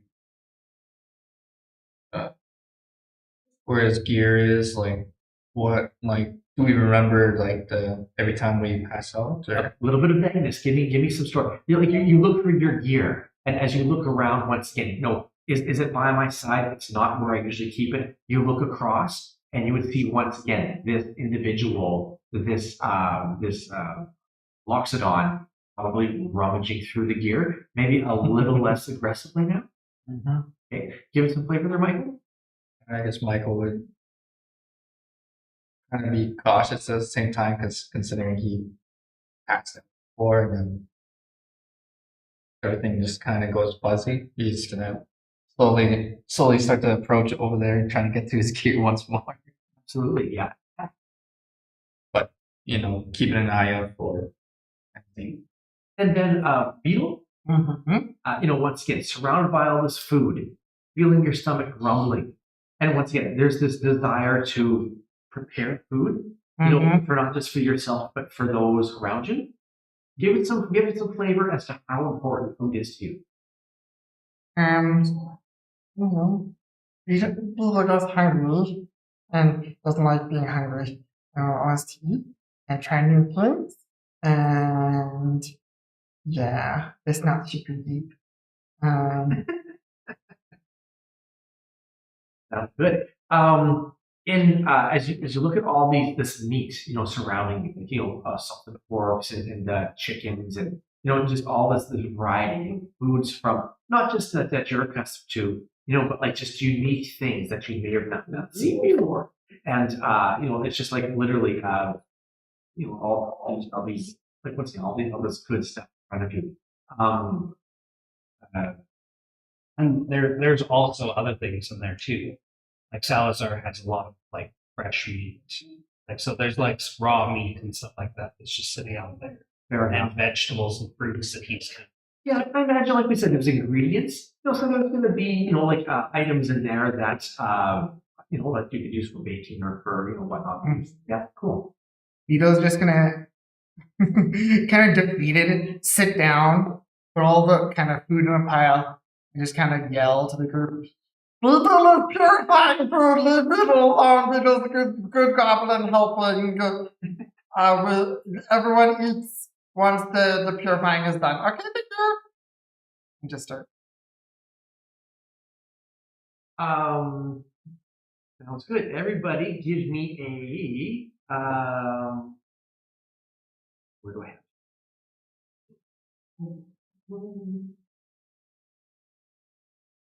Too many notes.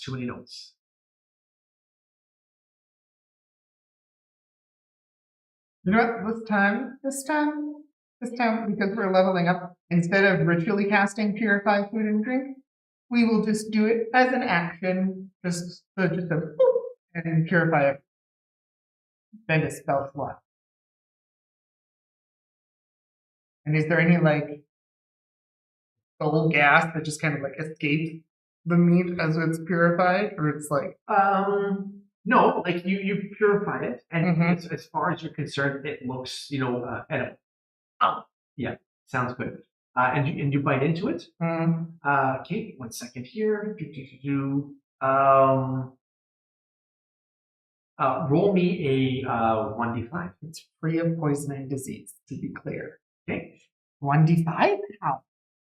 A D10. a d10. Sorry. How does that spell work? It just simply purifies it 100%. All non-magical food and drink within a 5-foot radius here, centered on a point of your choice within range, is purified and rendered free of poison and disease. Let me check. Free of poison and disease. Got a 9. What's a 9? Probably a 5. That'd be okay. Free of poison and disease. Just trying to see if something trumps. For those of you who can't tell, he's reading a lot right now. He's gonna put some BS in there. It's gonna be nothing. You're not gonna put food at our feet and just gonna be fine. There's gonna be so much BS. I don't see anything that says that I can't, but I'll give it. Yeah. So you bite into this. And the salted one. Yeah, absolutely. And as far as you tell, it is good. Like I wouldn't say the juice is salted. But there's that beef jerky, kind of, I guess pork jerky flavor to it, something like that. And it seems as far as I'm concerned. I know, like suspicious bitter aftertaste. Or acetic toad. What number did you roll? 5. A 5? Okay, okay. So like you roll a d10 and you divide by 2, right? Yes. Yes. Okay, sounds good. Okay, and so that number would have been a 5. Yes. Okay, cool. Thank you very much. I got a 9 on the D10. I don't know. Perfect. That's why you get 9. Yeah. It's just there's 5 of you. I said no. Who did you want? So no, any weird. No, you're fine. It's weird. Yeah, and you can feel like this exhaustion from not eating. Slowly subside. As you fill your stomach. So Beetle will yell across, Mr. Elephant Man, if I can have my cauldron, I'm a glad. Beetle is a good goblin. And as you once again there, Salazar, you would not necessarily hear, but you would see this goblin on his perch, stuffing his face. I know it kind of beckoning to. I had one bite. But stuffing his face with one bite. As that rumbling, of your tummy, starts to take over. Yeah. Oh yeah. It's like he's not. He's like trying to decide if he's trying to be friendly after this or if he's going to be mean. Someone keeps putting me in a glass jar. Yeah. So what's going to be, guys? We've got Michael, slowly working his way over to this Loxodon, and yourself here, Rollo. Yeah, I'll head down. I'll walk down. It's coming at me. It's basically when I wake up, I start getting up, and it's like, oh, okay, there's my pack, and then I start opening again and looking, and it's like kind of like before. Yes. But then I get to his pack, like open it up, grab the blue book, just about to throw it over my shoulder. It's just like, hey, stop. I look at it, and I look over at him coming towards me, and kind of get that sensation. I've been here before. Absolutely, very cool. You continue with that thought, Trevor. Throw it back into the backpack, pick the backpack, and toss it in his direction. Cool, absolutely. Yeah, so there's this brief second there, Rollo, where you see this Loxodon, digging through your stuff. And he pulls out this book, this item that's dear to you, given to you by your friend, whose talent you admire and he looks like he's about to jump over his shoulder, and that feels once again familiar. You can almost feel yourself start to grimace, and in the back of your mind, knowing that that book is damaged, from that toss. And then there's that change of heart. You can see it in his face. You can see like the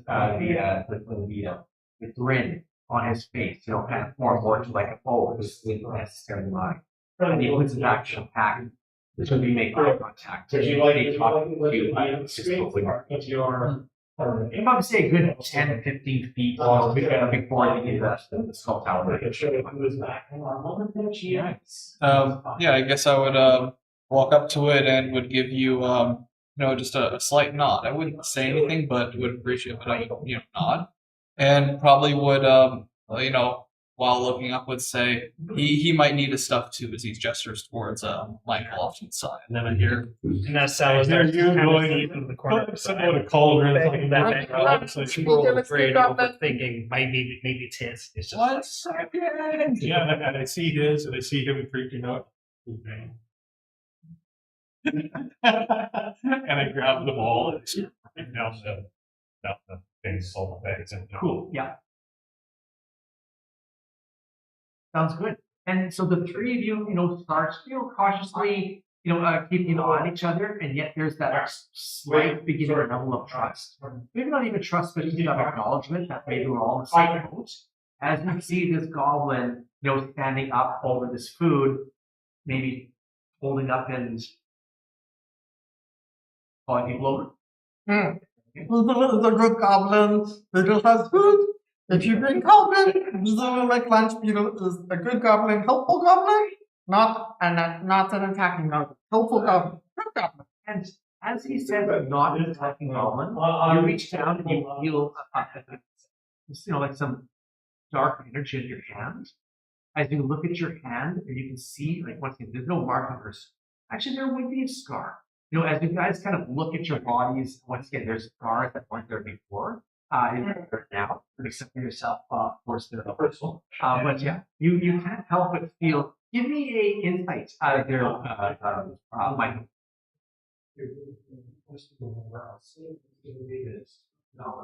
15. Yeah, there is some truth to what this goblin is saying. Like he is saying, I mean no harm. Yet somehow that damage on your, it's not necessarily like the slap on the hand that you think of. It's more of that psychic pain that came with that damage shortly afterwards that makes you a little more cautious of his. Alright, come on in. It's Mickey. Hey everybody, I guess Michael you're gonna have fun. would just hold his hand for a second, looking over towards the goblin, or grabbing his bag from the satchel, getting all his gear set up, And making sure to see what you might want to play. Absolutely. secured on it. Yeah, let's reflect your gear. You see that all your your weapons, any potions or special items you would have. Sorry, All the things that are important to you. The keepsakes from your family, the keepsakes from your sister. All intact. It's like once he gets everything secure, he's gonna Alright. that thought of fellow using his sister's knife. He pick at his teeth. He kind of rummages and finds the dagger, kind of looks at him. What? Falls. Everybody up here in the YouTube do you have some company? Harrington is one of the champions. She's the champion for the last year. She had such a good time with Scott and you in the interview that he put on his one shot. And Scott had a one shot. So like she had family watching it. There might be some background noise. Imagine we can adjust the volume. Yeah. And yeah, and then we just have to speak up on our mics. Yeah, eat those mics, everybody. Sounds good. Very delicious. So, as the three of you kind of collectively stand, kind of looking at in many peeps, this dome. he still covers this mound as this wild back beast. Still kind of sitting there lingering, waiting for his cage to be sprung. How do we get Mr. Happy out of this thing? And I guess after hearing that, he'd probably look to the amulet in his hand, and he's like, I might know. And he would start walking towards it. Cool. And as you start walking closer to this dome, you can feel aura simulation. Once he's rolling with this violence, I think Jade is stronger and stronger as the dome gets lighter and lighter. And eventually, the dome evaporates, and you can feel like that continues to rotate. Oh, so it's gone? You can remove that dome. I'm going for food. Did you leave my bag somewhere? Oh, It's probably on the I probably would have thrown it in that direction as I went. It's on the ground somewhere behind me. Over here? Yeah. Okay. So imagine somebody would have got Beatles here as well. Yeah, I got his. I'm going for it. So as the four of you make your way over towards Beatles Mound, right? Do you have any small dogs? Yeah, you guys are working together. So like right? Yeah. You go? No. He's gonna say that he's digging through his medication. Antisocial. You've not really had. make some of the dice. Thank you very much for this donation. It's going to be good. It's on there. It's gonna I'm going to wait for the opportune moment, and it's going to come quick. I thought you were doing that to me. No, that's Italian, right? Yeah. No, that's But you're giving me the Italian, yeah. just say thank you to the whoever thank you very much. I was gonna say, Salazar's digging through his bag. You think he'd probably be going for like weapons or magic. It's not the first thing he pulls up. He pulls out a giant chest out of the bag and he opens it, so he pulls out a small bomb. He takes the key that he has in there and he opens it. Nobody's really looking at him. Just looks in the box, make sure that his things are still in there. He closes the box and he locks it. Fair enough. Whatever's in that box, it's still in there. And then everybody would have to talk. Unless somebody was rummaging through it without us knowing. I don't know what's in the box. It's a trick lock box. Thank you. A shout out to the Arcane table. What's in the box? Along with Mr. Blue One. Yeah, there's currently 2 videos on the Arcane channel. What's in the box? They're box. Check it out at the time. So before we work the way towards this, talking about like you guys just talking, you're waiting to get give us a flavor. You guys work really over. Yeah, probably would discuss like I guess I guess you'd look down at the amulet and think, but like does this connect to just that? Does it connect to anything else? Do you guys have anything?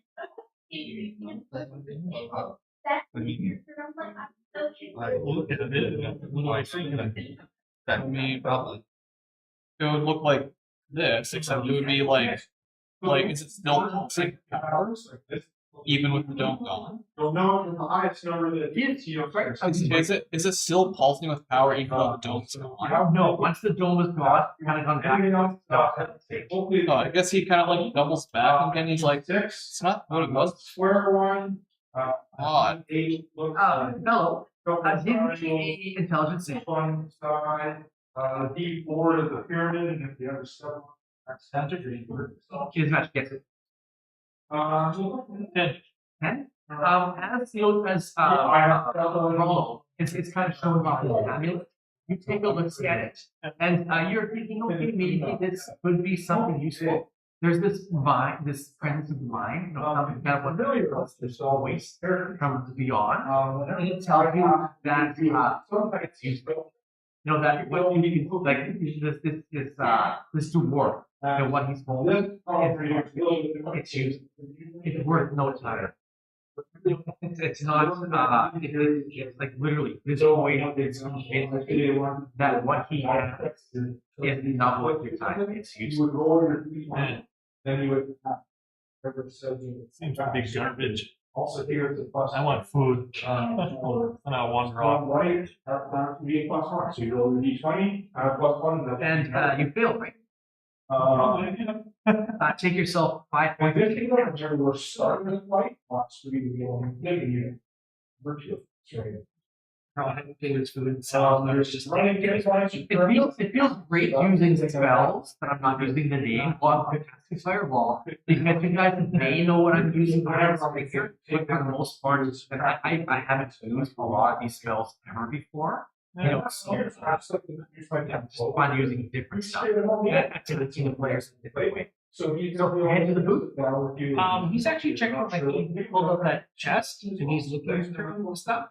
He's got 5 containers in there, kind of like the block or a quarter container. He's checking in there to make sure his food's there. It's not. And it's not. It's not. All food, all water, you know, all drink is with this god. Does that include beads? So minus game. Does that include beads?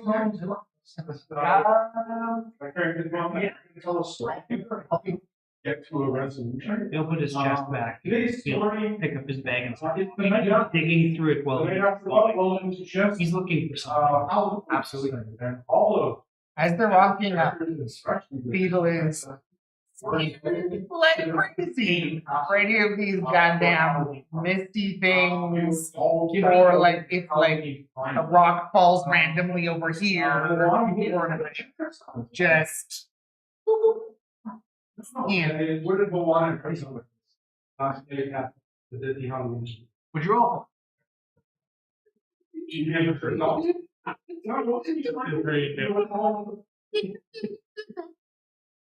Okay, this is my brand new stash. 1, 2, 3, 4, 5. I'm collecting 5. remember the $2. Yeah, I don't. I just got a donation of $50 from Bottom Hero. I'm just putting what? You know what? I'm down to doing I'll that's the give it thing. to you. I'll give it to you as well. What was it? You're just kind of scanning this. Like the whole area is sus. And what is it? And just like weird misty things, random rockets, eyeballs, I don't know, just looking for everything.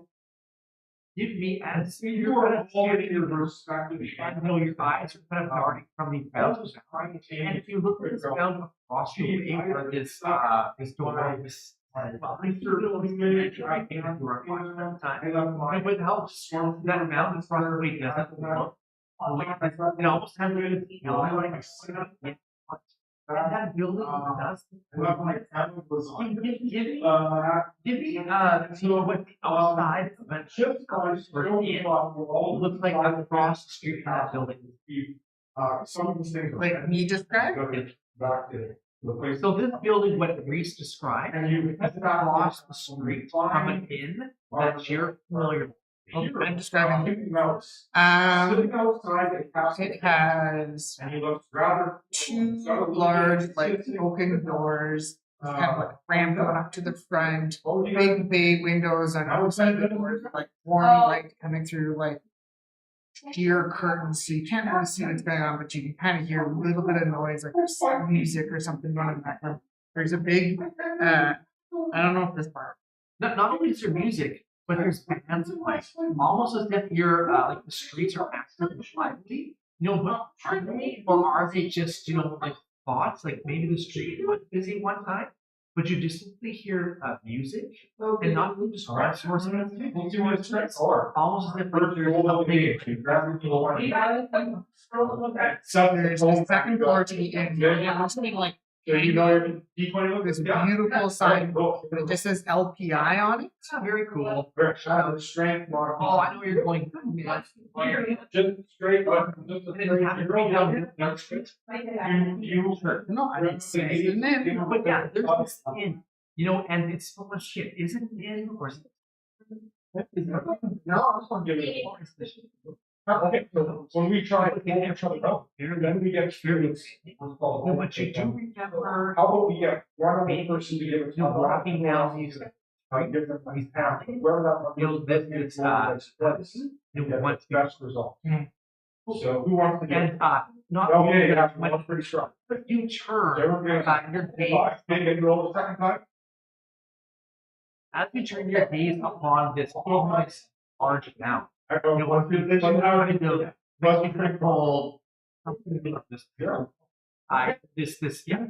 you feel this dominate you. Everyone Literally something out. taking control. Like giving a with Which one's a good one? Try this one. Wisdom save? Yes. Yeah,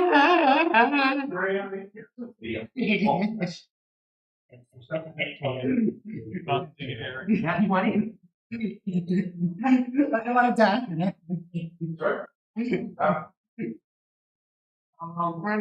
Everyone is really distracted, but So that's the best one. Let's see.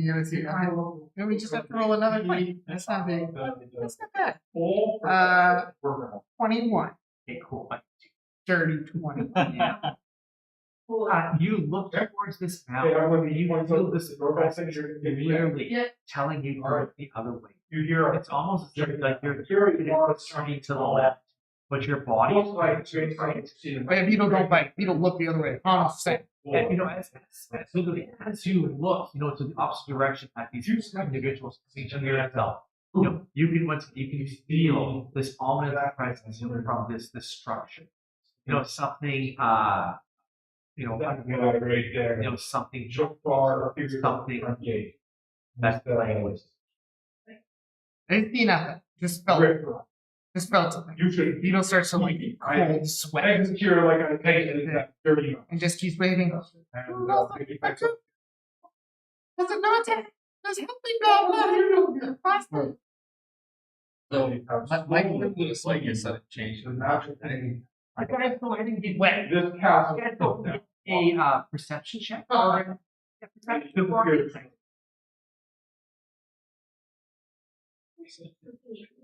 I'm hungry. Is.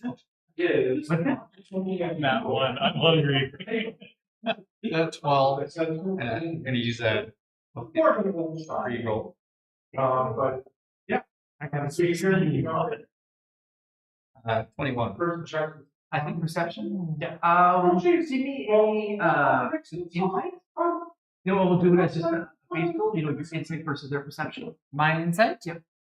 Oh, does it have to be perception? Oh, I said insight. Right? Inside of perception, you said. Perception. Yeah, sorry. What's your insight? I rolled 16. So who makes it? You guys are. Yeah, you would definitely see this goblin, greeting you, and then all of a sudden you get some flavor. It's just how is that? the tenor of voice changes So Mickey and like definitely goes up another half an octave. Just like quivers a little bit and like doing the I am pointedly not making eye contact with something in that direction. So there's definitely something else. I guess Michael kind of sensing that kind of. For a second, you want it to look, but it's like the goblin's not looking, so I'll just activate it. I use the Divine Sense. Okay, sounds good. Go ahead. Oh, that's just automatically. Yeah. That's right. So it looks for like those 4 or 5 specific things. Actions. But yeah, it's Undead, fiends, celestial. yeah, celestial being undead within 60 feet, and then can sense anything effective hollow spell. Give me an Arcana check.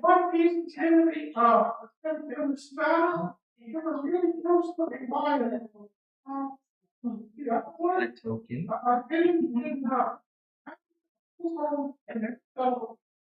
Oh, there, 17.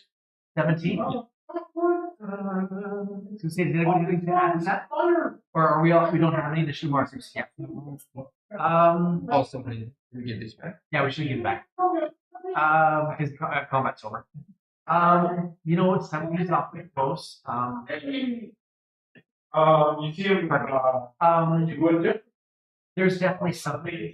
It's not necessarily, you know, one of those 4 or 5 things that you're, you know, probably looking for, but there is a presence, and it's something that the reach isn't. And you've actually maybe even felt it, you know, on your travels, or maybe, you know, current as you walk closer and closer to this mound. Not necessarily the big mound or the center, the closest to myself, you know, in the room. No, but even to this, like this presence, this constant awareness, you can feel it lurking, you know, that kind of lingering over your shoulder. Yes, my goals include kind of like to look around at the other mounds before even looking at the big one. Yeah, and once again, you look at this big one. Yeah. Give me a wisdom save. As you try to kind of evaluate, taking in this mass at the base of the room. 11. Pardon me? 11? Yeah, you can't even make eye contact. You know, your body just will not turn your face that way. Like, you know, even the idea of turning and facing this structure, you know, it makes you sick to yourself. Yeah. And there's this voice in your Rhys on fire. that pretty much tells you it looks like there are a lot of little research. there's this voice in the back of your head, almost like what's going to dominating you, you know, telling you what to do. And it just keeps on saying step by step. Everyone take your beat.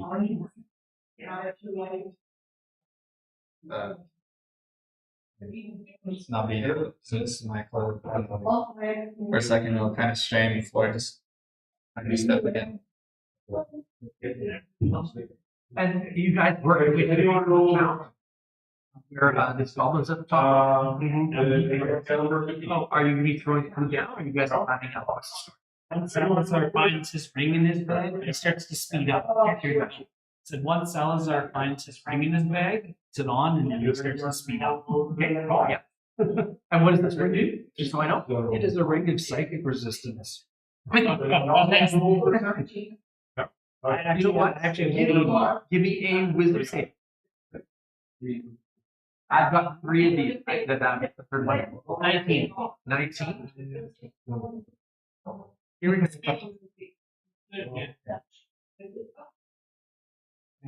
What's 20? I'm gonna take one of those ones this time. I gave you guys, and then you go to this is how you would. You're at home wondering what the fuck is going on. You're having an advantage, disadvantage where Adam is desperately trying to hold on to his Eric running, and Eric is desperately trying to not let him. That's a good $20 there. That's worth it. It's all going to the children's hospital. You pull this ring up, this ring of resistance to energy, and you feel this once again this thought in your mind. You know, like maybe you just put it back to this form. You know, maybe you don't want to like that. Like you know, it doesn't feel it. You know, it's like every excuse is coming into the back of your mind. That's why you should put it on. Does it sound like the other voice? Pardon me? Does this one sound like the other voice? Yes. Yes. Then that's why I got the ring. Yeah, and you simply slip this ring on, and I know exactly what you're talking about. You slip this ring on, and that voice goes steady. Here. You actually see him stop, his eyes closed, just kind of breathes calmly. And the first time, you know, well, really, was it the first time or the last time? You know, the aura or the presence of the beast. For the first, you know, as it's kind of shown his perhaps true colors, that he's maybe not as bad.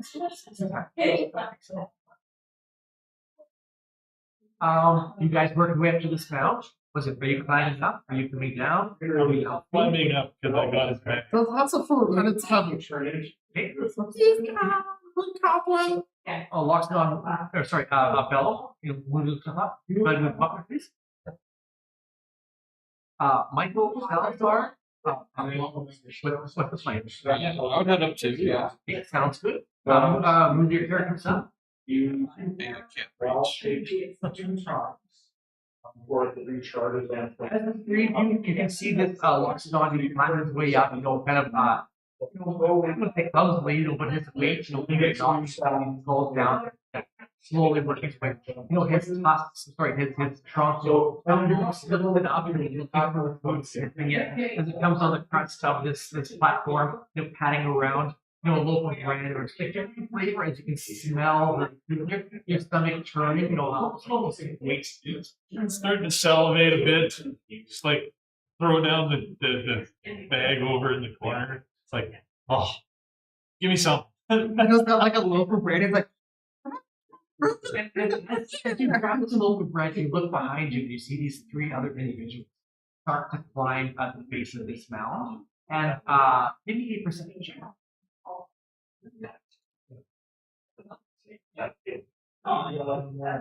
14. Yeah, you see this dwarf wants to come up, grab onto the mound, and then flash it. Oh, Sounds like reaching for a piece of raw meat. And to get you guys to remove your terrain. Off to the side. Each of you guys can take your face. That's down. Rhys. Just about to have lunch. shampoos.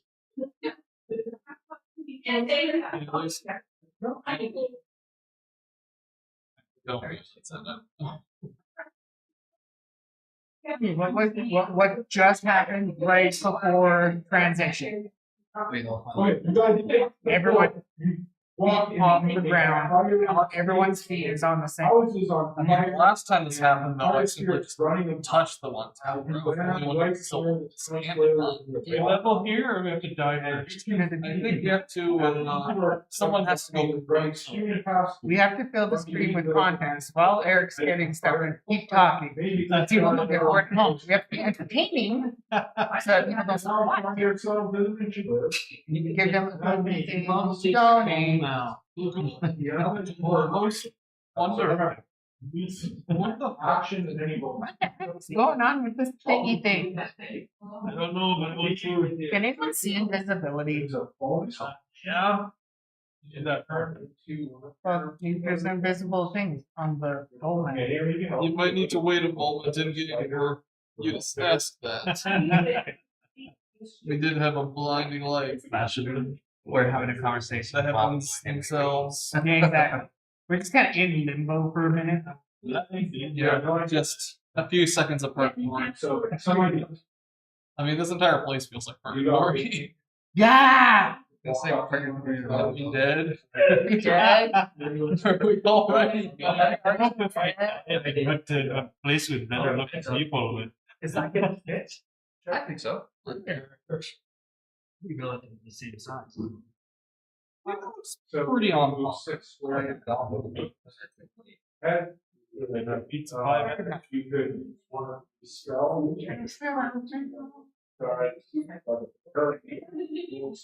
You know, guys, if you ever get a chance, Google was a good cook. If you ever get a chance. Yeah. I didn't even get to grab the uncooked stuff.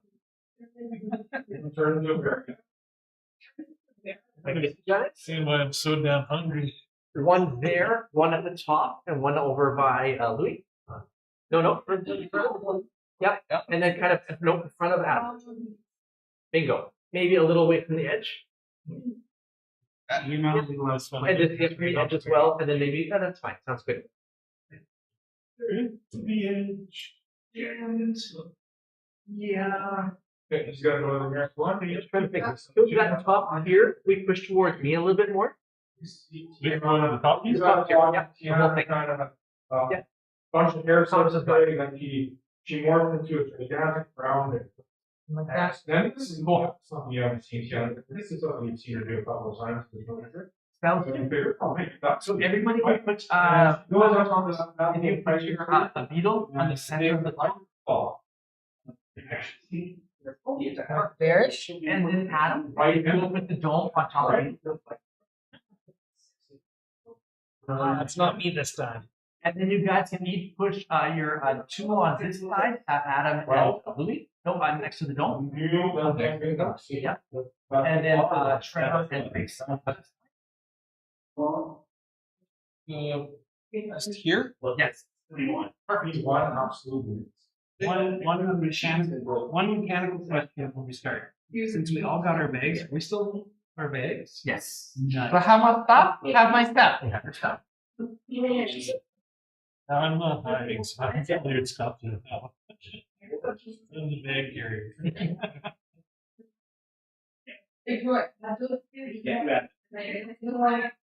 Papers.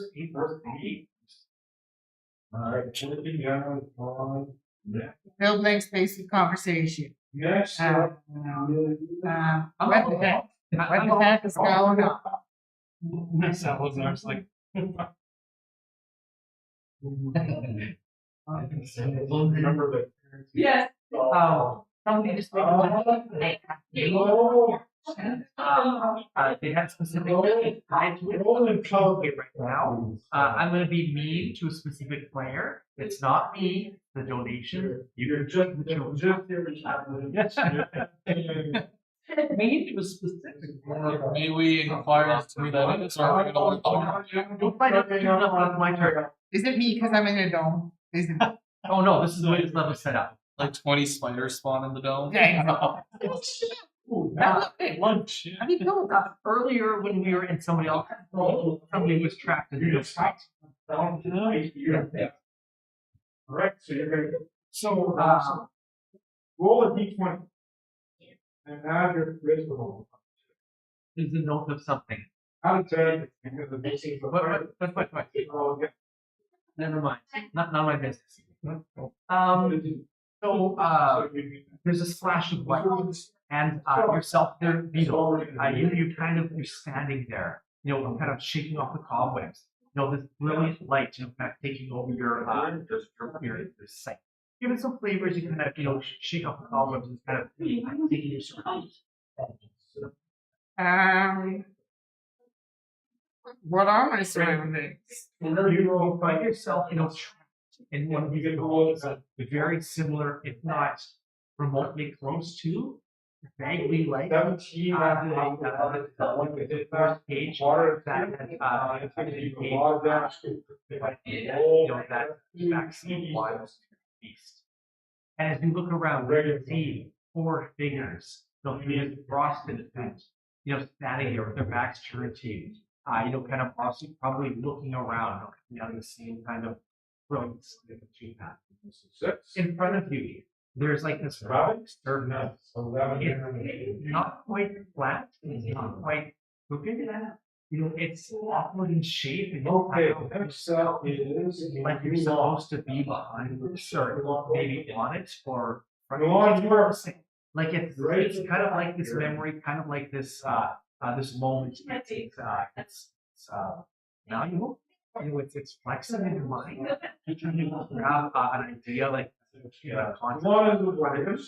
And in front of you see this. Run out of bang stuff with your sword. A tablet triangle for some reason. As you pick it up, you look at it. Oh, it kind of makes sense. And again, it kind of does. We're gonna move right to the nearest one then? Yep. Everybody roll initiative. All right. Roll this. And then I have a special class for you. You got two.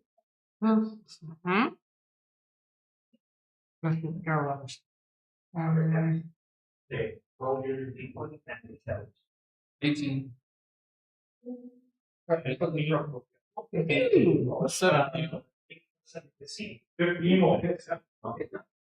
And roll a d8. I got it. You got it in the right? Everybody can't roll the same. 7. I didn't. I rolled a 9. It's the floor beach. That's you can see here. It looked nice though. It's some of that better. All right, Snow White, you're up. Taking me harder. Oh, my God. 3D printer. All that. Yeah, those are cool. Yeah, these are Trevor's contributions to our deed. 13. Yes, that was very cool. 21. But you got one up close on the camera. There you go. Or just take a picture and post it in the chat. Ooh, okay, so we have a thing in Dungeons. When you bank it. Sorry, everybody. It's hard to have minis and everything ready. You try to have stuff as ready as I possibly can. Because I don't know in the story where we're going to. There's obviously something that triggers the zone we're going into. So I don't know we're going into it, but we actually. Thank you. Initiative. 18. 18. Do you want to kind of initiative marker? Already have asked them. Waiting on you. You roll, I roll. 18. Okay. Let me see what I roll because I might roll higher, right?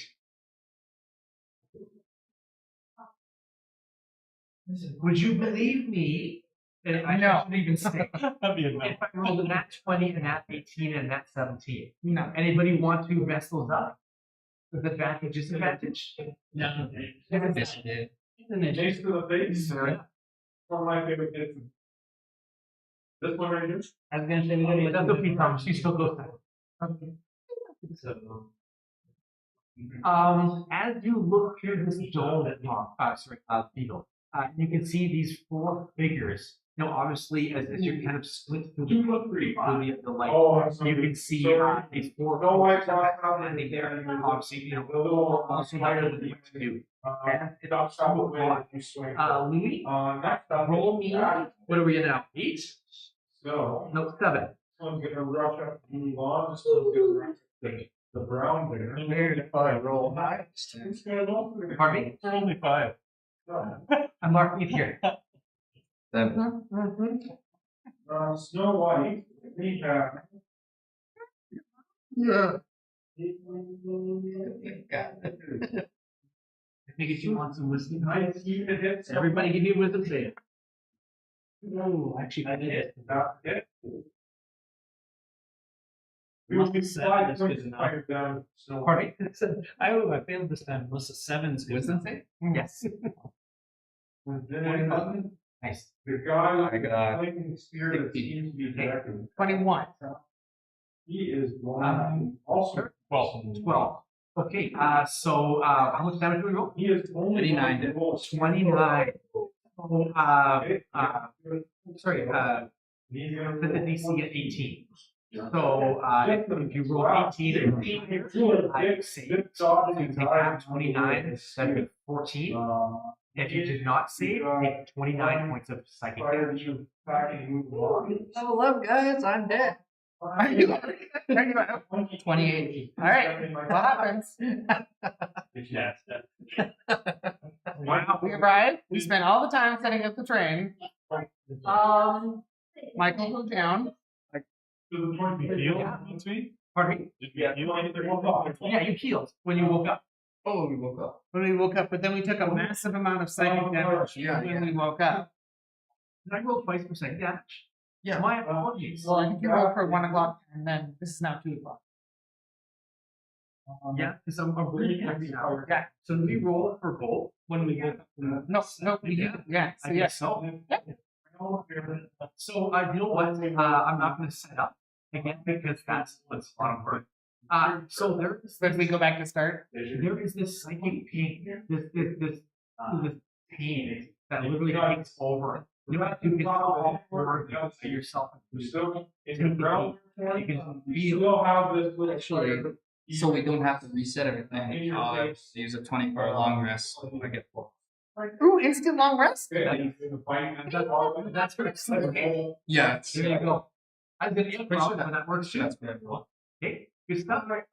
17, yes, yeah. So we still Yep. take the Donation. or they still take the 29.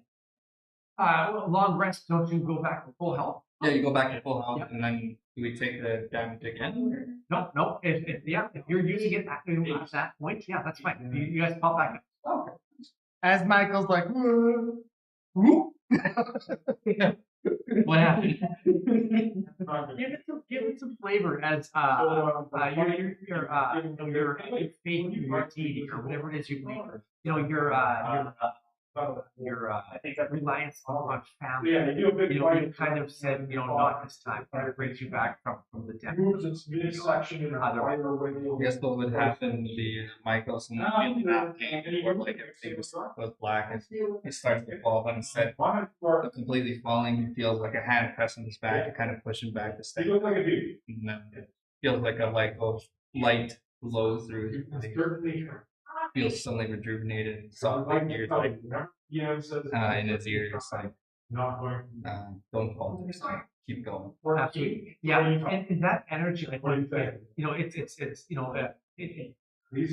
death is familiar with, but so is like, and then you're slipping into beyond. So once you feel this calling, not this time, and you're kind of brought back to the break. And you kind of look around at your companions, these strangers, and you see the same effect, kind of radiate. We can do though is we can put Well, we don't have to reset. we're not setting that all up. We can put this guy right there. Oh. We can put this guy in the middle. No, right there. Post.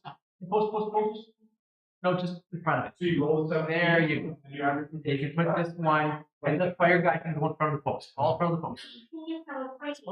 This one, Yeah, please. Yeah, he says, because my work commands a city.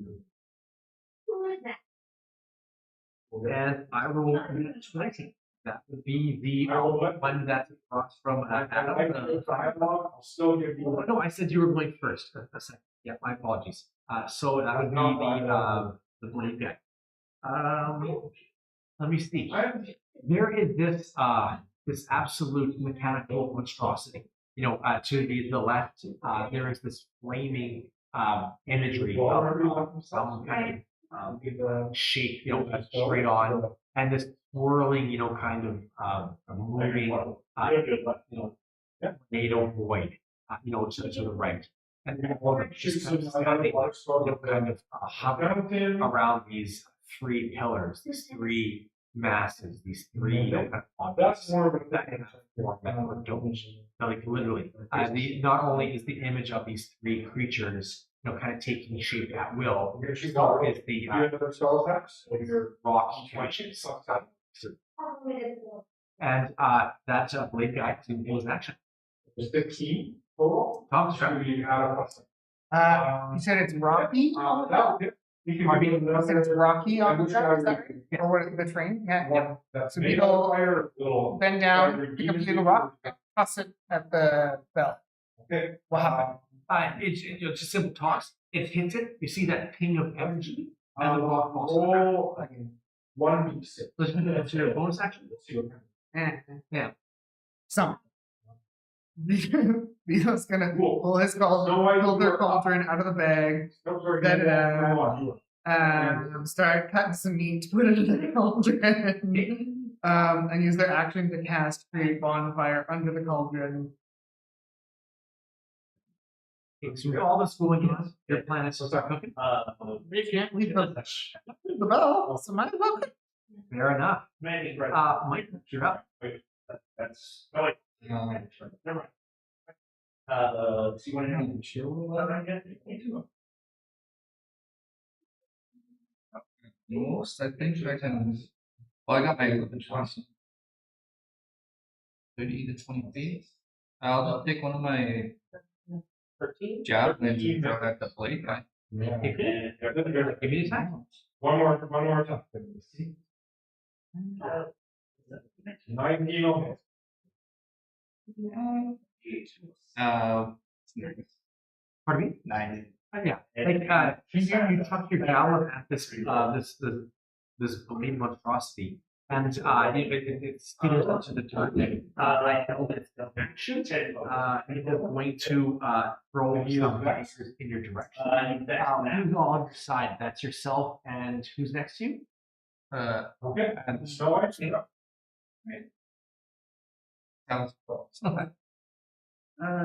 Your AC is currently 18, Louie? No, it's 16 because I didn't put shield of faith. Yeah. Okay, cool. So 16. That's one hit. And then yourself, Salazar? 17. 17, yeah, 2 misses. So literally, these blades, are these sharp, jagged, shadowy forms. You just kind of whip from this creature as its upper torso, starts to spin. Almost like just slicing motion that sends these blades in your way. And sharp, like jagged, forms. And the two of you duck, but you manage to catch one in the shoulder. Taking yourself 9 points of piercing.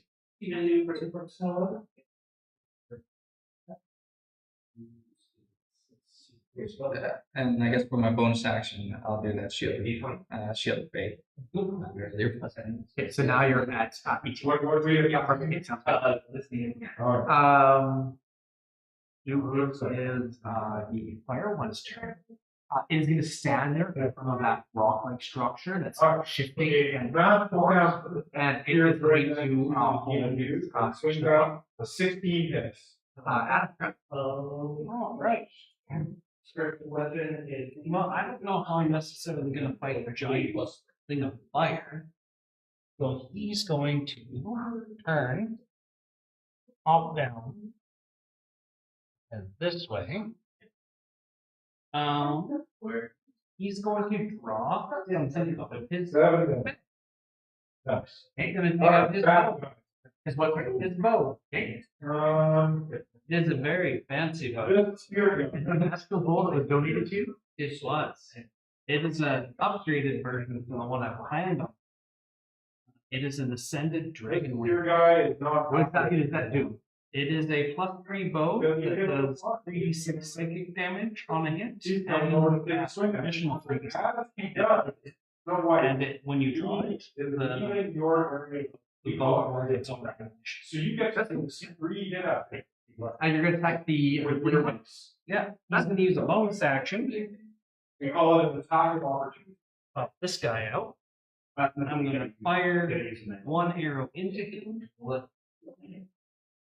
Be a dirty 20 to hit. That's hit. Oh, sorry. 23. And Spear guy comes up to Moana and he's going to go 6 points with fire and spear. 1 is the first hit is 10. What's your AC one? That's on the shield. 16, so I hit. Your C 25. Like what's damage? 25. 12. All right. The Yeah, fire taking will damage. This arrow hits hard. It's mass. Not sure if it's really went all the way through or actually made it. But you see this form flinch as it enters it, but not as painful. Tiana is a bear. What do you say? How much? 21? No, I think it was 11. And this is you, I'm pretty sure. Yeah. Anything else? All right. Wow, not good for the thing. Next up is Tiana as a. So what even action surge? Alright. That would be a 20 to hit. That's it. 22? Yeah, 22. That'll get on here. Alright. 26. Okay. So and this was Oh, no. here's 9 damage. Yeah. that seemed to do more 11. damage. Nice. 17. I will then end my turn. The flaming element action. It is going to come in on you. You can move it towards you, Salazar. 3. 4 + 4. And it is going to straight down on I'm always looking for. At 17, I think so. Yeah. It's a little bit upside. Why you are?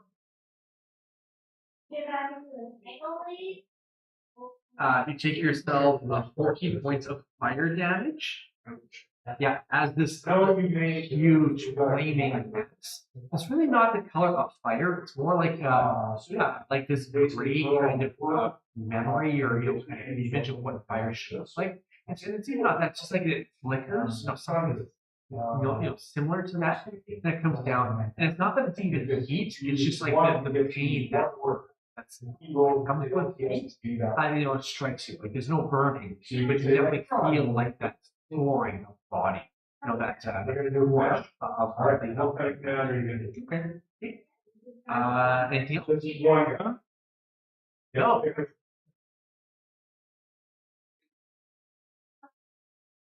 You could think constructively. For example, what's one word that you get to for a person to run up from the wall? That's my move. That's my dash. You just ran up to it? Yeah. At this point, I don't have anything going on, so I will dodge. Has to be one word. No, I used my action to dash. That's all I could do. So double move. Yeah. You said drop. Twerk. Both for going for It is the one over there. That's rotating kind of misty entity. You're just gonna sit here. I have to be Over here. don't. Alright. I thought it would be holding Don't. whatever it is I 18. Okay. would rather not find out, so Always yeah, I'll put my hand forward towards that next up, that whirling air, and I'll cast Entangle on it. Cool. Sounds good. How's that? Is that right? It needs to make a strength saving throw.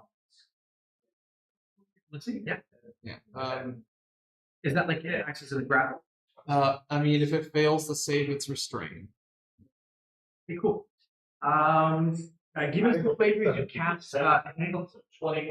So what I do is I just point my hand forward, then lift it up and then raise, and then a bunch of the grass and the moss and maybe a couple of vines from the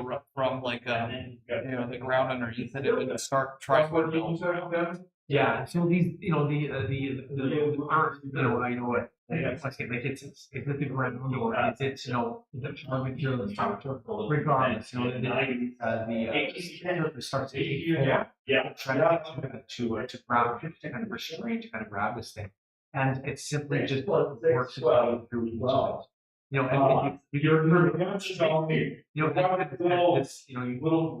try to make the spell on Rhys, so that it works, but the second attack has no effect on whatsoever. And give me a wisdom save. Oh. Okay. Chop off wings. Dirty 20. Dirty 20. You feel like, let's say, this the psychic ting, in the back of your mind, and there's no damage associated with it. But you do feel like this in the back of your mind, saying, telling you that it is your fault. So you were to blame. That would probably make me rather upset. Just seeing that has not worked, just feeling this voice in my head, I would probably use my bonus action to rage up, and then I would just walk about here or so, still facing towards it just in case. And yeah, once again, just muzzle description of what happens. Gotcha. Yeah. Kind of changing shape. Yeah.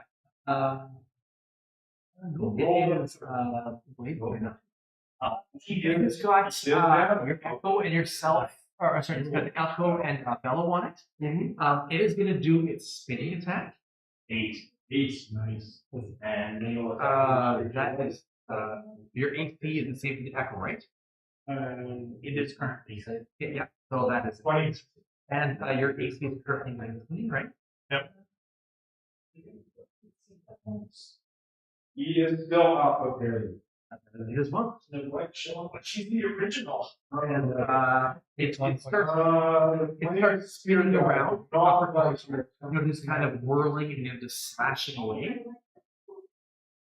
Mike, we told to go to bed. He will. Both of you take 14 points of slashing damage. And yourself, as you see this going on, as you kind of look up from your campfire, as you kind of start prepping food, you see this mechanical machine. Start slicing. I can see through the now. You always could. Yeah. Anyway, and you see this machine, you kind of start it reminds you of something, from your something very familiar. In front of you. Something. Insight check. Okay. Insight. We are going to 6 damage to fire damage. Dirty 20. Dirty 20. Just the way this mechanism is moving, kind of flashing, deep. All right, Tiana, you are. As your echo is gone, right? Yeah.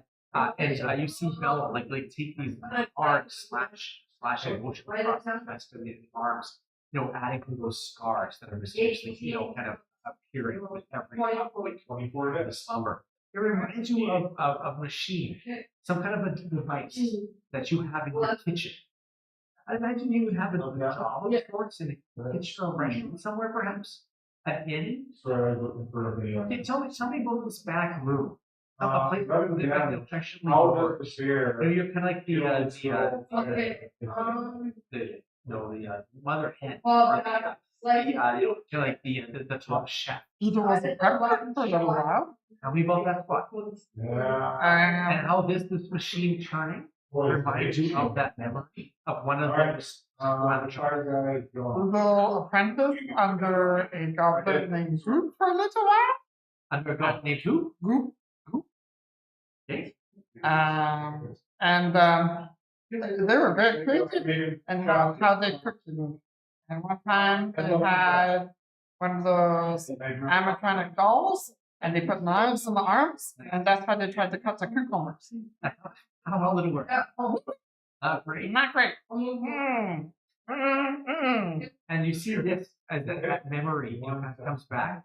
That's really what it looks like. And as you look down on this table, you see this piece of tablet or a piece of paper. You look at it, and it vaguely looks like. It's a bear, yay! Does it look like who's writing? Does it look like you're writing? No, this year, I know it's not. Alright, what are we doing with that? We're gonna.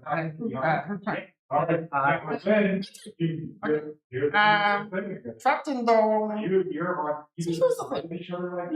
You're not super smart. Peter was not super dumb.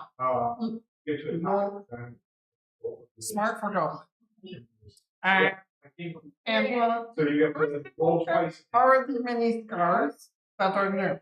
Means probably died before. Plus, Every time died from back to life. Not before. But always come back to life. Every time come back hungry. So people are not worried about other people because die then come back to life. That's right. It's not big complicated. Big problem? Hungry. Priorities. Sure. Yeah, priorities. And yeah, so with the use cooked utensils and equip healing potions in bandolier and pot shield and just kind of stock up. There's a little. It's really big, but those little fly. That's Robert's beetle's head. They're like a beetle. But the wings don't move. It's just gonna. And Beetle will work on a quick cooking as best we can. Absolutely, yeah. You have these ingredients, that you're holding on to. You see these individuals, okay, so you use your And as you get to work on your most you show us command word sounds So to take inspiration from nice. It is I'm sorry. the feel. Let's see here. Roll. Your consequences of bullet D6. When you pick up a big spear, you take 4 fire damage and you drop. This I haven't done this one yet. 1, 2, 3, 4. You guys, not you, Beetle. Each of you give me a charisma save. Alright, next up is Mulan. No. We got the spear guy here. Yeah, it is my Anyone here? Do you want to move away from the bleeding guy? Oh, there's still the 19. PD guy. 7. 19. 10. 10. There's this this feeling of exhaustion, no choice, not eating, not having substance kind of body, and you turn as you fight this creature, or these memories, these voids, and you see this goblin, and under the protection of Move on to your as you will. But yourself there, Salazar, yourself there, both of you, how would you like to -4, I'm sorry, 1d4, and half roll damage. in vain?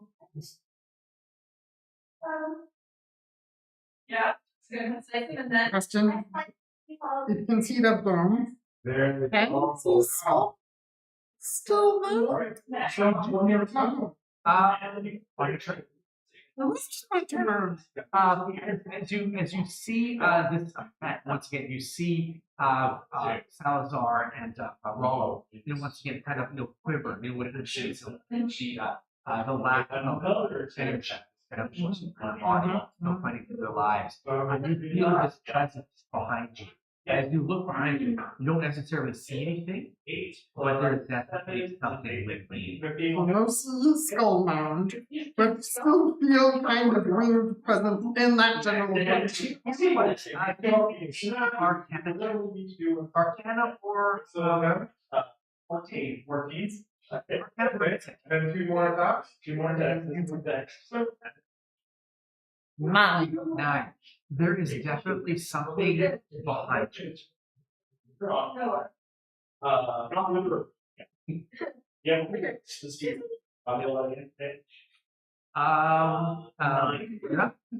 The 4th attack.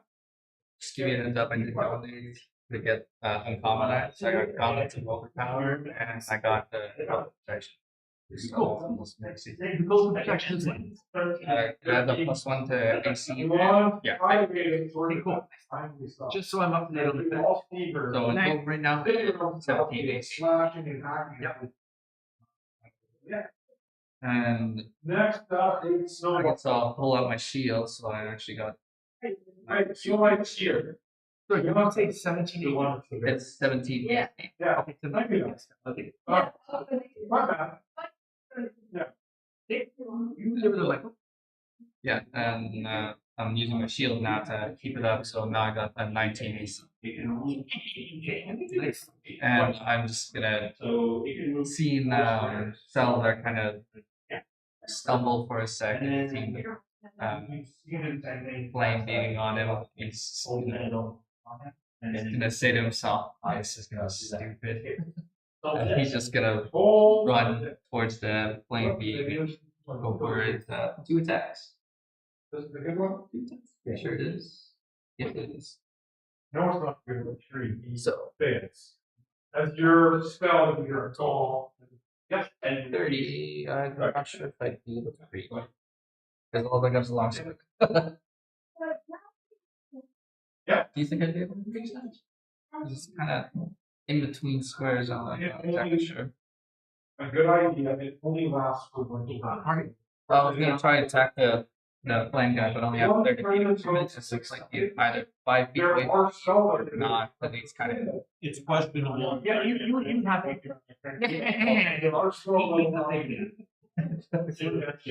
I'll take both my swings on the. Just reading something. Yeah. It's like,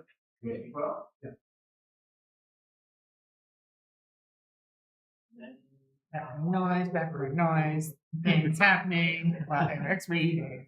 Like the butt, what's going on with the skull mound? sounds good. Okay. I should have actually used this on. No. The fire. Attack me. It did. Sorry, it did. Yeah, I should have used it on there. I missed it, but I'm using it now. No. Anyway, go ahead. So I can attack him. Yeah, you can attack. At my own risk. I think you must have an area of burn effect. Yeah. I want to get it 16. That is. I like how you're thinking of some ideas on that. Yeah, that's maybe how you want to play that one. Very good. All right, the spearman kind of falls down unconscious in front So of that's 8 points of the people of slashing damage. bringing out all of their water buckets and putting out all the And flames. for a second swing, On fire. 24 to hit. That's possible, but alive. Spearman sitting by the fountain. All of you. 10 points. Okay, cool. And that's slash as well. Yeah. Oh, can I put a divine smite on the second? Because they were all At least 60. Yeah. Let's do What would you like to do? You I'll guys just do the first one, 2d8 radiant. 4, so that's 7 radiant damage. Yeah, if you slash into this fiery mass, this burning, you find that your blade is slightly indicator, so it still does some damage, but the point didn't impact as much as before. But your radiant damage did. That's fair, sorry. And then just reading this correctly. It touches the blank or hits it with a melee attack while it's in 5 feet, takes 5d10 1d10 fire damage. 1d10. I do this. That's why it's important. It's your weapon, you know, strikes into these creatures. The heat is just like literally. And once it's not like the orange and the red flame. So it's like it's gray, you know, kind of laughing heat. That kind of stuff. Take yourself 7 points of fire damage. Another one? Yeah. Are you going to Anything else? No, it's pretty much it. Well, concentrating. It is my turn. You can It is going to attempt roll your 20 and add your insight to it. Got you on Let's go. 23 is also like the first fiery mask comes out misses, but the second one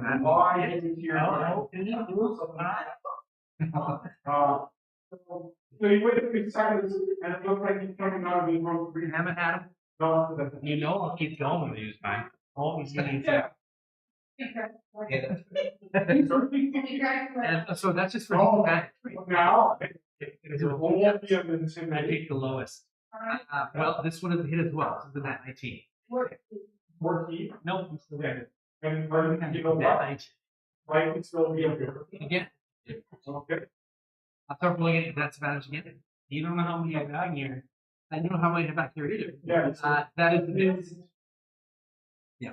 Cool. Yeah, I still have one.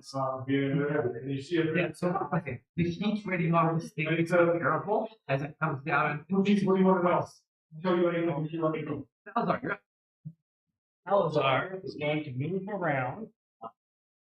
2, 3, 5. And then he's going to Misty Step Step like here. from Hades. I don't think it's going to let me sit up there. If I can do anything. Gyver. That was where Hades met. Maybe. He's a god. Possibly. think it's just got too much of a point. Oh, there we go. Nice. No touchy. When a dog comes to help you go around, All right. And then he's going to fire an arrow into that guy because he's got a friend over there. anyway, Okay, I'll take my -4 to my hit. he's not. It's 18 -3, so 15 plus 9 is 24 next. The hair is giving him 2 surges. so I can tell you that, They use my bonus action, not looking at 1 to 2. and that's where he kind of gave my marching. That is good.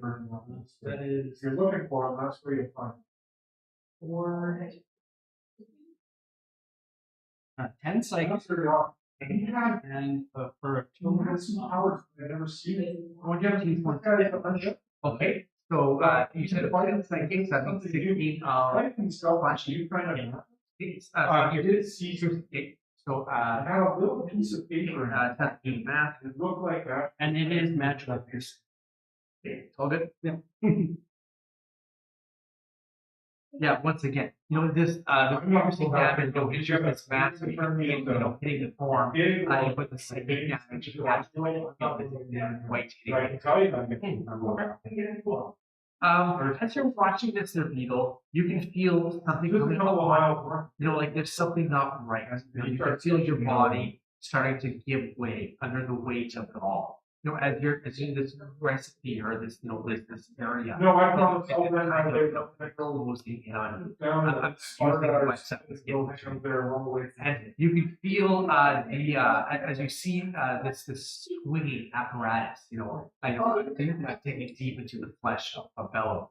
You can see like this flame behind us, in front of Salazar, you know, kind of just cooking everything. And you see this swirling map mixing whirl. You know, that's just off to the right of you. It all, you know, distinctly reminds you of like this kitchen, you know, that you learned your crafting. And as that happens, you get into the world. You guys are able to sign up. You know, things get in your your past, so you're as you feel yourself liberated, and you feel the sound looks evil. Sorry, media is a God. yeah. People, he gave you. It's like Somebody dead, like reset, or like go to death. Death saves. Somebody gifted me $56. I used it for 3 and that's $50 towards death save. So that's where I'm using it. Thank you very much, Jordan. Thanks, Naomi. Was that who it was from? Mm-hmm. Literally comment was, did you just talk to Thomas or something like that? Yeah. Thank you very much. Yeah. So excited. Super great. Love it. The worst part is we can't get to you to even stabilize you. So we'll just do one more round, or should we just call it here? Well, no, if he's in death saves, he has to roll every round. Oh, that's the thing. So like each time we've gone down, you've just been unconscious. Yeah. And it's reset. Yeah. I think there's probably reset. Because nobody's gonna get to you, right? No, not really. No. There you go. It gives you. Then whether it's thingy worms or not. I mean, I was able to work before in order for me to get my bag, but Sure. I mean that was only because he Oh, passed. you guys have Let's role play. We'll do one more round after the talks, and I guess we'll finish starting yourself. Where So do a couple rounds. And, you know, I don't want to spend too much time on this because we gotta get the games it's a going. lot. You know, but let's do that, and then we'll see what happens with And we find Cool. hello. Looks like I like lit up this big the character starts to grow. you got really good. He's got another mini. He's got more mini. So it's not a mini anymore. It's a medium. Yeah. And Give it some flavor there, Trevor. it's just basically there's runes on my body that start to glow, and this the loud bellow of rage, he just basically halts up and starts basically takes its trunk and its arm slams down on this created creature Do push. Sounds yeah. So I'd say the two of you are on par at the side. Yep. Yeah. You can check. Okay, that is a 3 plus yeah, so 13 as a push. So you had it in the game? 13 is a push. So you're trying to push it. Different methods, all right. Someone can, all of you can roll this one. Is that the first one of the game? No, I rolled a lot of them. I can't say. Yeah. So I'm just gonna give it to you as you slam this push thing. Come over top of it with my DJ growth and kind of nail it to the ground, knocking it flat. It's the creatures kind of being pushed to the side and knocking it down. And then I would use action surge and surge grapple.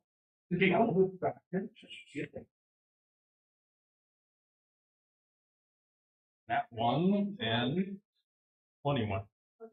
And then I have to do roll the graph, right? Yep. Page 21. Yep.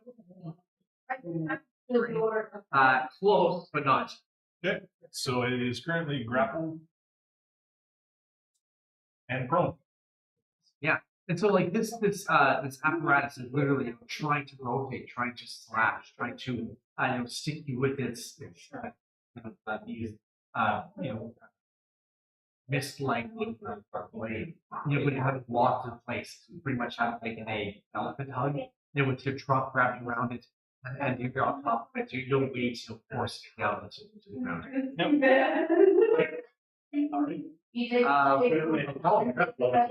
Alright. I imagine that I'm probably stepping back a little bit in order to prepare myself to like charge forward and join into like the melee, just readying myself up. But as I'm like backing up towards the dome, I probably feel like the amulet like pulse again, just because I'm very close to the dome itself. Yep. Probably Like take a quick look down at it and turn around. And I would probably throw the ball and I guess I would quickly look back and see that everybody else is at least still standing, and then look back at the dome and would probably pick it up and try and reach Okay, through to see if I would fly it. Turning Spear God, Give me the rest of you a are wisdom check. phase back up. Something that you can easily get on. Just a wisdom check, wisdom save. Sorry, wisdom check.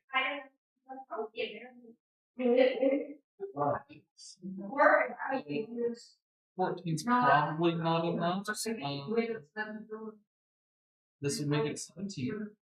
I'll take that. You're just shy. Champion, thank you. As you take this crystal and you start kind of pushing it through its dome, you find that you are able to kind of start through. I wouldn't say you're full body, but like a good chunk of your body. As you kind of get halfway through yourself in that process, you take yourself points of psychic damage. As you're halfway through, Immediately after enemy Like enough for my face to be through so I can say something to him? I would say so, yes. Yeah, like you're halfway in. Yeah, I guess I would yell out, "What happened to you?" I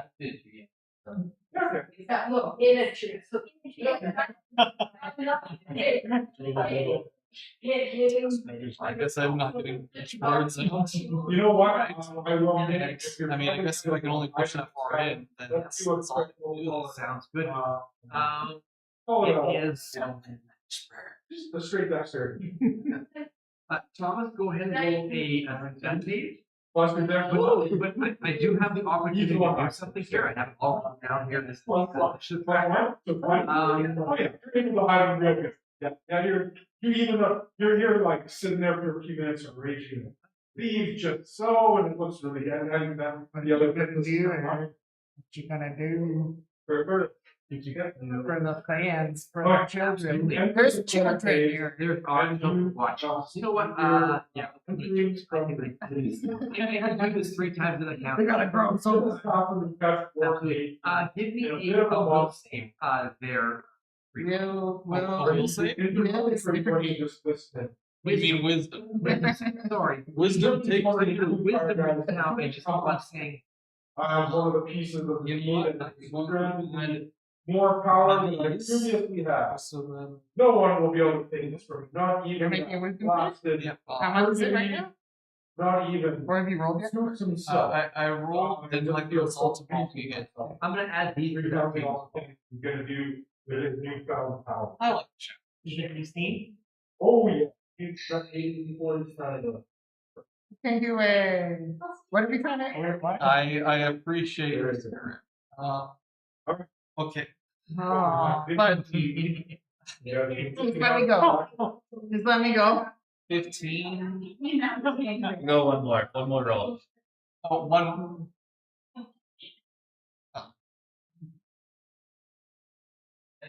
15 is still the best. I'm sorry. Yeah. You're not being at 20. And as you reach it, you call out to. So they're gonna. We just like introduced each other. You Like maybe elephant something man, humanish, like lionish, like dwarfish. Yeah, I don't think I'm actually the first name in the makes middle of a people out here. Don't tell. You're trying to call to this goblin. It's more sacrifice. And as you start working way past, you can no. feel yourself No, I don't pushing through this. This psychic. No more sacrifice. And then you get My one voice foot this will door, be brought. and this is voice that takes over you, dominates your, and you just simply stop, All right. turn around, Bring them over to me so and that walk we away might back. throw them into these fiery pits. And I like got more power. And as a DM, I'm just gonna call this, because it's going on 3 o'clock. And as you turn, you see a beetle, lying there, and there's this kind of light Roll as persuade. the 5 of you wake up. 23 is incidentally. In that room. Anyone? You sitting on your pillar, the 4 says, others, lying, huh, one later, but cage, the I other really want to burn them right now. are I think newly scarred. I do like having snacks With after I come with them. Well, where are we gonna be going right now? Is that a lot? I guess if we put them over on that. We're doing Okay, yeah, I'll see. and pacing is a big part of this Snap too. fingers. And so I'm trying, it's currently 3 o'clock. We think we're gonna have a little break. So do we wanna have like a little break and then play again? How, Stop. how low is the burning around? I think that's the Is best. that city coming in Yeah. right now? Sounds good. So it's all 3 o'clock now. Man, It's probably a good place to have. We can stretch our legs. We have been running a little bit behind, so I think of, try to be back here in 20 minutes, 25 minutes, perhaps, and then we'll continue. Sparta, perhaps. So everybody, thank you once again. Thermopylae, yes, perhaps Thermopylae. $1,963. Which one do you think we should burn? $1,963. $1,963 plus whatever in the pots here. Like I know, Let me go $3,000. It's kind of good now.